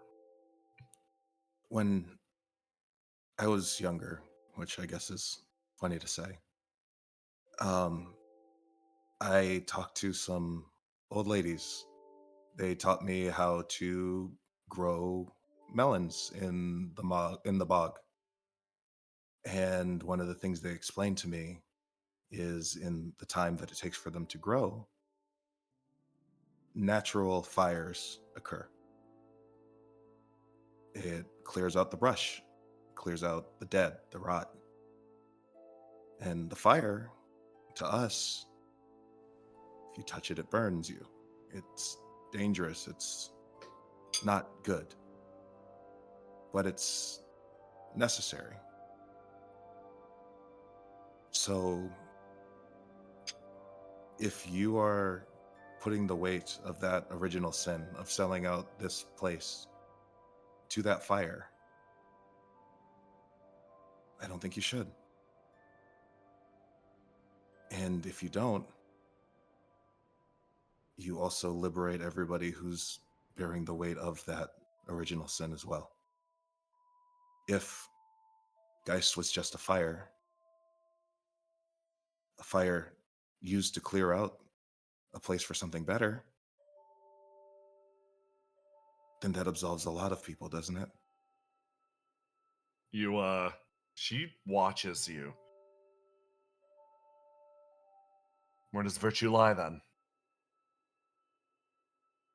Does it lie within my own heart? Am I the person set to rebuild this? It's what you said earlier. Becoming a dictator. Becoming some sort of true king of Skypoint. Becoming the wind of rebirth. If it all springs from me, I can't help but feel its taint.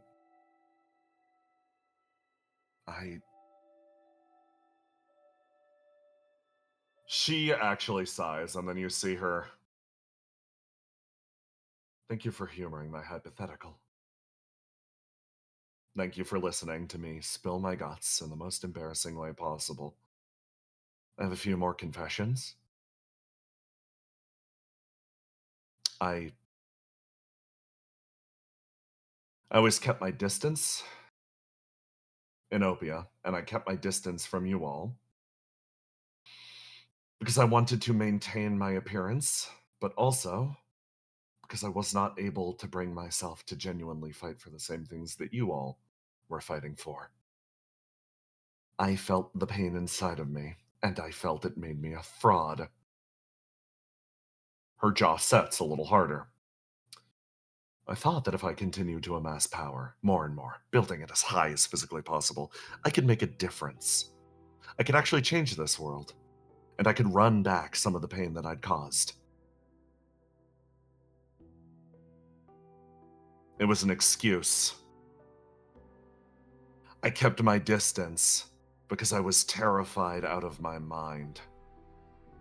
If I actually wanted to fight for this place, if I actually wanted to fight for its future, I would have done so as its political leader, not somebody LARPing as a hero. But that, unfortunately, summarizes me to a T. She sort of turns straight ahead. Sable, in the past, we had discussions about whether or not other people should be allowed into the rest of Skypoint. I apologize. I made a huge mistake. Instead of letting in actual individuals that would have been a breath of fresh air in our world, instead, I let in a large megacorporation that sunk this entire country. I don't see it as devoid of hope, however. Oh, interesting. But fighting for it, it didn't... I thought you were losing yourself. I thought you were giving up. That's not what I said. Yes, I did experience despair, and I continue to this very moment. My reasons for organizing are dubious at best. I've always been self-interested. I think everybody here is. She sort of leans in a little harder on the podium. But one thing is abundantly clear. This Skypoint, and the one it's been replaced with, our culture, our history, even if every effort is being made to shove it to the side, to push it away, to make it into a world where Geist rules, to make it into a world where this was Geist's last bastion, there is one thing about those from Skypoint that is, without a doubt, held absolutely within our hearts. We are realists, even to a fault. We can recognize when something's terrible, offsetting, or off-putting. I'm sure everybody here recognizes it. You've felt this false world cling to the air around you. I want to establish something. She raises a hand. This is not Skypoint. It's not even anything resembling it. A Skypoint where the sun shines, where's my misery? A Skypoint where everybody gets along, where people face their pasts, where's my cowardice? This isn't the country that I grew up in. This isn't the country that I swore to help. The people are gone. The bedrock is rotten. This world is false. List raises her hand and chooses an option you weren't even aware was on the board. Presented with something so cloyingly obvious, she registers something that is visible to her eyes and her eyes only. You can accept or reject doppelgangers other than your own. They won't ask the question to you, but given the option, rejection is more than physically possible. She raises her hand and swings it down as you hear a crack and a disturbance in the world around. I'm sorry. I really am. She turns to the rest of you. I wanted to show you a Skypoint where the sun shined. But if that already existed, well, we wouldn't have work to do, now would we? She takes another step forwards as Sable behind sort of offers a half smile as you see the world of reality start to blend and disappear behind. You hear a crack as List sort of smiles, staring straight at you, Ace. See you in a few. And then her body disappears, vanishing into absolute nothingness as the rest of you are fucking thrown out into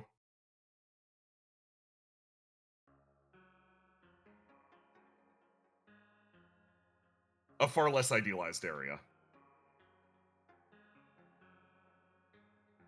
The building still seems empty, but all of that gross, cloying pallor seems to have disappeared. You fall your way away as you sort of glare around the area. Where'd Liz go? Yeah. Booted from the game, probably. You see... But wouldn't that mean that she's in danger? Honestly, we don't know if it's safer than here or not. That was actually quite heartening. Never heard her speak so openly. Hi, Sable Prince's doppelganger, by the way. If you all want to reject me and blow me up, that's fine. Yeah, but then we'd get blown up ourselves. Yes. Yes. I found some sense of fulfillment in that conversation. He actually sort of laughs. She never was one to actually speak her true heart. I feel like we saw about 60% of it today. I mean... He puts a hand on your shoulder. Good luck. You'd know something about not speaking your true heart. He sort of like lightly waves. As he starts to walk his way away. Oh, it's one mystery solved. Okay. Well, I mean, what did that take out? She sort of speaks up into the air around you as I swap the maps. I haven't brought the rules over yet. I mean... And I reveal the true shape of this encounter. In a significantly foggier sky, everything expands out around you. No sunshine over Skypoint, instead you're wrapped in the miasmic abyss. But in this environment, you do feel a sensation. One of the powers gets turned off. There goes the sure hit. So long as you were within the bounds of the greater Skypoint, the possessed Skypoint could redirect any attack within itself. So I'm gonna go over here. I'm gonna go mark sure hit off, as well as the other thing that you got rid of. You sort of hit a point of realization, and Argos. Oh, Skypoint itself had a doppelganger. Yeah. Mm-hmm. Yeah. Oh. I want to register special credit to Jackson and DMs, who was planning on pulling a move very similar to this. Oh, damn. This got to be the cool guy before I'm me. so sorry. It is Aloha's birthday. She is loud. Absolutely. Please give her anything after she failed 5 sessions in a row and was dying the entire time. Hey, but session ain't fucking over yet. No. We still got a little bit left. After all, you all are now in proper, actually fucked up Skypoint. All the idealism's gone from the world. You now recognize the pockmarks of battle. It's horrible out here. Hooray. Hooray. Yay. Hooray. Back to home sweet home. But it's so relaxing. It's so relaxing. Argos, Willow. Yes. You guys are up. As I bring you in over here. This would put you over in this area.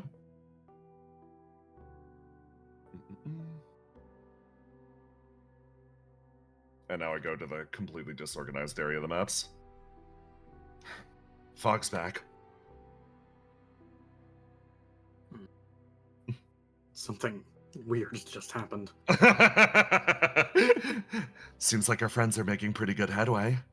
So that's good.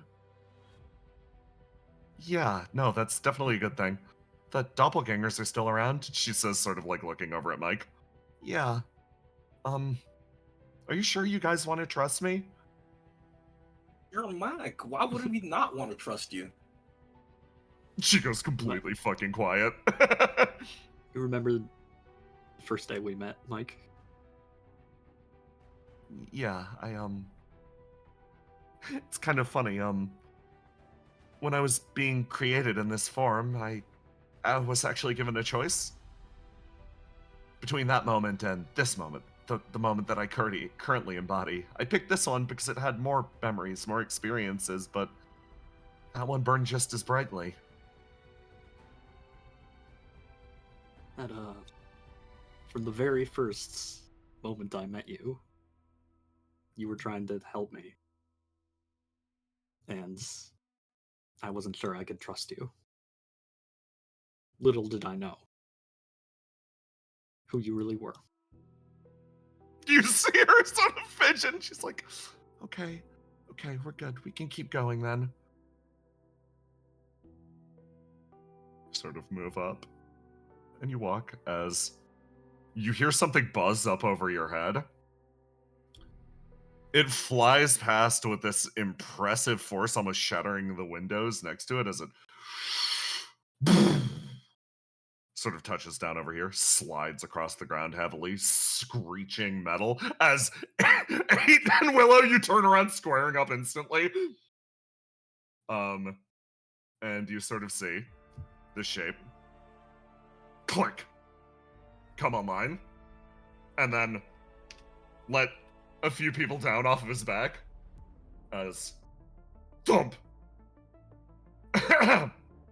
Nanda, you hit the ground. Let me grab Nanda.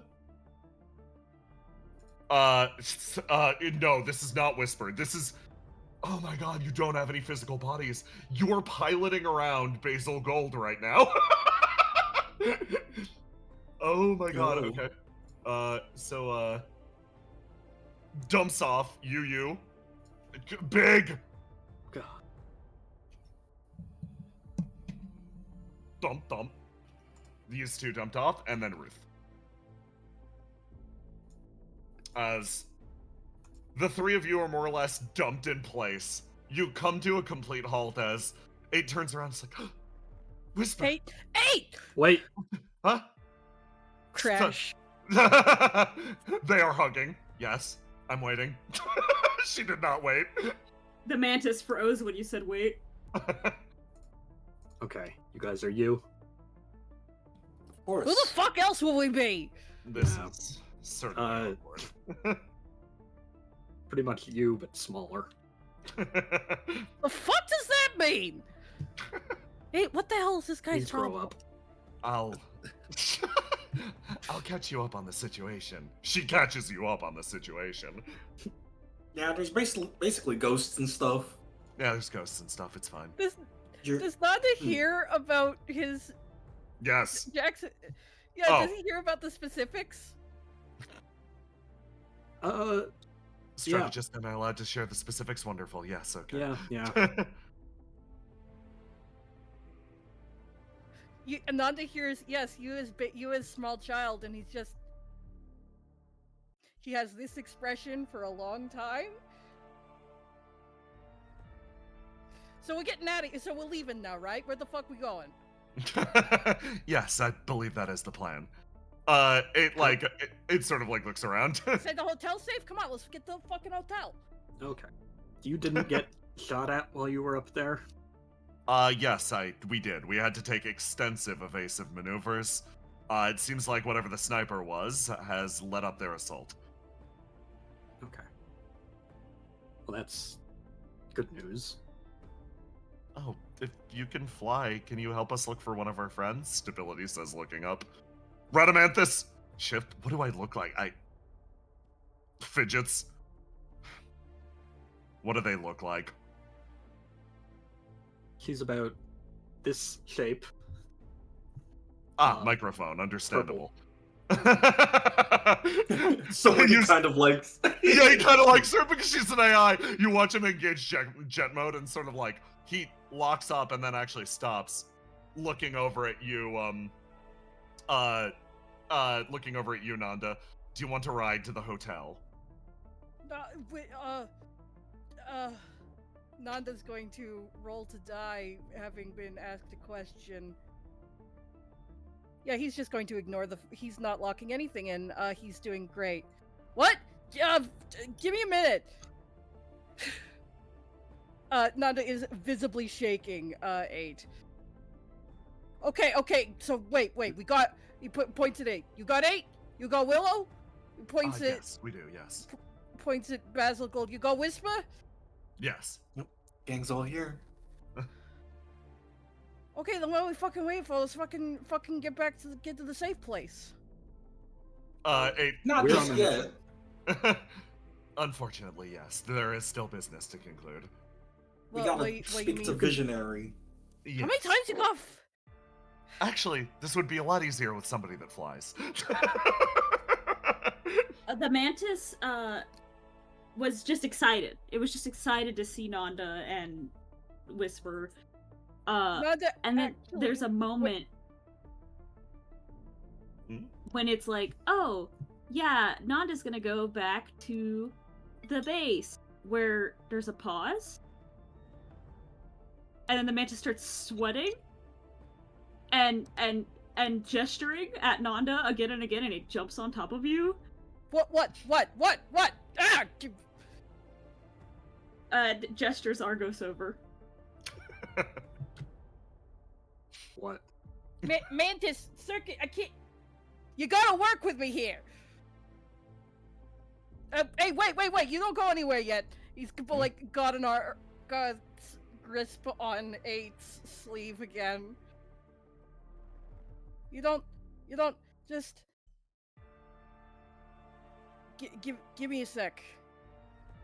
He sort of, she like pauses, turns, and it's like, oh, this might be a little awkward because Willow isn't here right now. Yeah, we're kind of inseparable at the moment. Oh, okay, fine. Neither of you go anywhere yet. Just give me a minute. What? The mantis pats you on the head several times, Nanda. Yeah, I just picture Mantis perched on Nanda's head. Nanda, now that everyone in front of him is safe for the first few minutes, he's, Nanda's gonna, with the circuit on head, going to stagger over behind here, and he will be sick in the bushes.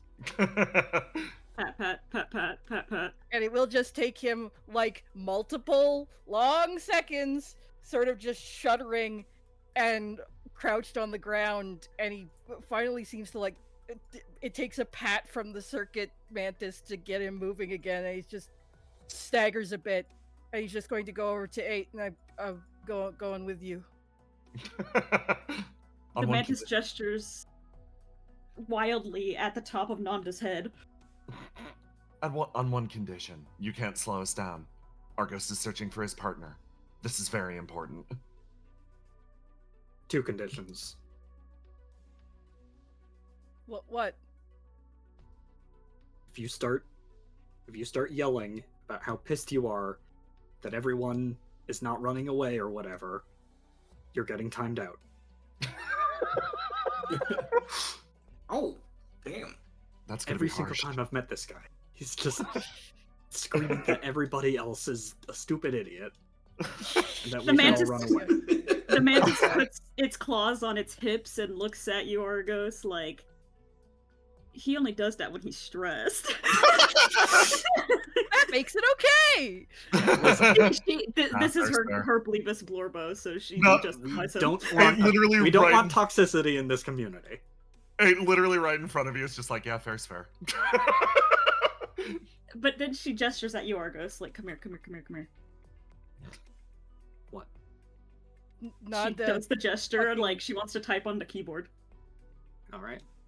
Nanda is looking down at the ground, and he goes, "Okay." All right. Do you mind if I join too?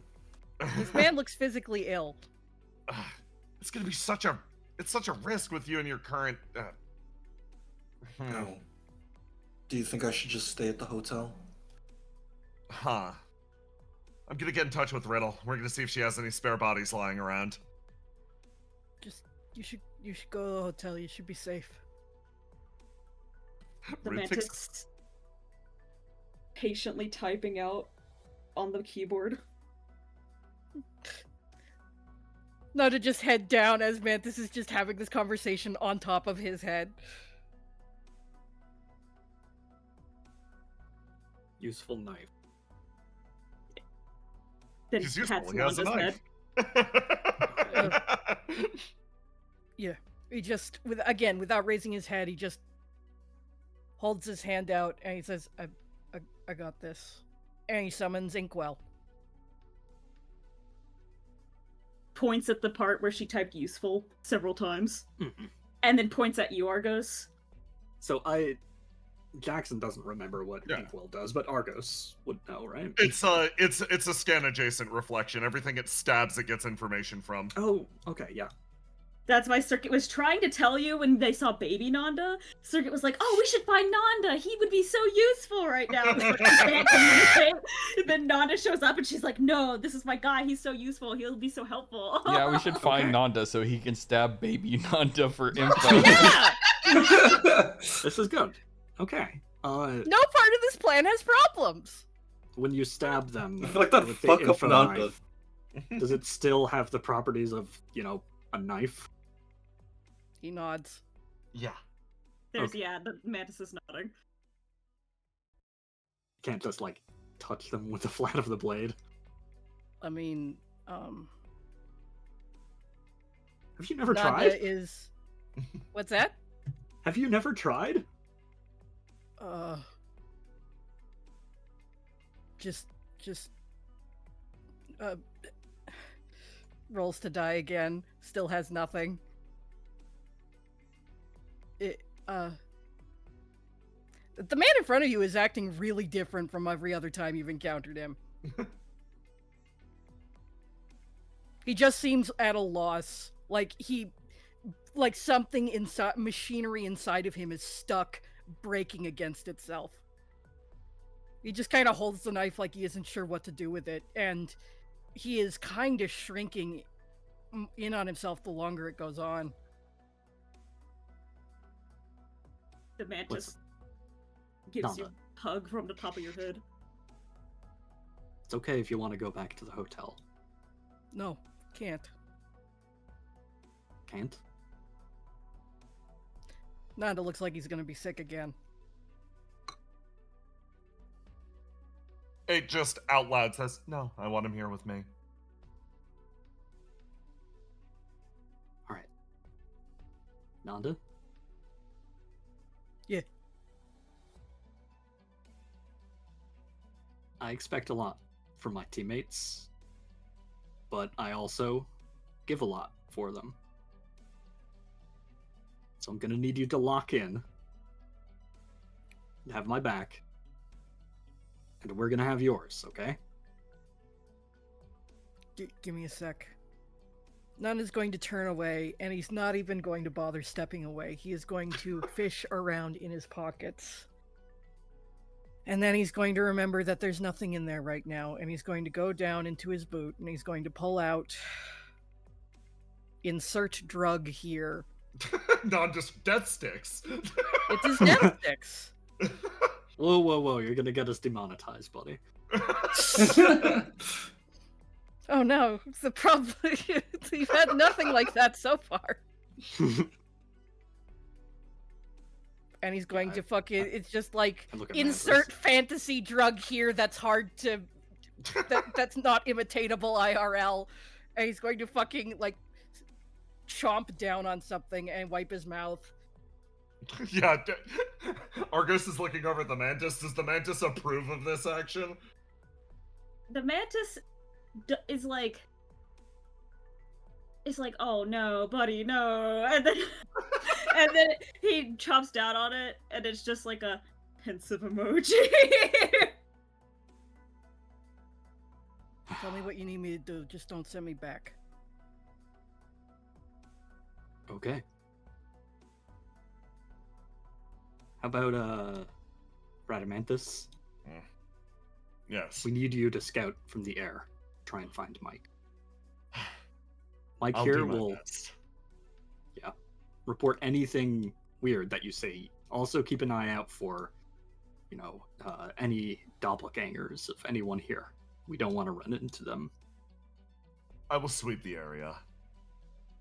Looks over. Root's like, I'm gonna take Whisper back to the hotel just for a quick trip. We'll be your backup. She grabs your hand and starts to walk.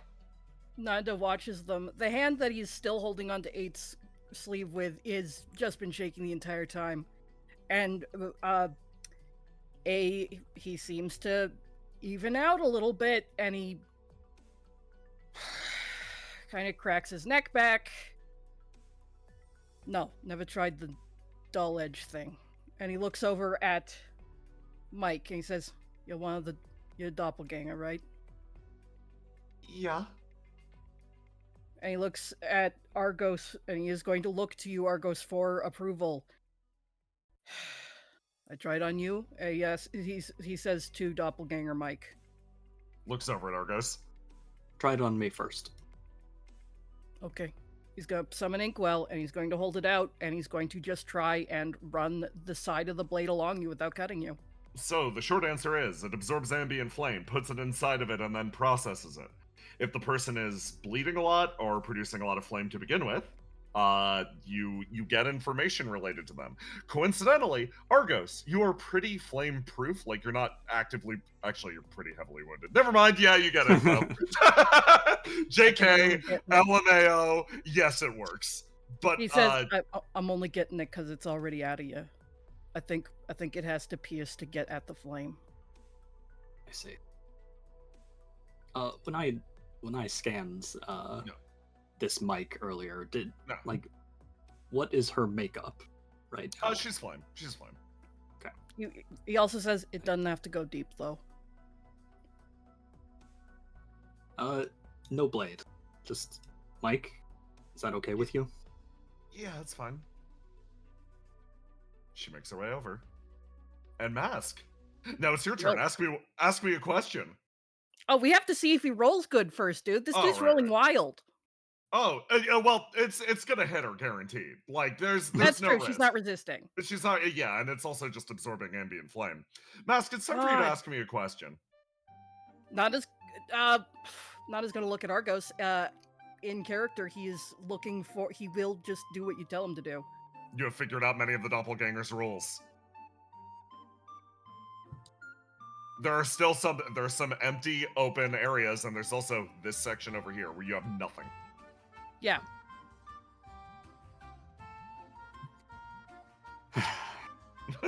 Okay. Sorry, think, boy, think. I am also throwing you out of character because I know one of the rules that hasn't been revealed, and I don't want to muddy it. Yeah. Tiny? Can I make a guess for one of the weaknesses? Yes. The god tries to make your day really good. Is that a weakness? No, tease that out for me. He's cooking. Why would that be a weakness? Why do you think that is? Why does the Because if you explicitly say you're not having a good day, he's gonna have to come over and make it a good day. Why is that? Why do you think that is? Why is it critical? Like, what is the Because that's how you can bring him over. Oh, so we can lure him by saying, "Gosh, my day is shit."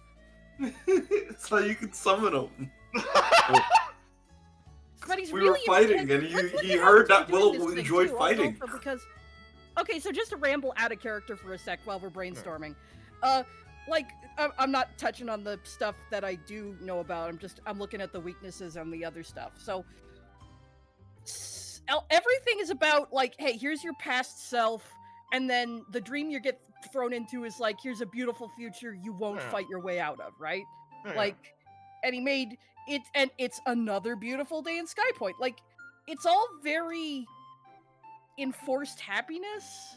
Like, like he's not trying. Like, it's not a very violent. Like Ace said, it's not very violent god. This is not a very violent conflict.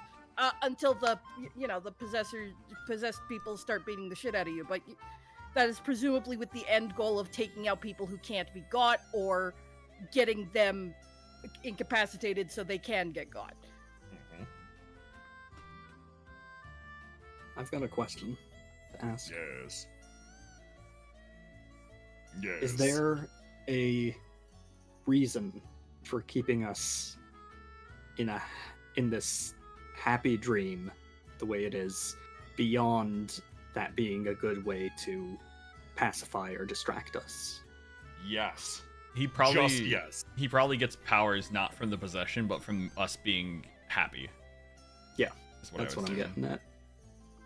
Yeah, Nanda will ask that. Basically, that's the information he's aiming for.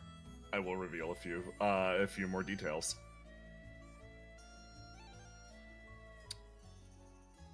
The doppelganger represents the host at the happiest moment of its life, as long as it's aware. And, yes, your assumption is absolutely correct.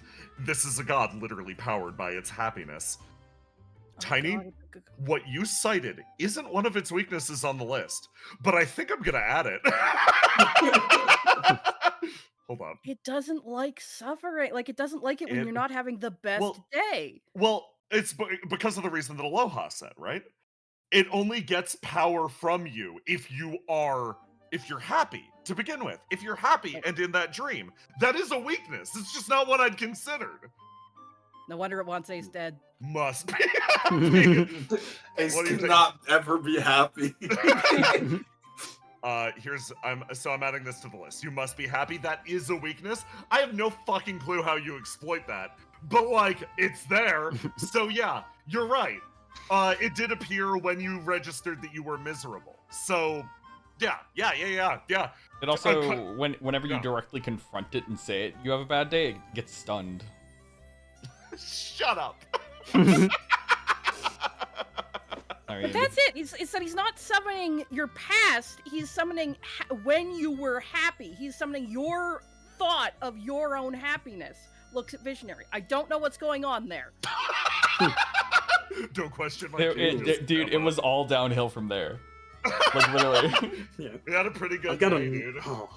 It's almost like it's not asking, do you accept your past? It's asking, do you accept happiness? And if you say yes, then he gives it to you. We gotta find another doppelganger so I can scan and ask another question. No. Life's all about love and future. That's what he's doing. That's what he's fucking doing. It truly is all about love and future. Okay. So I'm gonna leave you all. with those thoughts cogitating in the back of your head. I've got a little bit of finale stuff to do. Because obviously we're continuing this encounter. We're not stopping here. Yeah, guys, you've solved my riddle. It's done. No, there's still a lot left. Yay! Speaking of riddle, actually, there's no solving that. There's no cure. Riddle slowly turning. What do you mean by this? Okay. Also, thinking about the fact that Basil's fucking tread wife future, and the husk saying that it was a common Geist imprint, and the life's all about love and future feels very Geistian. Listen, I'm fucking cooking with this encounter. God, you really are. I'm gonna grab her and her.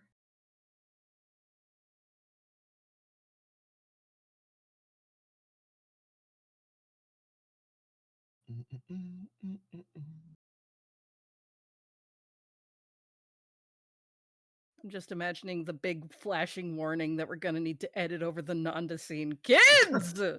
Smonk! Just say Kids, no to Smonk! do not become Smonky Kong. Points at neon arrows at Nanda. This is not a role model! What are you talking about? He's so cool. He has that shit on. Okay. So, we're here. Grab this.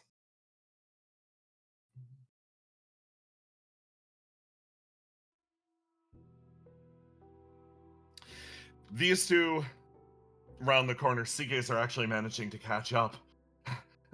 Hey, Riddle. Oh, Seagazer, hey. She, like, sort of looks down.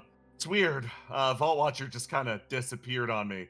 And, like, I'm kind of worried that he's got a guy running around, too. That's really exciting. That's not the answer I wanted to hear. She sort of stumbles up. What did you want? Well, I was hoping we could get some answers. She sort of like looks straight ahead as something or someone is suspended in the air immediately in front of her. Almost pinched in place, she can't move. Okay, you got me. A doppelganger hangs in the air. So, I suppose I'm supposed to ask you a question. No, just first, I want to know a few things. So, first up, how much memory do you have? It's weird to say, all of them? Like, how are you supposed to answer that question?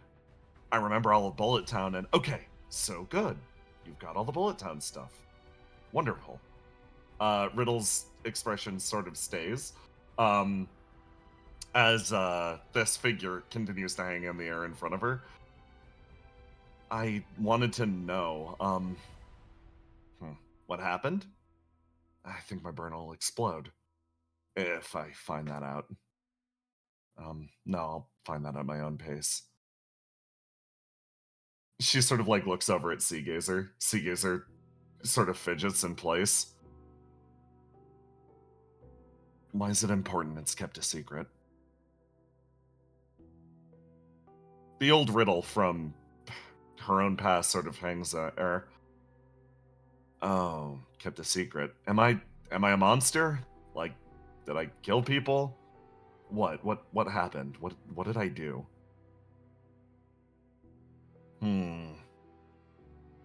So everybody kept you in the dark, huh? That's a shame. I can kind of understand why. Well, I guess this applies to the two of you and that guy that I saw running around earlier. Sort of points up at the horns. Riddle blinks a few times. What? Those things, those horns. They're really strong. Just think of them as artifacts or something like that, okay? If you pray hard enough, at the cost of the user's life, you can accomplish anything. Accomplish anything? Yep, think of it like a one-use wish, but it consumes the person in the process. Riddle sort of reaches a hand up for the horn. Seagazer freezes and feels her own. If they're worried about you knowing that and using that, they're probably concerned that you're going to use it to, try to save somebody's life, try to make the world better. It's a damn shame. Sucks that I never got any better at that. Riddle stays in place. That's useful to know. Thank you. Yeah. Hey. Am I, happy? Yeah. You are. About as happy as you could possibly be. Things couldn't be better. She sort of smiles. That's great. That's really good to hear. I almost didn't form because I couldn't pick out a particularly happy memory. Hey, did I ever hook up with Trouble? Yeah. To say the least. Seagazer sort of looks down. Hey, am I you? She sort of looks over, eyes open. Huh. Yeah, both of you guys are. No way around it. Riddle sort of beams as this figure takes another step forward, moving closer. So, I've got a question for you. Do you accept me or reject me? Seagazer takes one step forward and Riddle actually holds her back. She sort of stops her and goes, it's an unfortunate thing, but I think that choice has already been made for me. I wish I could say I accept you, we could walk forward together, but you, the person that you are, I have to reject it. I have to reject you. I don't have any other choice. That was taken from me. Seems like you got things really rough. Okay. Well, take good care of them then. Riddle reaches her hands out as the two together, there's a crack, and the pair vanish, disappearing into the ether. Seagazer turns, panicking, looking around on all sides, before she homes in on a nearby signal and starts to run towards it. Riddle bursts into existence. Sort of.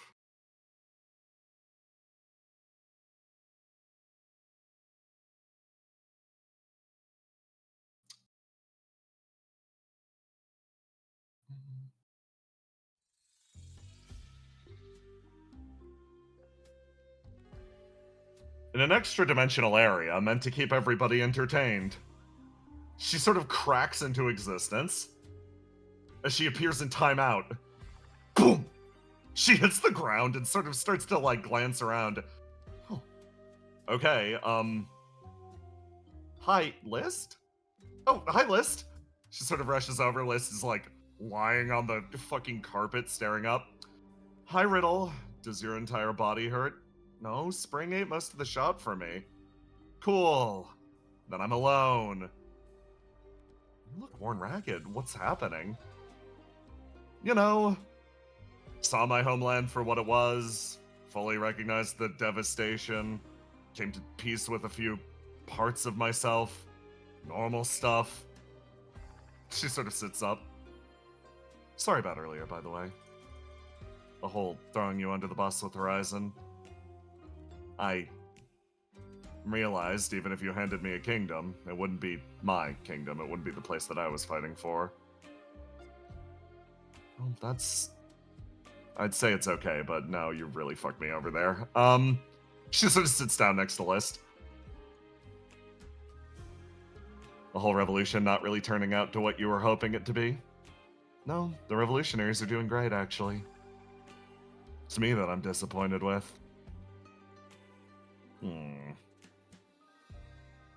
Worried about your home country? Always. And you're still looking for that answer inside of you? Always. She sort of like looks over at Riddle. Well, the country's made up of the people and it's made up of the places. You're working on getting the places back. People are scattered to the winds, but I see what you're getting at. That's a very you solution. Always trying to find something worth fighting for. Riddle actually laughs and splays herself out. Quite the opposite, actually. I'm always fighting for the same thing. Always, probably forever. Curiosity. That's it. I want to know how things work, and I want to know how that can make things better. Can your curiosity see us out of here? I mean, one of us, yeah, probably. Takes a lot of energy to rip out of God's functional barrier. Can you see me out then? What? I mean, you'll just break yourself out eventually anyway. List, I'm tired of getting stuck in boxes. You've got friends. Riddle sort of grits her teeth. Okay. Okay. Fine. As apology for forgetting the wedding, here you go. She picks up her staff and flames starts to billow and burn around her. It focuses in near the exterior wall while List stands up lightly, picking herself up. Are you even in good enough shape to move? We're going to see. All right. See you later, Riddle. Yeah, I'll enjoy sorry, I guess. Her hands crack open the barrier barely containing this world as List steps her way out into the outside. Ace, Yes.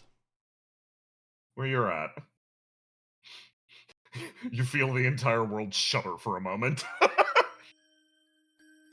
As I bring you guys over to the shopping district.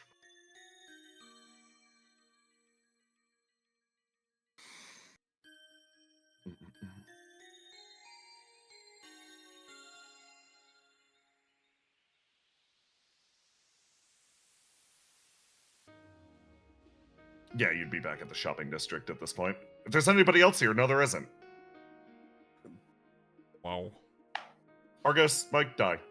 A birthday miracle. Another birthday miracle. Argos and Mike are dead. Why would you do this? You all work your way back, still scanning for where Satyr might be, as everything seems to crack and List actually reappears in the space immediately in front of you. She looks down at herself, opens and closes her hand. Wow. I didn't know you were a cheater. I'm not, Riddle is. Sure. What a thing to say to your wife. Right, they're married. Theo says over next to you.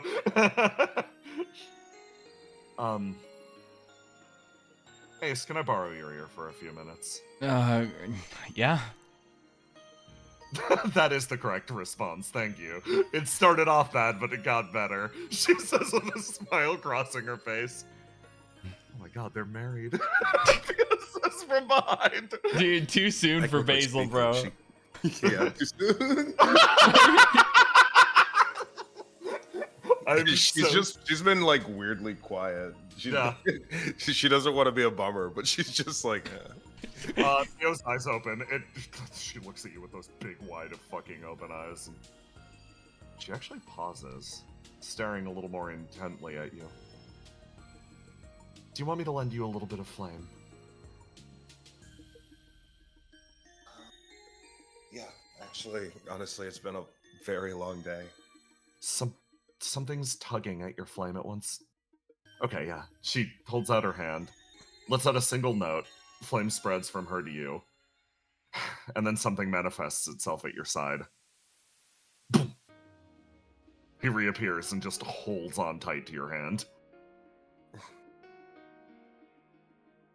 It's okay. It means more this way. The expression remains the same, but it is locked on you. Big smile remaining in place, almost rictus-like.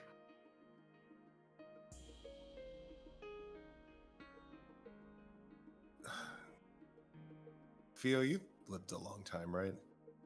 I have, yes. What do you want?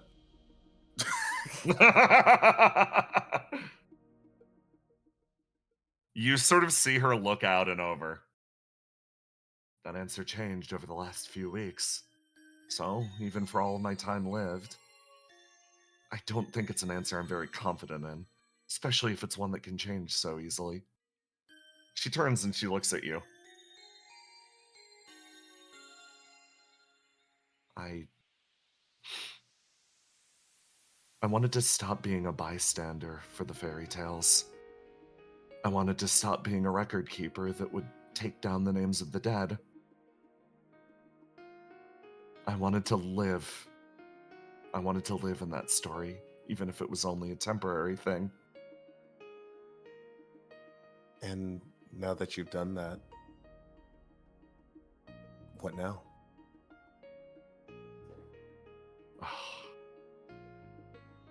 I'm starting to understand how comforting it was for people to have a record keeper, she says with a smile. Her voice is clear as day. It's funny. Theo, you get this sense from her. She's pretty anxious as a person, and she always has like a tightness in her diaphragm that forces her voice louder, brighter, cheerier. But it seems like you've caught her in a rare, completely even-tempered mood as she smiles. For some reason, despite being in the enemy faction, I found myself forgiven by most of, if not all of the heroes that I've encountered in past worlds. I was always curious of why. The thought was, and I understand it now, it's important that somebody, somewhere, remembers that we lived, remembers that we fought. It's so easy to paint over a vibrant world in flame, to erase everything and act like it never existed. Even if something new is created, it's important to remember the history that once was. She sort of looks over. I understand now, more than anything, why it was important I kept all of those records intact. I think it's important for people to understand their pasts. Do you ever worry that you'll be the one that's forgotten one day? Is that why you want to be a part of the story? She looks out. There's something that I've come to truly believe. Ever since seeing the reflections and everybody fighting here. So much of the flame-touched world has been replaced by the history provided by the city. And in this World 12, the history provided by the current CEOs of Geist. But I think, fundamentally, even if I am forgotten, even if nobody remembers my name, the fact that I lived, breathed, the fact that I fought and carried this future forward even one more step, even if they don't know my name, they'll still remember my voice. They'll still remember the person I was, because this world, it's not a cycle, it's a staircase. That's what I truly believe. I see. That's kind of beautiful when you think about it. I feel guilty expressing a thought like this. I'm with the pyromancers. I've done horrible things, and it feels wrong to hold this level of hope. Like somebody like me doesn't deserve it.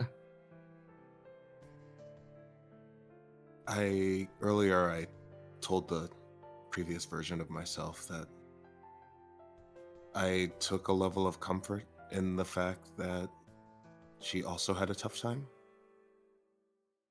And what you said about it not being a cycle, about it not being an eternal circle of suffering, life, death, and rebirth, only to suffer again. She nods. But for it to be more like a staircase, constantly moving forward, moving upwards, onwards and upwards forever. You see her smile split. I'll make sure somebody out there knows that forever. She smiles and looks over at your little companion. Nothing's ever truly lost. Not really. He squeezes your hand a little tighter. As the two of you make your way down here. Tone and tenor, get ready to follow up that scene, motherfucker. Liz sort of like walks her way up ahead. She smiles, sort of turning around. We could repeat the same old venue, but I think I find something more comforting staring out over the swirling clouds. I mean, it's one of the charm points of Skypoint. The sky part, not the point part. She laughs. That's one thing I wonder. Is it called Skypoint because it has fingers, or? She actually laughs deeply. It's a snorting, ugly thing. A side of her that, well, only you had seen prior to this point. As she, like, inhales hard, and she's like, no, it's not because of the fingers. It's because of the old lighthouse at the tip of one of them. That's stupid. Well, you could take it up with our founding fathers, I suppose. I mean, it's just, I if I saw this, I wouldn't, like I didn't guess it would be the lighthouse. What? It's a historic landmark. It oversees the entire city. Was the lighthouse made before or after it ascended? After. I mean, that makes After. sense. Why would it need a After. lighthouse? What if it was just on the arm? The goal was always to guide people home. Manipulating the different abilities of the god, people were able to fly, albeit poorly. And navigation was rough. Nothing was separating them from the outside. It would be dashed up against the rocks, because you see how damn misty this place is? Hit a building going a little too fast, and suddenly you're paced. Alright, starting to make a little bit more sense. See? Look. Still better if it was named after the fingers. Skyfinger, I'll put it in my reforms. She laughs. I wanted to ask you a question. She leans against you. I can give you an answer. What do we do after all of this is done? God. I'm sorry. I've come to a certain conclusion. I'm facing the reality of what comes next a little bit before everybody else. She holds your arms. I made the decision to live for one moment, and that moment's passed. So I'm forced with an existential question. What actually comes next? You'll reach that question too someday. I mean, what comes next? Big question. I mean, what comes next is we have to get there first. You have to get there first. Oh, what? You're not going to do anything? This is where you stop? She sort of looks over at you. That's an option. I don't know. I just can't imagine a world where you do nothing. She actually laughs. Can't imagine it or don't want it. He kind of thinks about that for a second. I mean, obviously I don't want you to do nothing. Whether that something is, you know, small or big is up to you. But what comes after? No. I don't know. You said it's up to me. She grips you a little bit tighter. This is one of those moments that I do have my own thoughts and opinions. I have my own feelings on this, but just the same, I want to share this decision with you. Not something I've done before. Not something I'm likely to do again. I want to know what you want.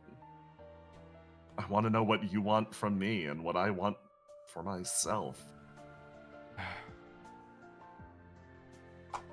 God. I knew it'd be hard. Yeah, you really put a gun to my head in this situation. I spilled my guts earlier. I walked up and said that I'm not the hopeful idealist that everybody assumes I am. I mean... My mask on the ground. I mean, a lot of us are frauds. This makes you fit in a little bit more, honestly. I wish I'd come along with you guys to start off with. It's just, you saw how it hit Aura, right? Seeing his entire homeland go up in flames. I mean, it's why I tried so hard up here. You could have done me a favor and, you know, gave up a little bit earlier. I'm so sorry. I realized I'd given up before the game had even started. But she looks over at you. Yeah, you did something I didn't think was possible. Oh, yeah? You gave me hope. Not for something to be restored, but for something new to be born. I mean, list. Sucks to say, but I suck at saving people. God knows I've tried. I've failed a lot, but thankfully the only person I ever managed to save is you. So, if I can give you hope, and if I can save you, that's fine. It just means You're the only person I want to be a hero for at this moment. You won't hate it? I mean, God, fucking imagine the world where I didn't actually succeed in any of these things. A really piss poor world. She's watching you. Isn't that the one you want? Sometimes I get the sense that you, more than anybody else, think that you deserve the failure. I mean, I don't want to be a hero, but I don't want to watch people die. You've said it before about me. I'm a man filled with contradictions. She actually laughs a little bit. All right, then. So, the goal remains as it ever was, saving Skypoint. Yep. Saving Skypoint. Saving the world. Saving our future. She sort of stares out and over, pulls out a little switch and sort of messes with it in her hand. She sort of like tests it a few times. What's that? Detonator. Detonator for what? You know those squads that I distributed to different parts of the country? Yeah. This is out to send a signal to rip down a massive, massive part of Geist infrastructure. Okay, way better. So I'm wondering, this is really the core of the issue. Do I hit the button or not? Ad blocker popped up. Hold! Whoa, but there, boss. I think you may want to reconsider the decisions that you're making. I see you have an ad blocker, but you're not paying for it. Put the detonator down and pay me $13.50. Well, it'd be a waste of explosives to not use them. And I mean, look, I don't think it'll solve the issue, but it can't hurt. No, okay. Do you think we'll be able to see it from up here? We can certainly hope. She actually like leans back and then flicks the detonator shut and sort of sits there. She folds her arms. So that's a yes?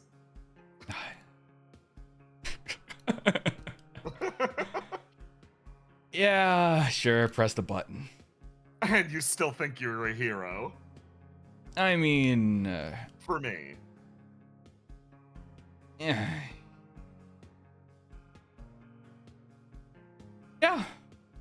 I mean, after all, I'm not doing this for anyone other than us. She smiles. And then in a flurry, she flicks the detonator open, takes your hand, and presses it with you. Through the area, you feel a rumble and a roar as you watch nearby buildings sort of collapse, burst outwards, and then an explosion, a distribution of brilliant fucking fireworks that carry their way through the air. She lets out the longest, most like drawn out laugh you've ever heard. I thought I was the crazy one.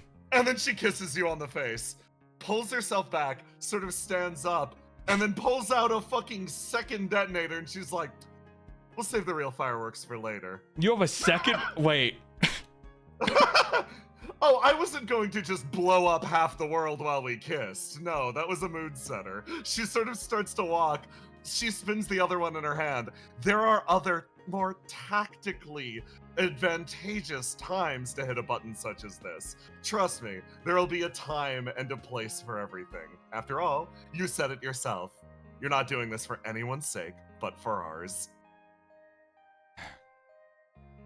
You know, I'm really happy for you, but man, that's... Yeah? You're a little dangerous, aren't you? You're only realizing that now? I think that's why I'm here in the first place. She beams the most brilliant smile you've seen of her life. Something genuine from the core of her being. Unshackled from the weight that she's been carrying up to this point, she burns even brighter than the fireworks set off behind her. And she likely burns even brighter than the various C4 charges set up tactically the world over, waiting for a time and waiting for a place.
Hello. Fan art. Let me stream it to these guys.